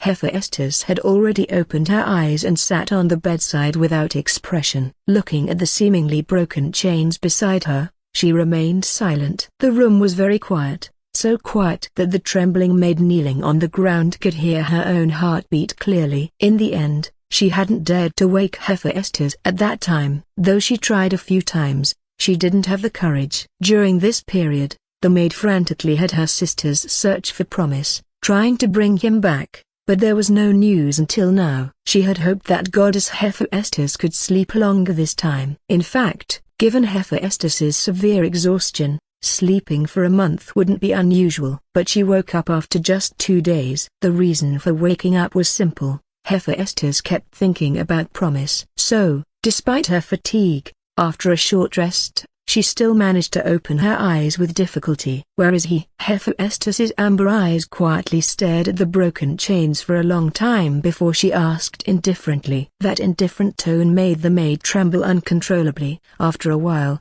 she answered, "Honorable master, he." Just as the maid was about to deliver the long-prepared explanation, Hephaestus interrupted coldly, "Get to the point. Have you found him yet?" Hearing her words, the maid's heart sank instantly. Lowering her head even more, she finally responded in a tearful tone, "No, but my sisters are still looking for him. As soon as we have news, we will immediately." "Enough, I'm not interested," Hephaestus yawned. "You may leave now. Go to the foundry and destroy yourself. Before you leave, summon another doll to replace you." She spoke casually. After all, in her eyes, the dolls she created were all inferior to Pandora, and since they were inferior, they had no value. For this reason, none of the dolls in the temple had their own names. "As you command, my great master." After a long time, the maid stood up and respectfully addressed Hephaestus. Wiping the tears from her face, she seemed to have accepted her fate. She was about to leave after a final respectful bow to Hephaestus when the door suddenly opened. Before either the maid or Hephaestus could react, Promise, who had returned, took off his invisibility helmet, placed it aside, and sat down, reconnecting the broken chains in one smooth motion. Both the maid and Hephaestus were stunned by the scene. After locking himself up again, Promise looked at them and smiled brightly. "Good morning, beautiful and noble goddess Hephaestus, and you, maid doll." "By the way, goddess Hephaestus, could you please not melt the maid?" "Why?" Hephaestus laughed. This time it was a genuine smile. The scene was indeed quite amusing. Before Promise could answer, she said, "Never mind, she won't be melted. Go back to your work." It was an inconsequential matter to her. Since Promise wished it, she would grant his request. To the maid, these words were like heavenly music. She looked at Hephaestus and Promise in shock, trembling as she expressed her gratitude to Hephaestus. After imprinting Promise's image deeply in her mind, she finally left. "Did you go to the underworld?" Hephaestus asked Promise after the maid left. She remembered him requesting this before she fell asleep. "Yes." Promise nodded. "You left, so why come back?" She had already crafted the artifact Promise needed. Even though Hephaestus was one of the Olympian main gods, Promise could have waited until the end to seek her out. Before Promise could answer, she spoke again. "Did you not visit my mother?" "No." The boy shook his head. "I didn't visit Goddess Hera. I left because of my agreement with Goddess Demeter to return Persephone from the underworld. Now that it's done, I came back." In fact, he should have returned earlier, but Athena had kept him for some time because they hadn't seen each other for a long while. "Besides, don't you remember, Goddess Hephaestus? I need to paint all the gods, and you're one of them." Hephaestus looked at the smiling young man before her. "But you could have come to me last. If you know what I did to Hera, you understand that I can't tolerate my mother having a follower like you. Or have you decided to betray her?" "I will not betray her." Promise's immediate answer was both expected and unexpected by Hephaestus. Expected because she had come to understand that he was such a person, and unexpected because she still couldn't comprehend why Promise returned. And even more so, why did he voluntarily imprison himself again? "Are you sick?" Hephaestus muttered subconsciously, reaching out to touch the boy's forehead. Unexpectedly, she immediately lost her balance, and fell, only to be caught by Promise's quick reflexes. Chapter 94, Euclea. The morning sunlight shone through the floor-to-ceiling windows into the temple room. Wearing a white nightgown, the goddess accidentally fell forward into Promise's arms, who had instinctively reached out to catch her. Her golden hair, as long as her body, spilt over the boy, and as she looked into his eyes with her amber ones, Promise found himself momentarily stunned. Although half of her face was covered by a dark mask, her resemblance to Queen Hera was striking, making her still a truly beautiful goddess. "What are you staring at?" As he was lost in thought, Hephaestus calmly addressed him. "Are you going to put me on the bed or not?" She spoke softly, lying completely relaxed in Promise's arms as if entrusting everything to him. She had no choice. Hephaestus didn't dare to struggle or use any strength, fearing she might accidentally hurt him. She even considered letting herself fall and having the maid come in to pick her up instead. Promise, snapping out of his daze, gently lifted her, while being surprised at how light she felt. It was as if she were weightless. After he carefully placed her on the bed, Hephaestus used her arms to sit up, because her long, slender legs, visible beneath her nightgown, were immobile, a symbol of her imperfection. As she sat up, she accidentally pulled on her long hair. Looking at the golden strands scattered on the bed, shining like silk in the sunlight, she spoke, "It seems I need to cut it. It's grown too long again." "Huh?" Promise almost instinctively responded, "Do you really want to cut it?" "Of course. I've even tried burning it with fire and had the dolls throw me into a lava pit, but it just keeps growing back." Hephaestus casually shared her past attempts with Promise. The latter was initially stunned, then noticed the expression of deep loathing in her eyes as she grasped her golden hair. Recalling the resemblance to Queen Hera's radiant hair, Promise realized that what should have been a source of pride for Hephaestus had become something she detested. Not only her hair, but Hephaestus had also considered replacing her eyes, which were the same beautiful amber color as Hera's. Athena, however, had stopped her, refusing to help find suitable replacements. Realizing this, Promise fell silent for a moment, then, looking at the exquisite and beautiful goddess sitting on the bed, couldn't help but say, "Isn't that a shame? It's so beautiful." Hephaestus paused, looking at the boy, recalling his behavior since he arrived. Then she smiled, finally understanding his strange actions and why he had returned after escaping. "It's because of Hera, isn't it?" Despite her smile, Hephaestus's gaze was icy cold as she continued, "You see Hera's shadow in me and can't let go, right? I nearly forgot that you are her most faithful believer." Promise remained silent for a while, but since he was unable to lie to a god, finally, he looked up and said, "That noble goddess has helped me so much since I left the mountain. I always knew and understood she wasn't perfect, far from it. Hera had many flaws." No, even flaws were a bit of an understatement. River goddess Aegina, and Io, turned into a white cow during his short journey. Promise had already encountered two of Hera's victims, and his closest friend, the great hero Heracles, had suffered her wrath throughout his life. I initially chose her for a simple reason, as the goddess of marriage. Choosing her minimized the risk of angering other gods. By having a goddess, especially Hera, as his patron, he hoped to avoid provoking gods like Artemis, Apollo, and especially Zeus. With her temperament, how did you believe you wouldn't anger her? Hephaestus asked, a bit puzzled. No one knew what kind of goddess she was better than her. Because I never planned to marry or have women, Promise replied with a smile. I only wanted to become a hero and die a hero's death. I desired nothing else. This was a secret even Athena didn't know. In ancient Greece, beauty was like wealth.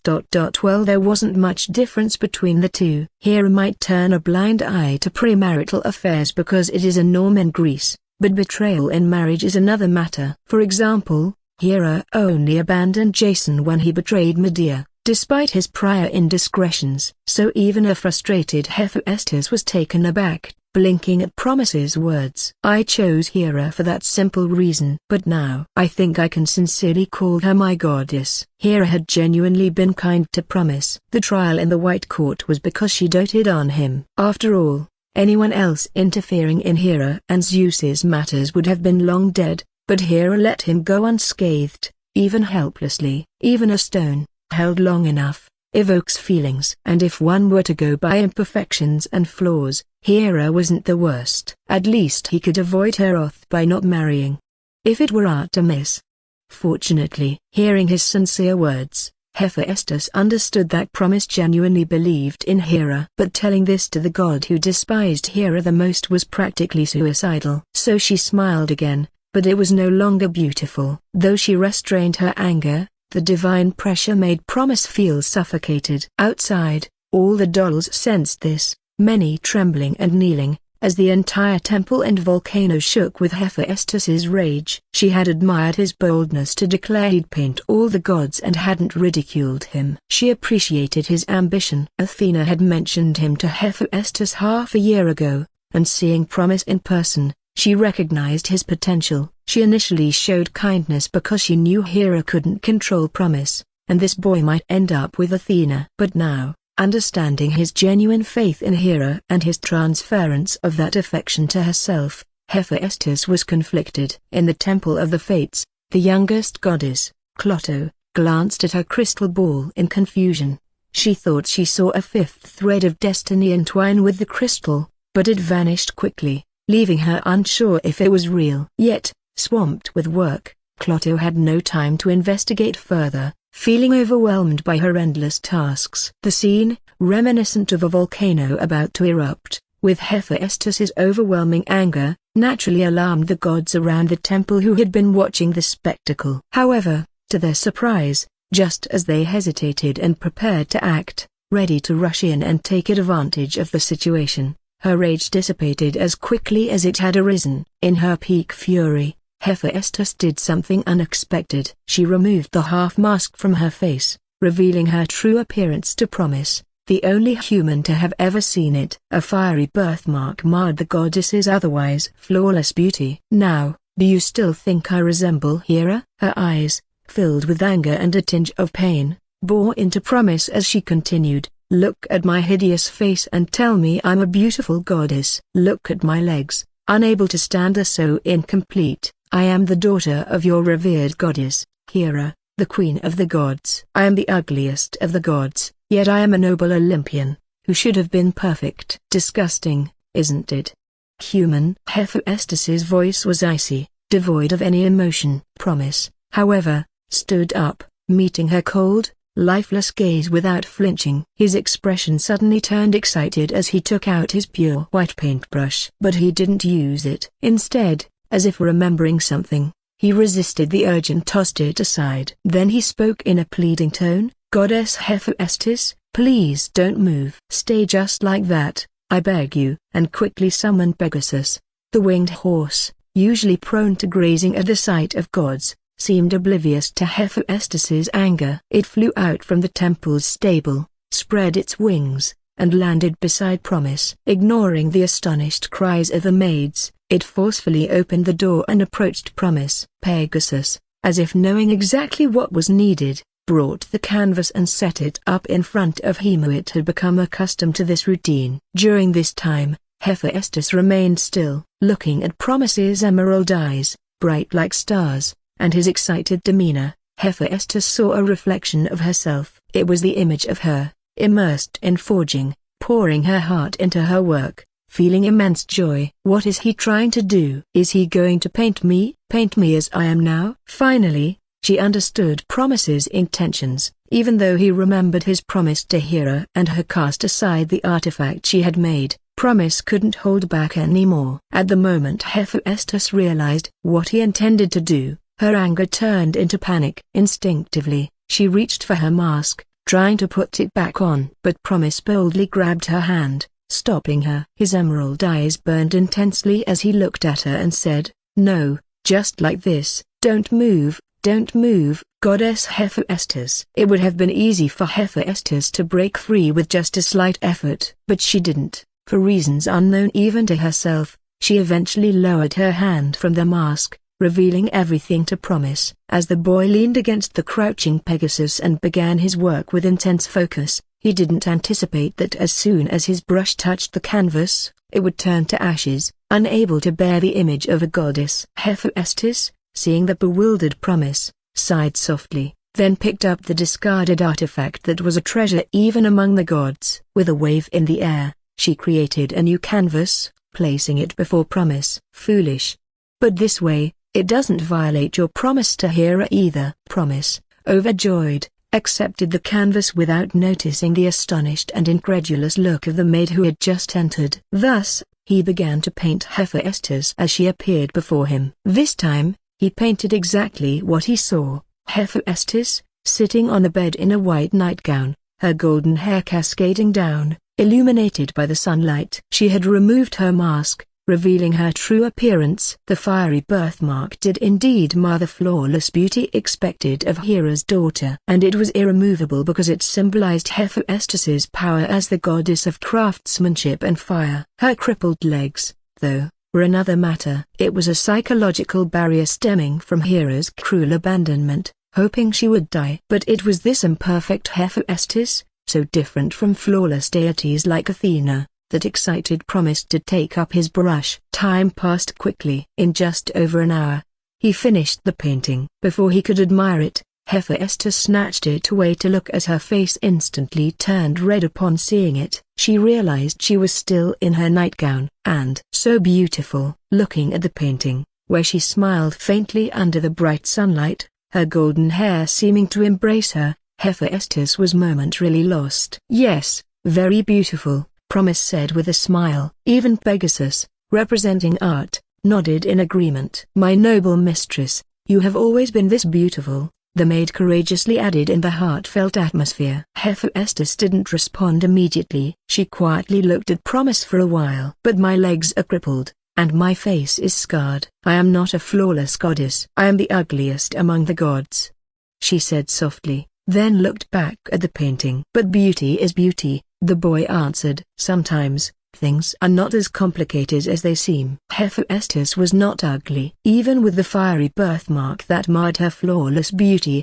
it made her more striking and memorable. The automata dared not mention it, and among the gods, she was considered flawed and thus the ugliest. Not to mention her later appearance as a male deity due to her marriage to the goddess of beauty. Promise couldn't lie to her, and the painting was proof. Hephaestus's expression grew complicated. After a while, she put the painting down and put her mask back on. Seeing the regret in Promise's eyes as she did, Hephaestus hesitated, then removed the mask again. For some reason, revealing her true face to the boy now filled her with an inexplicable shame. Taking a deep breath to steady herself, Hephaestus forced herself to stay calm and said to Promise, "Promise, you should leave now.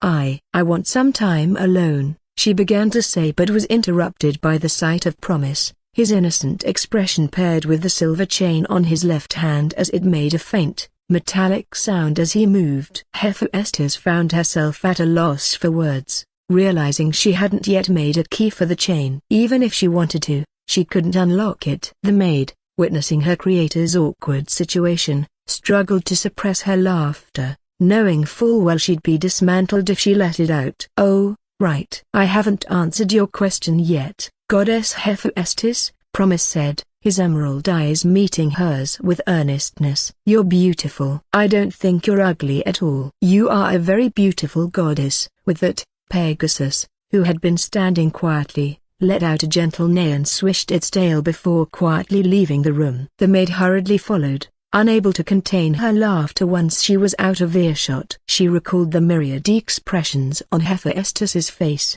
noting how even her ears had turned completely red. Later on, the maid finally received a name, Eucleia. Eucleia, the name symbolized chastity and glory.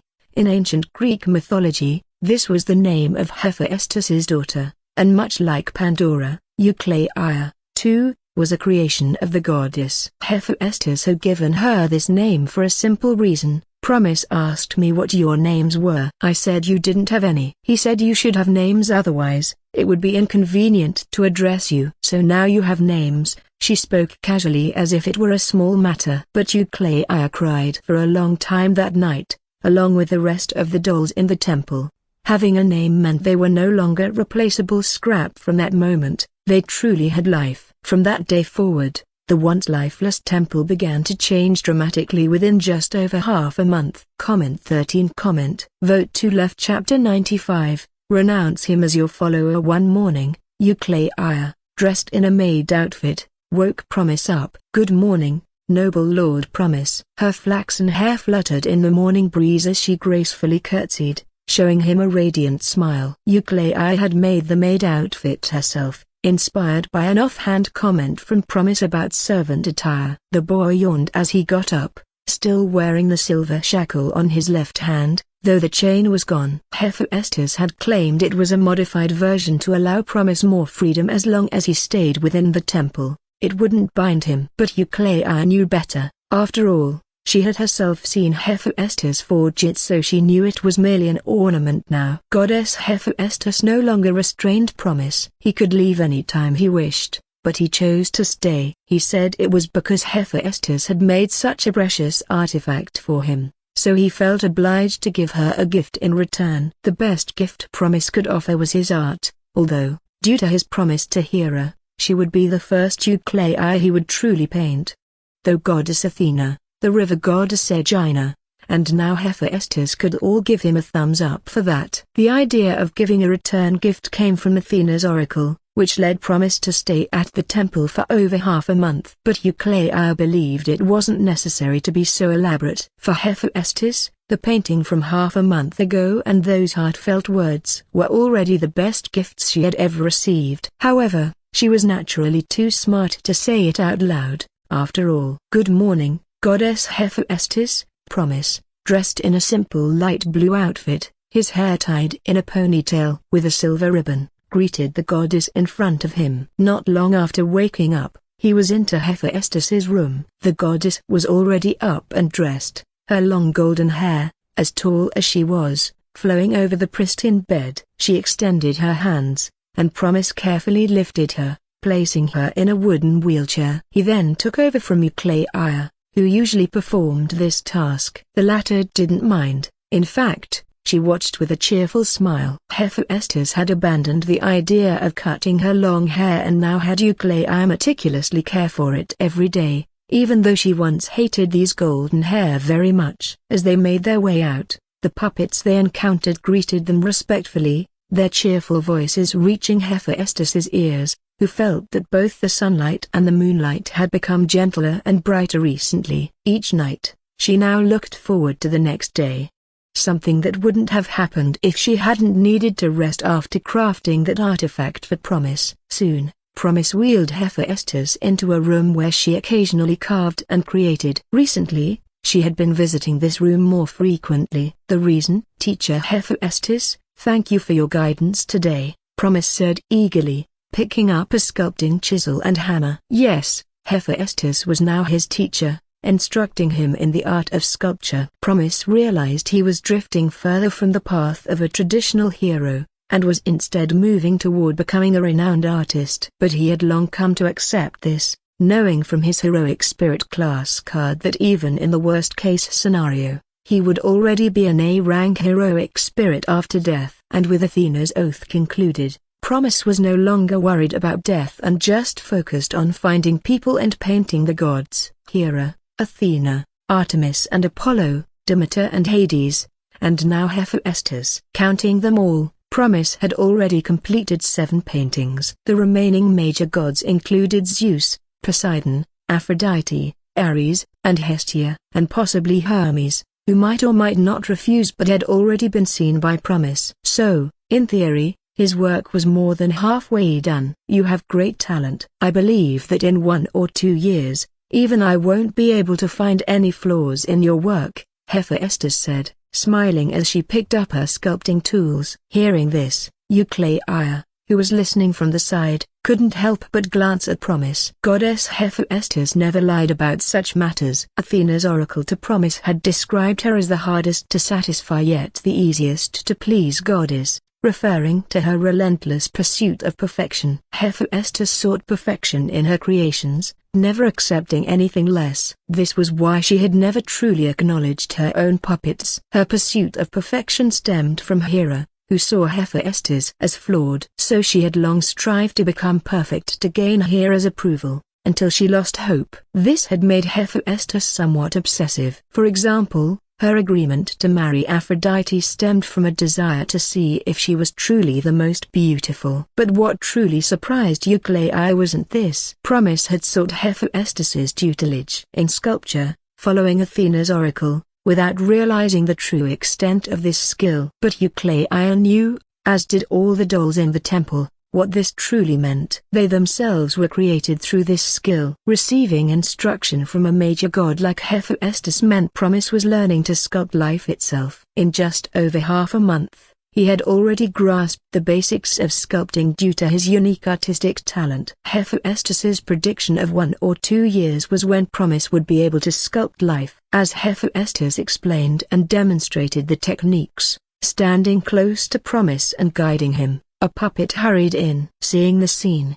She didn't dare interrupt but whispered something to Eucleia. The latter, after hearing the news, glanced at the happy Hephaestus and reluctantly approached. "Goddess Hephaestus, someone is here to see you." "Who?" "I don't want to see anyone," Hephaestus snapped, then noticed Eucleia winking at her and glancing at Promise. Hephaestus immediately knew who had come. After all, this wasn't the first time in the past half-month. Despite her irritation, Promise smiled reassuringly, saying he didn't mind and urging her not to worry about him. Hephaestus pouted but reluctantly left the room. After she left, Promise quickly asked the doll outside to help unveil a large, partially completed statue covered by a cloth. It was a statue of goddess Hephaestus, a gift from Promise to her. Knowing Hephaestus's pursuit of perfection, he understood the statue had to be flawless to truly please her, though he was not yet capable of such perfection. Yet Athena had described Hephaestus as the easiest to please because what she sought upon returning to Olympus wasn't a godly position or to humiliate Hera, but simply Hera's approval and a private apology. Athena had trusted Promise with Hephaestus,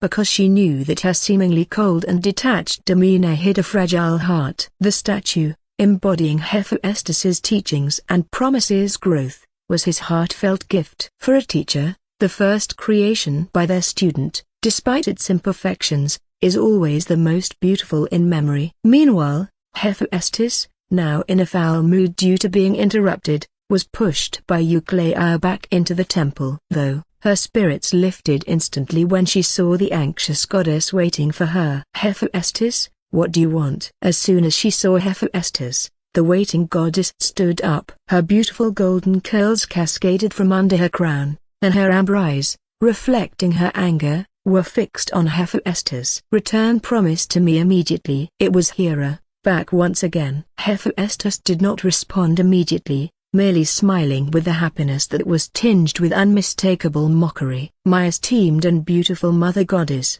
is it really necessary for you to come and disturb me repeatedly, even going so far as to involve father, over such trivial matters?" "Oh, my lofty mother goddess, when did you become so kind-hearted, to care so much about a mere human?" "And my revered mother goddess, the greatest queen among the gods, don't you think you're somewhat losing your composure here, making such a fuss and displaying such an ugly demeanor? As your daughter, I hope you can tone it down a bit. It wouldn't look good if other gods saw you like this. Such behavior doesn't befit the throne I made for you. Don't you agree, dear goddess Hestia?" With that, Hephaestus glanced over at Hestia, who was sitting beside Hera, blinking and smiling with a clear look of amusement. "Well, the last of the three virgin goddesses." Hestia had accompanied Hera, simply because it was interesting. And without someone to bolster her courage, Hera wouldn't have dared to come. Even with Hestia by her side, Hera was so unnerved by Hephaestus's mention of the throne that she instinctively wanted to flee. In fact, she had run away a few times already. But today, she gritted her teeth and held her ground. "Hephaestus, my issues with you have nothing to do with Promise. Release him and stop tormenting him. If you are dissatisfied, I am willing to apologize to you once more." Hera said this with her eyes reddened. Hestia looked on in surprise, her eyes wide as if she were meeting the goddess for the first time. At the same time, she became even more interested in Promise. Hestia had seen children favored by gods before, but this was the first time she had seen someone who was so favored by Hera and even surrounded by so many gods. Hephaestus fell silent upon hearing this. Meanwhile, Eucleia, who had her head lowered, and the other puppets around them, also lowered their heads, displaying unusually strange expressions. They knew well how things were for Promise here. What release? What torment? He was almost becoming the second master of this place. If Hermes had been accompanying them instead of Hestia, he would probably be overjoyed. After all, these two goddesses were mother and daughter. "It's simple if you want me to release him," Hephaestus eventually said, her voice calm. "Just vow to renounce him as your follower. If you do that, I will no longer confine him." "Impossible," Hera rejected outright. "Then there is nothing more to discuss." Hephaestus turned to the maid and said, "Eucleia, let's go." The latter, in silence, began to lead Hephaestus away. At this moment, Hestia glanced at Eucleia, suddenly became interested, and blinked because she found that her maid outfit was quite pretty. Wait, Hephaestus. Aside from that condition, I will agree to whatever you ask. Seeing that Hephaestus was really planning to leave, Hera hurriedly exclaimed. But the latter had no intention of paying her any mind and left the temple just like that. Chapter 96, Offering to the Goddess Hephaestus. Hestia, why aren't you helping? Hera, now somewhat angry, turned to look at the goddess standing next to her. Hestia twirled a strand of her hair and said gently, Hera, my dear sister, you're too anxious. The more anxious you appear, the less likely Hephaestus will let that child go. What should we do then? Hera, who was on the verge of tears, said, he's been imprisoned by Hephaestus for over half a month now. My God, in this short time, how much suffering and pain has he endured? I don't even dare to imagine. Hera's voice echoed within the temple. All the puppets lowered their heads deeply, their expressions painfully constrained. They couldn't speak, couldn't laugh. They absolutely couldn't laugh. Though they wouldn't be dismantled now, laughing would surely get them beaten. Hestia heard this and didn't know how to respond to Hera. She felt that things might not be as serious as Hera thought, but she wasn't completely certain. After all, if it were that serious, Athena should have come out to resolve it. The matter of Athena spying on Hera's favorite follower, Promise, had already spread among the gods of Olympus, becoming widely known. But Athena had not come. She was still staying with Hercules, constantly urging him to head to the Isle of the Golden Apples now, and had even crafted a special bag for Hercules that could hold a large number of golden apples. One of Hercules' 12 labors was to fetch the golden apples guarded by the Hesperides and the dragon. Therefore, Hestia had a feeling that Athena was doing this on purpose, deliberately letting Promise stay here so Hera wouldn't have time to deal with the golden apples. Athena obviously intended to achieve financial freedom after this wave. On the way back, pushing Hephaestus, Eucleia hesitated for a while before finally saying, Respected Goddess Hephaestus, is this really okay? Now, she no longer called her master because when Hephaestus granted her a name, she became a member of Hephaestus' household, even considering herself the daughter of the goddess. And because of this, Hephaestus replied, It's fine, don't worry about her. But Lord Promise, I know the gift he's making for me is almost done, and when it's finished, he'll leave, Hephaestus answered calmly. In fact, when she said this, Hephaestus couldn't help but laugh. After all, just placing the statue in the room and covering it with a cloth, did he really think she didn't know what he was doing? She was a goddess. She just couldn't move her legs, not that she couldn't see. Eucleia lowered her head and quietly pushed Hephaestus through the temple's corridor. Don't even think about intentionally damaging that statue, Hephaestus suddenly said, that's an offering from Promise, understand? I never thought about destroying it. I just feel sad seeing it getting more and more perfect, Eucleia replied dejectedly. She knew Promise would leave sooner or later, and even if he left, this place had already changed because of him. But Eucleia was still a bit scared and didn't want to see Hephaestus lose her smile again because of Promise's departure. And if Lord Promise leaves, the esteemed Queen Hera, her voice trailed off. It doesn't matter, as long as that child Promise is happy, Hephaestus interrupted her, smiling. At first, she waited for Promise indeed to annoy Hera, and seeing Hera almost cry in frustration did make Hephaestus feel quite good. But the balance in her heart had long since tipped towards Promise. So now Hephaestus was not waiting for Hera to give in but quietly waiting for Promise to leave. After a while, when Hephaestus returned to the carving room, the informant puppet girl had already hidden the statue for Promise. Hephaestus even waited outside for a while. Teacher Hephaestus, you're back. Who was looking for you? Promise instinctively asked when he saw the returning goddess. He could sense that Hephaestus was in a very good mood, as if she had just won a victory and let out a lot of pent-up frustration. Thinking for a moment,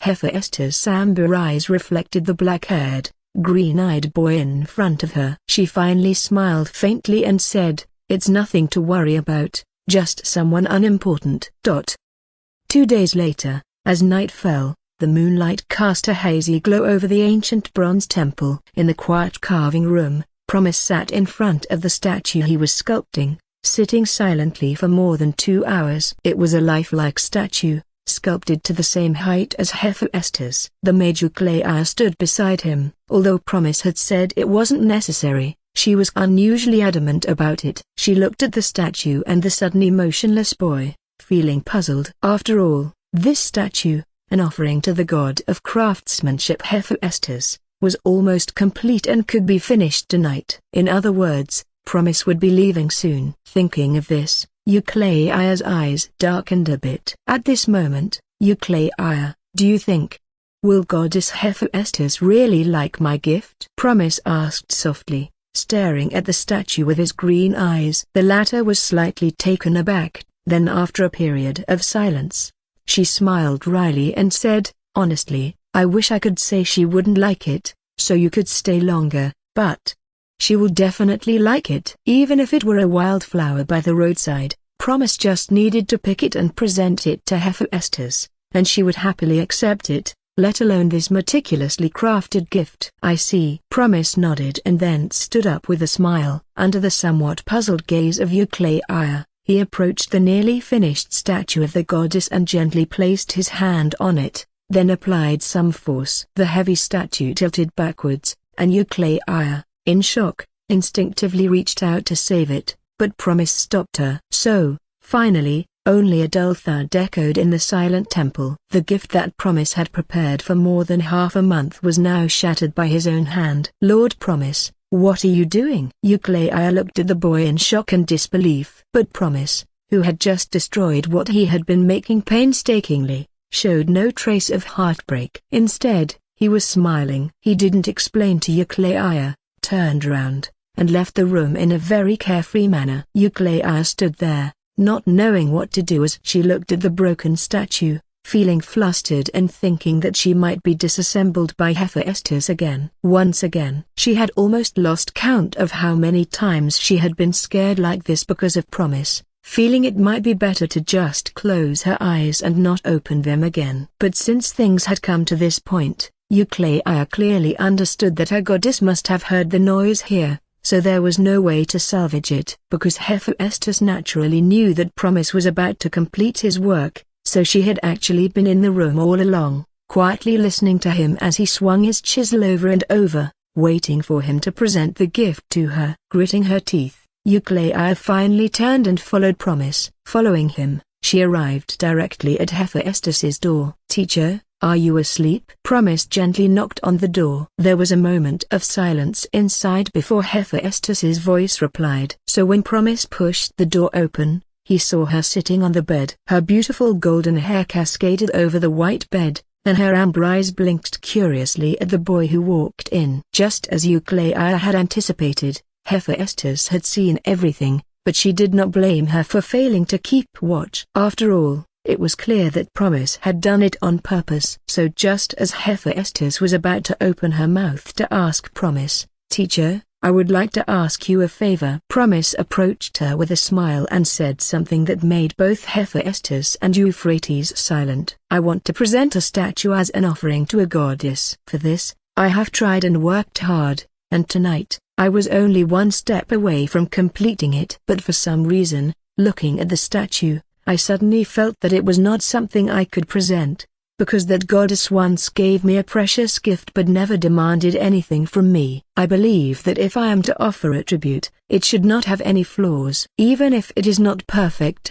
it should be the best I can do. So, teacher, can you help me?" He looked at Hephaestus seriously and said, "I hope you can help me complete that offering." After Promise finished speaking, Hephaestus looked at him with a peculiar expression for a long time before finally responding, "If I heard you correctly, you're asking me to help you carve that gift, and then present it to the goddess?" "Yes." Promise nodded. "Let me ask again, the goddess you mentioned, that's me, right?" "Yes." The latter nodded calmly, not feeling ashamed at all. Because he was not foolish, he knew that Hephaestus had always been aware of what he was doing. Initially, Promise had considered hiding it from Hephaestus to give her a surprise. But due to the shackle on his left hand, he couldn't leave the temple, and trying to hide anything from the goddess within her temple was impossible. So, from the beginning, Promise had been engaging in a knowingly futile act. Hephaestus wanted to laugh, and indeed she did. After all, Promise was essentially asking her to help him make a gift for herself. She was about to agree when she realized the reason behind his actions. He had stopped at the final step because,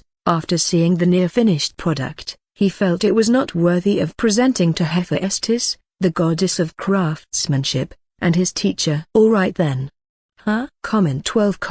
Vote to left. Chapter 97, Puppet, Daughter. As she was about to agree with a smile, Hephaestus noticed something odd about Eucleia. The latter looked at Hephaestus and then at Promise, her gaze shifting between the two, clearly wanting to say something but holding back. And when her confused eyes met Hephaestus's questioning gaze, she quickly looked away, pretending she knew nothing. Hephaestus looked at her in confusion but soon seemed to realize something and stared intently at Eucleia. Eucleia was a puppet crafted by Hephaestus, a sculpted creation. And now, she was going to carve a gift with Promise, an offering for herself. The emphasis was not on the offering but on carving it together with Promise. What? Hephaestus finally understood and her eyes widened in surprise. Teacher? Promise asked, confused by her reaction, stepping closer to ask, "Are you all right?" Seeing him approach, Hephaestus, who had fully grasped the situation,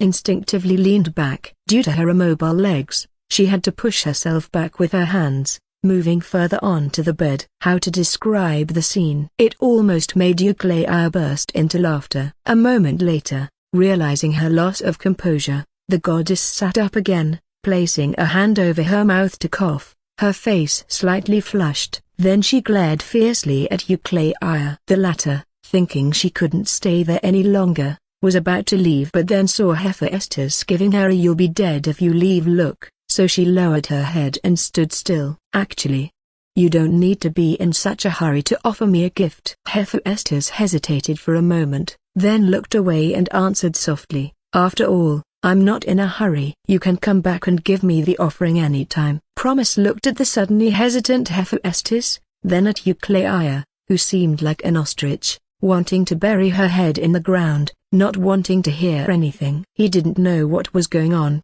because who would have thought that these puppets were actually sculpted and made? So after thinking for a while, he smiled and replied to Hephaestus, "Yes, I know. My goddess teacher is a gentle goddess. Even though I am a follower of the person you hate, you have never done anything excessive to me until now." It wasn't that she didn't plan to, but rather she didn't have the chance. "And you even crafted that precious artifact for me upon our first meeting." Both of us are in the arts, and in this regard, when inspiration comes, nothing else matters. Just like you, Goddess Hephaestus almost killed me. But when inspiration hit, you couldn't stop and had to finish that painting. And when it comes to the offering, you, who always strive for perfection, are willing to accept my flaws. Let alone flaws, even if you plucked a flower by the roadside and presented it, she would be thrilled and carefully preserve it. Therefore, my goddess teacher is truly a gentle and beautiful goddess. Eucleia lifted her head and took a deep breath. As she looked up, she saw the goddess Hephaestus, sitting with her face covered, her ears already bright red. Hephaestus felt she could no longer face anyone. At the same time, Eucleia also felt she was on the verge of losing it. She pressed her trembling hand against the nearby door, her face contorted, and she even cracked the wall due to the force. "Hold it in, you must hold it in. You absolutely cannot laugh. If you do, you'll be half dead even if you survive." Oh, the agony. She thought it would have been better to be dismantled from the start. "But because of this, I want to present you with a better gift. Indeed, if I take more time to refine my skills, I could offer you such a gift by myself, but..." Promise hesitated at this point and didn't continue. But Hephaestus, who was covering her face, already understood his thoughts, because once Promise left the temple, he had to fulfill an agreement with the goddess who had been waiting for him until now. Promise had agreed to paint Hera using the brush he had obtained, making Hera the first goddess he would paint in a meaningful way. Actually, in this regard, I am indeed a bit surprised. Gradually regaining her composure, Hephaestus removed her hands from her face and looked at the black-haired, green-eyed boy in front of her, saying, "Because up until now, you haven't mentioned a word about me and Hera." "I won't bring it up, although this might be considered a form of avoidance." The boy spoke somewhat helplessly. By now, Hephaestus had completely calmed down. Although her face was still a bit red, she looked at Promise and smiled, saying, "It seems my initial impression wasn't wrong." "That painting. You must have seen it when you painted me that day." Promise remained silent for a while, then gently nodded. Back then, even the wise goddess Athena was fully revealed to Promise. So that day, while sketching Hephaestus, Promise indeed saw it. He saw the deepest part of her memory, how Hera abandoned her and her despair when she returned to Olympus. If it had been anyone else, it would have been a matter of life and death by now. But looking at Promise, Hephaestus, who was still smiling, finally said, "Thank you.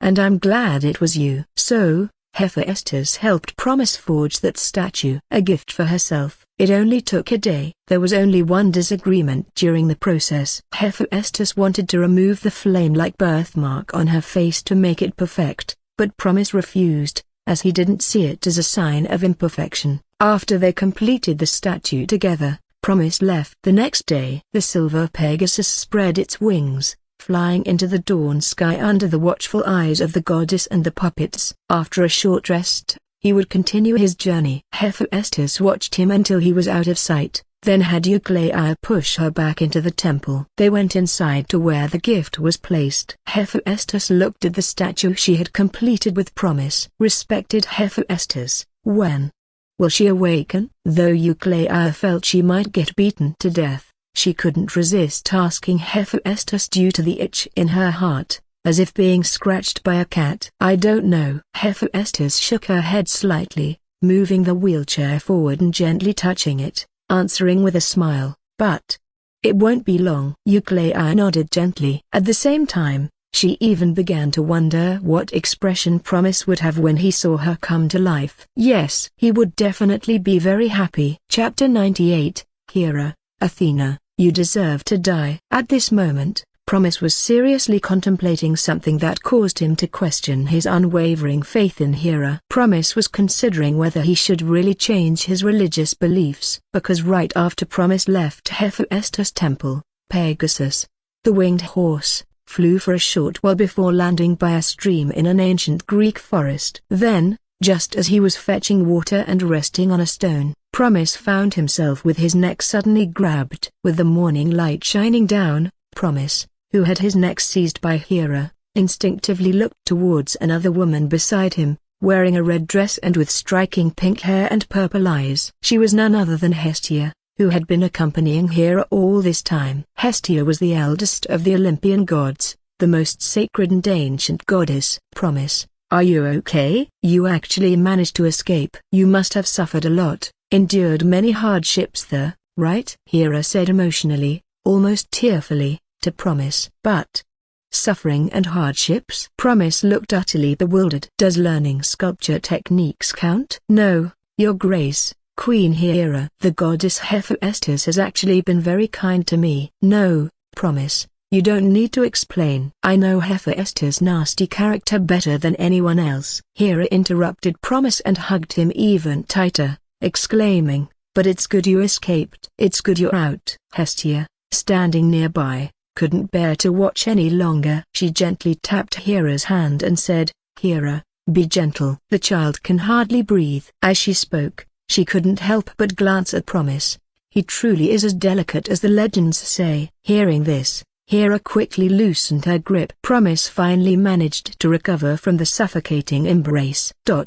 "So, it has nothing to do with being a virgin goddess. As long as you're a goddess, you all strangle people, right?" Just as Promise was thinking this, Hestia, with a gentle smile like a breeze, handed him a golden apple. Her enchanting purple eyes met his gaze, and she said with a smile, "I am Hestia, sister to Hera and the others. I've heard a lot about you from them. It's a pleasure to meet you." Promise took the golden apple with a calm expression, but internally, "The last of the three virgin goddesses, you really showed up." At that moment, he felt his neck starting to ache again. Just then, Hestia seemed to notice something and glanced at Promise's neck. There was something Athena had told Promise from the beginning. Even though his head was bound with the silver thread given by Athena, blocking the gods from peering into his heart, if he kept thinking about certain gods or matters in front of them, the gods could sense it.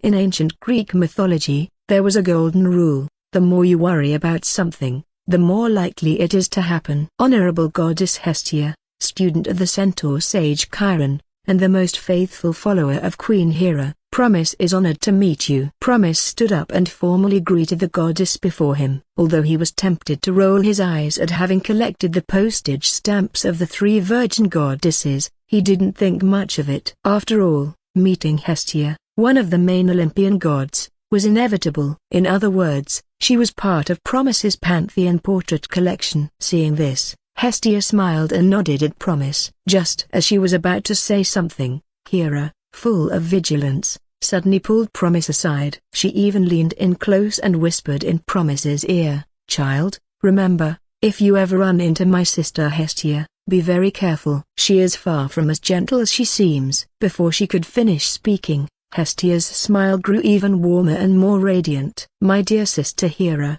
she said softly, "what are you whispering to this lovely child? Would you care to share it with your elder sister?" Hera shuddered and quickly coughed to cover her embarrassment. She then carefully examined Promise, hesitated for a moment, and uncertainly asked, "Child, are you really okay?" "I'm fine," Promise replied, looking at Hera, who was like an older version of Hephaestus. Hephaestus and Hera were indeed very similar, whether in appearance, hair, or eyes, to the point that you could easily tell they were mother and daughter at a glance. But distinguishing between them was simple. Hephaestus had a youthful form, and her long, beautiful legs couldn't stand, while Queen Hera was the epitome of a noble matron. Thus, seeing either one alone would easily remind Promise of the other, but their relationship was. So, as he opened his mouth to say something, Promise ultimately chose to remain silent. To change the topic, he took out the white feather pen, the artifact that painted the sky,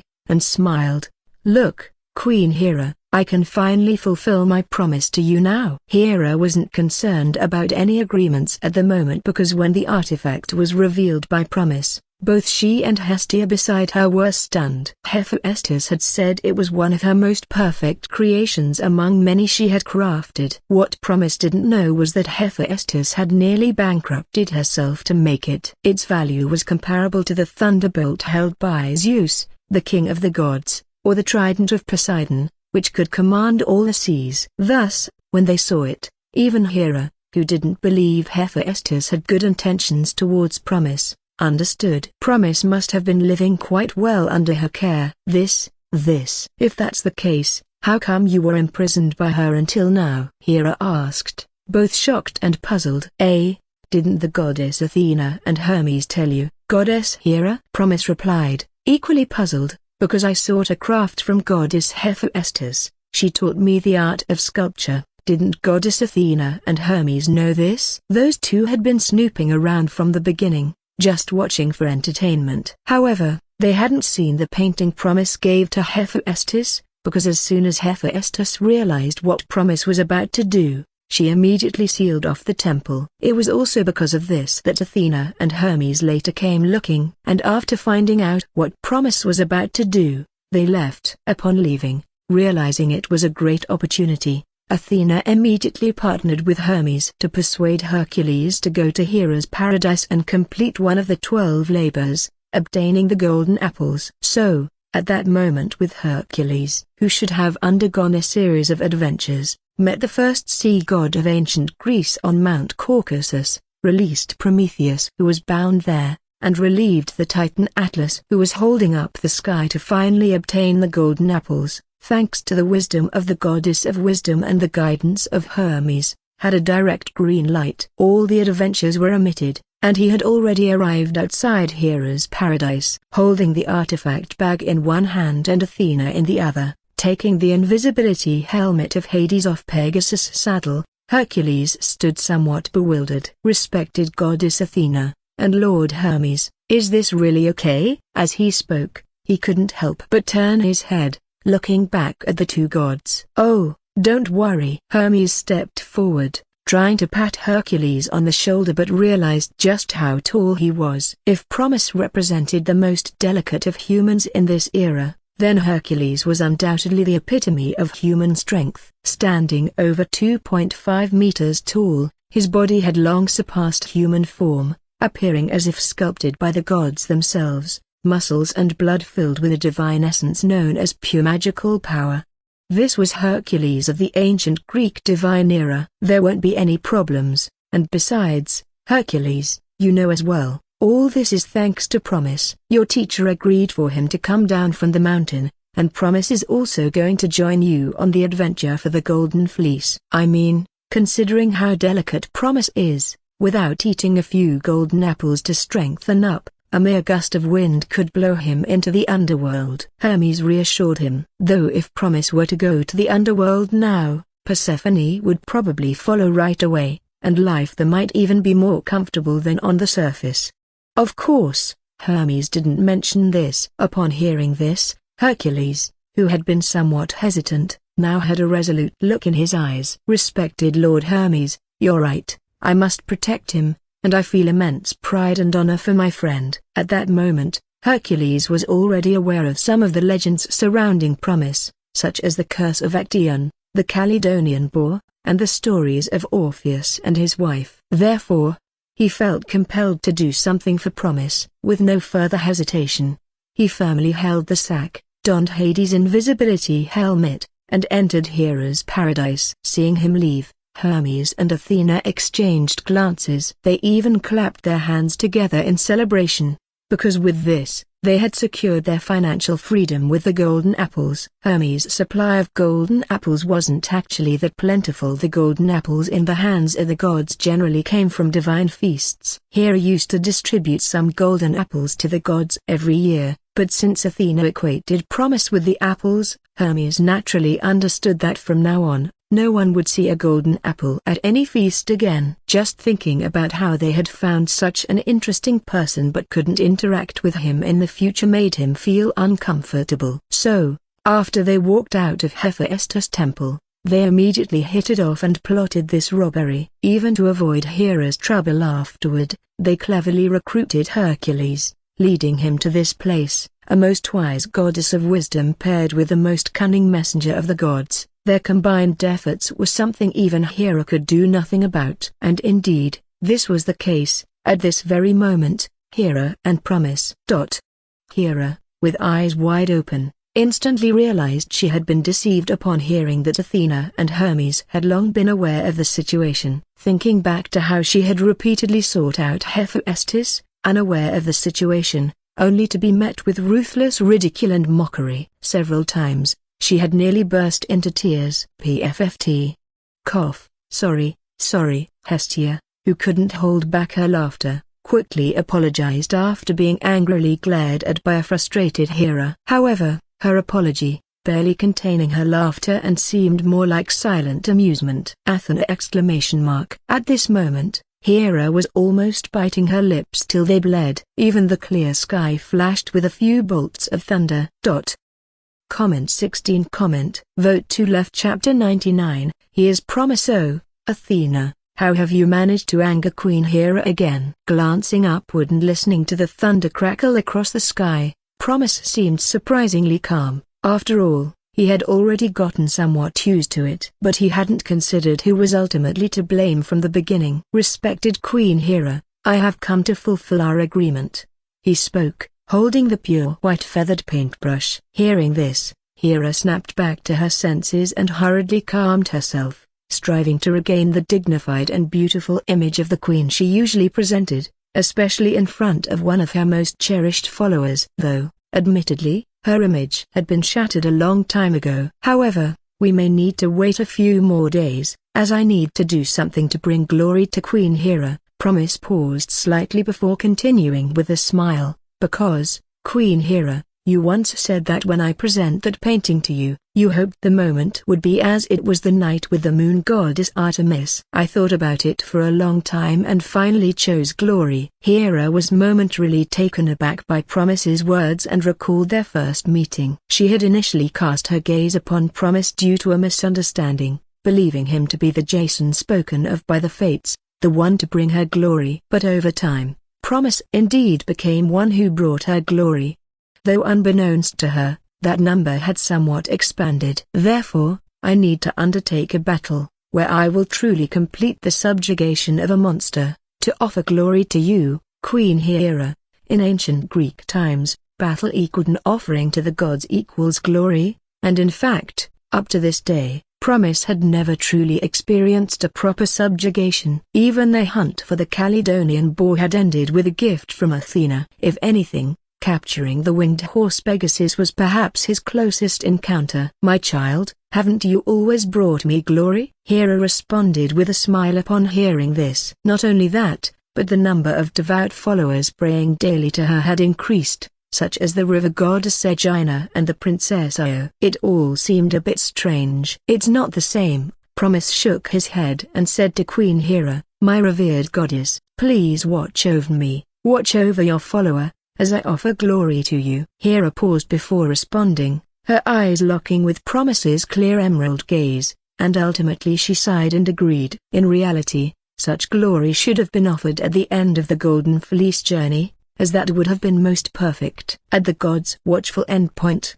Promise would wield his paintbrush, depicting the Argo and its heroes. It could be at dawn or dusk when the heroes gathered together, laughing boisterously, heartily drinking. At that moment, they would have completed their trial, returning home with glory in full measure. The turbulent sea reflected their shadows, with the sun shining over the sea, causing spreading ripples. And the most revered goddess in ancient Greece, Queen Hera, would stand in the distance, gazing at them with a dignified yet gentle look. But having interacted with the gods for so long, and understanding Hera well, Promise had long realized that these gods really had little patience. And even without a vow from Hephaestus, he would have chosen to paint the pantheon of gods, having received the paintbrush. In the end, the nearly invisible, grass-eating winged horse, Pegasus, finally spread its silver wings again, under the watchful eyes of Hera and Hestia, carrying Promise towards the sky. You don't seem very happy,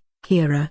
The beautiful pink-haired goddess Hestia then said, somewhat puzzled, to the worried Hera beside her. After all, this was an offering of glory meant for her, which logically should have pleased her. Sister Hestia, although the child has accomplished many miracles so far, even astonishing the gods multiple times, when it comes to battle. Hera hesitated, then gave a bitter smile to Hestia. The latter instantly reacted, curiously asking, could it be that the child has never experienced a proper battle? Didn't Athena prepare him for any? Athena personally intervened, helping the child to subdue monsters. Hera replied lightly. Hestia fell silent at once. Are you perhaps too indulgent with this child? But I can understand it looking at him. I really worry that a gust of wind could blow him over. If that's the case, why not just stop him? Hestia said, looking puzzledly at her sister. Sister, you've only known him for a short time, so you don't understand, Hera replied with a resigned smile. This child might seem easy to talk to, but he's unexpectedly stubborn. Once he decides on something, no matter how difficult, he'll face it head-on. The matter with Sister Demeter, we were all watching him, and he just needed to step back, or even just trip by accident, and we would have instantly intervened, taking over that marriage. But Hera sighed again. Hestia rolled her eyes at her, saying, I feel like you're not complaining but bragging to me. Such a lovable child. If you find him troublesome and don't want him anymore, then give him to me. I don't mind. Impossible. Don't even think about it. Hera replied excitedly to Hestia, immediately watching her with a wary face. This made Hestia feel both annoyed and amused as she spoke. Okay, I was just teasing. Hera, when did you become so sensitive? Hera paused for a moment, then replied solemnly, I've heard such words more than once. At first it was Athena, then Goddess Themis, then Sister Demeter, and even Hephaestus now. She didn't continue. Initially, You all said you weren't interested in him. Hestia was at a loss for words at that moment, even feeling pity for Hera, although only momentarily. Then, Hera, do you think that child can fulfill his promise to you? Of course, Hera replied directly, her amber eyes gazing towards the sky in the direction Promise had left, her gaze tinged with worry but predominantly filled with pride. Because he is my follower, and he is Promise. Comment 12. Vote to left. Chapter 100, Moon Goddess. I don't care about followers, Promise is mine. Not long after parting with the goddess, Brother Horse, do you know where Goddess Athena is now? Promise asked as he patted the head of Pegasus. To be honest, he wasn't without a target for his quest, as the age of ancient Greece was replete with famous monsters, such as the nine-headed Hydra, the lightning-named Minotaur, and the Sphinx with a human face and lion's body. However, Promise had grown accustomed to seeking Athena for matters like this. Pegasus shook its head and glanced at the boy, as if it wanted to ask if him really hadn't noticed that the helmet of Hades was missing. Let's wait for Goddess Athena to show up then, Promise decided, feeling no rush. After all, it was Athena, who tended to appear whenever there was a hint of action. Unexpectedly, time passed into the night. As Promise sat by a campfire in the woods, leaning against Pegasus who had settled down, and drifted to sleep, Athena still had not appeared. However, while Athena was absent, Promise instead encountered three other goddesses. Pegasus looked up, watching as threads of fate drawn by these goddesses descended from the sky, realizing its master was indeed busy.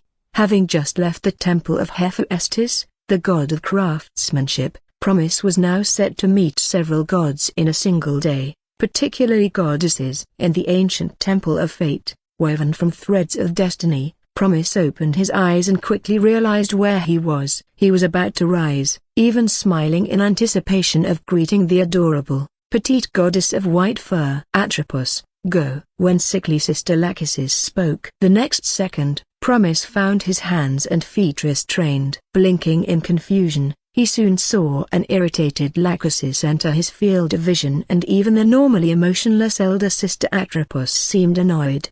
Goddess Lachesis, Goddess Atropos, may I ask what this is about? Faced with a puzzled Promise, the two fates did not respond but looked towards their sister Clotho. Sister, what are you waiting for? Come here. Then the petite goddess of fate appeared before Promise. Barefoot, she approached, and under Promise's blinking gaze, she too pouted, looking quite angry. Then she raised her crystal ball high, the one containing Promise's fate, and under her sister's expectant gazes, she gently rubbed it against the boy's head. HMPH, do you realize your mistake now? Clotho then asked seriously. She was completely unaware that her sister's eyes had lost their sparkle. They had discussed this punishment at length, and this was the outcome. Just this? Let it go. It's pointless. Lachesis, frustrated, released Promise. Seeing this, Atropos also let go. As the boy lay on the floor of the Temple of Fate, utterly clueless about what had just transpired. As the sisters released him, Clotho, looking at Promise still lying on the ground, whispered, "Aren't you going to get up?" The boy blinked, looked at the tiny, adorable goddess of fate, and couldn't help but smile. I can't get up, goddess. Could you help me up?" At this, Lachesis immediately shot a disdainful glance at Promise. Hearing this, Clotho instinctively looked to her sisters, then turned away, wanting to ignore him. But after a few steps, she came back, bent down, and gently pulled him up by the hand. "Look, Atropos, did you see? From now on, our status as elder sisters might be lower than that of an outsider," Lachesis said, coughing twice. Atropos nodded, her emotionless demeanor acknowledging the statement. This made Clotho bow her head even lower, and as Promise stood up, he couldn't help but protect her, trying to change the subject. "Goddess Lachesis, Goddess Atropos, was that just about the fate of Goddess Demeter? Do you have any idea how much trouble you've brought us?" "Don't tell me you didn't know." Lachesis glared at Promise irritably, realizing the implications amid countless threads of fate, and looking at the petite goddess of fate beside him, who had just pretended to punish him. It was unbearable. She was too adorable. What if he wanted to pick her up? "There's one more thing," About Pegasus, Atropos suddenly said in her emotionless voice. In the original fate, he was to be subdued by Bellerophon with the help of the goddess of wisdom. You've already encountered the affairs of Hades and Persephone,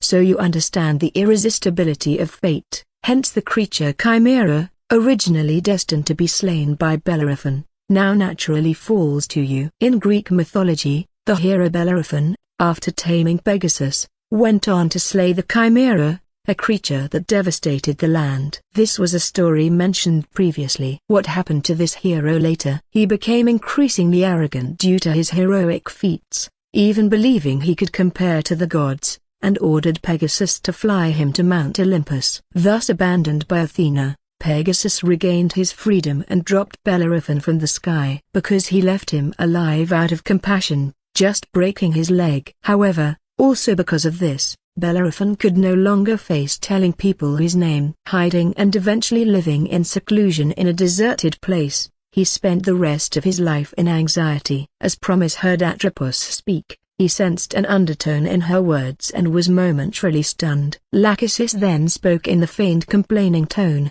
"You wanted to offer glory to Hera, right? Well, there you go.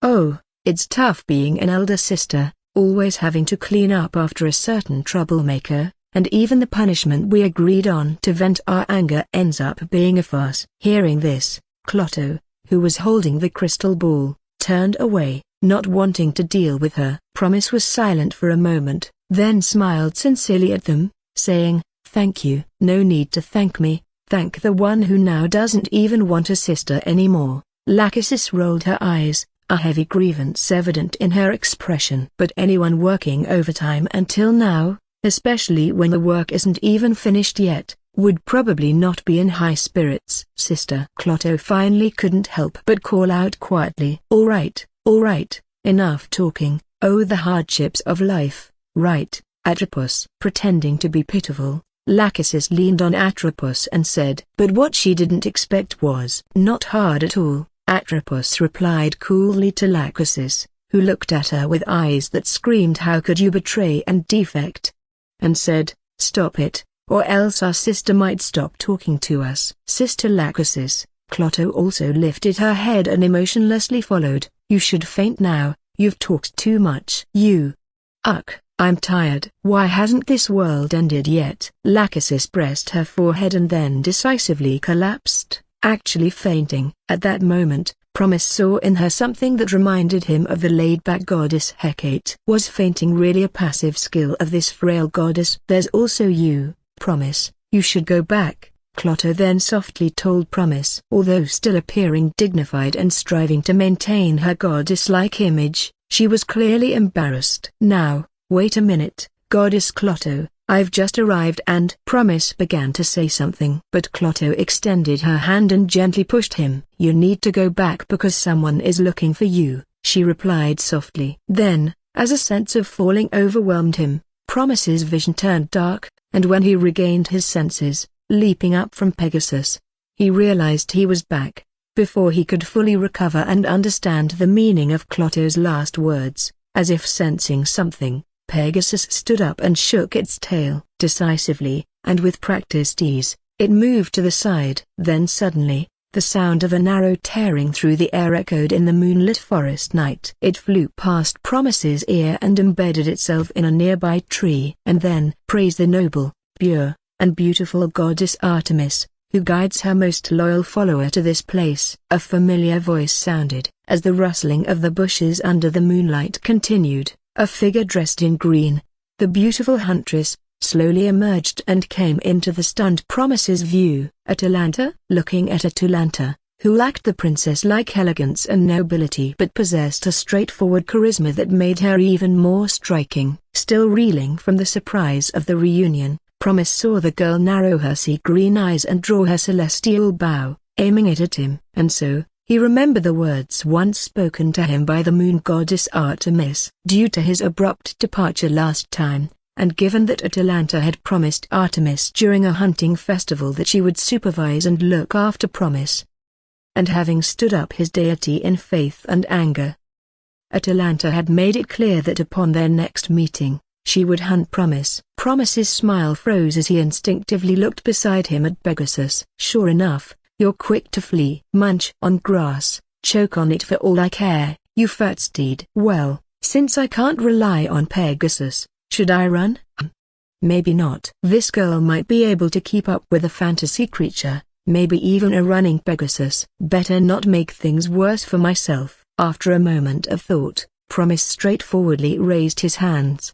He chose to surrender. Seeing this, Atalanta lowered her bow and came over without any courtesy, swiftly tying Promise up and tossing him under a nearby tree. There, now you are mine, Atalanta declared proudly after having successfully hunted Promise. However, after saying this, she felt the phrasing was a bit strange. Shaking her head, she then glared at Promise and said, "All right, explain." "Explain what?" The latter blinked at her. "Explain why you left without saying a word to me," Atalanta finished, pausing to play with her beautiful long hair and tilting her head. "I'm not worried about you, I just promised the goddess to keep an eye on you and Actaeon." Did Meleager say anything to you afterward?" "Say what?" Atalanta looked puzzledly at Promise. The latter instantly understood that even after he had left, and Atalanta had left, that embarrassing guy had never confessed his feelings to Atalanta. So, Promise replied very straightforwardly and candidly, "I was wrong, beautiful huntress miss. I won't do it again next time, I promise." His emerald eyes met Atalanta's, filled with sincerity. This overly simple, unresisting hunt made her fall silent. "Aren't you supposed to be a hero? And you are also the winner of the Moon Goddess's hunting festival? The one who caught the falling stars, hunted the Caledonian boar, and offered that beautiful tribute to the great Moon Goddess. Where is your pride?" Atalanta had planned to let him go after a token resistance from Promise, but his action now left her unsure of what to do. Standing confused for a while, she watched Promise, bound and sitting under the tree, looking innocently back at her. Looking at the young man with black hair and emerald eyes illuminated by the moonlight. Atalanta, nearly amused by the situation, couldn't help but bend down and pinch Promise's face hard. "I want to hear your music." She then stated her condition. "That's simple." "I want your paintings too," Atalanta added. Didn't you initially say you didn't want them no matter what?" Atalanta raised her voice. "No problem, miss." Promise quickly corrected himself, speaking earnestly. Seeing this, Pegasus nearby couldn't help but unfold its silvery white wings and cover its eyes. "Can't watch this." And in the moonlight, beside her sister, the moon goddess Artemis, the god of light Apollo watched this scene and couldn't help but smile with satisfaction. "It's great, these two really have a good relationship." "Right, Artemis?" Artemis answered non-committally, because he had been keeping his eyes on Promise and Atalanta, and was protecting them tenderly. Apollo did not notice how terrifying the expression on Artemis' face was at that moment. "Artemis, that is your most loyal follower."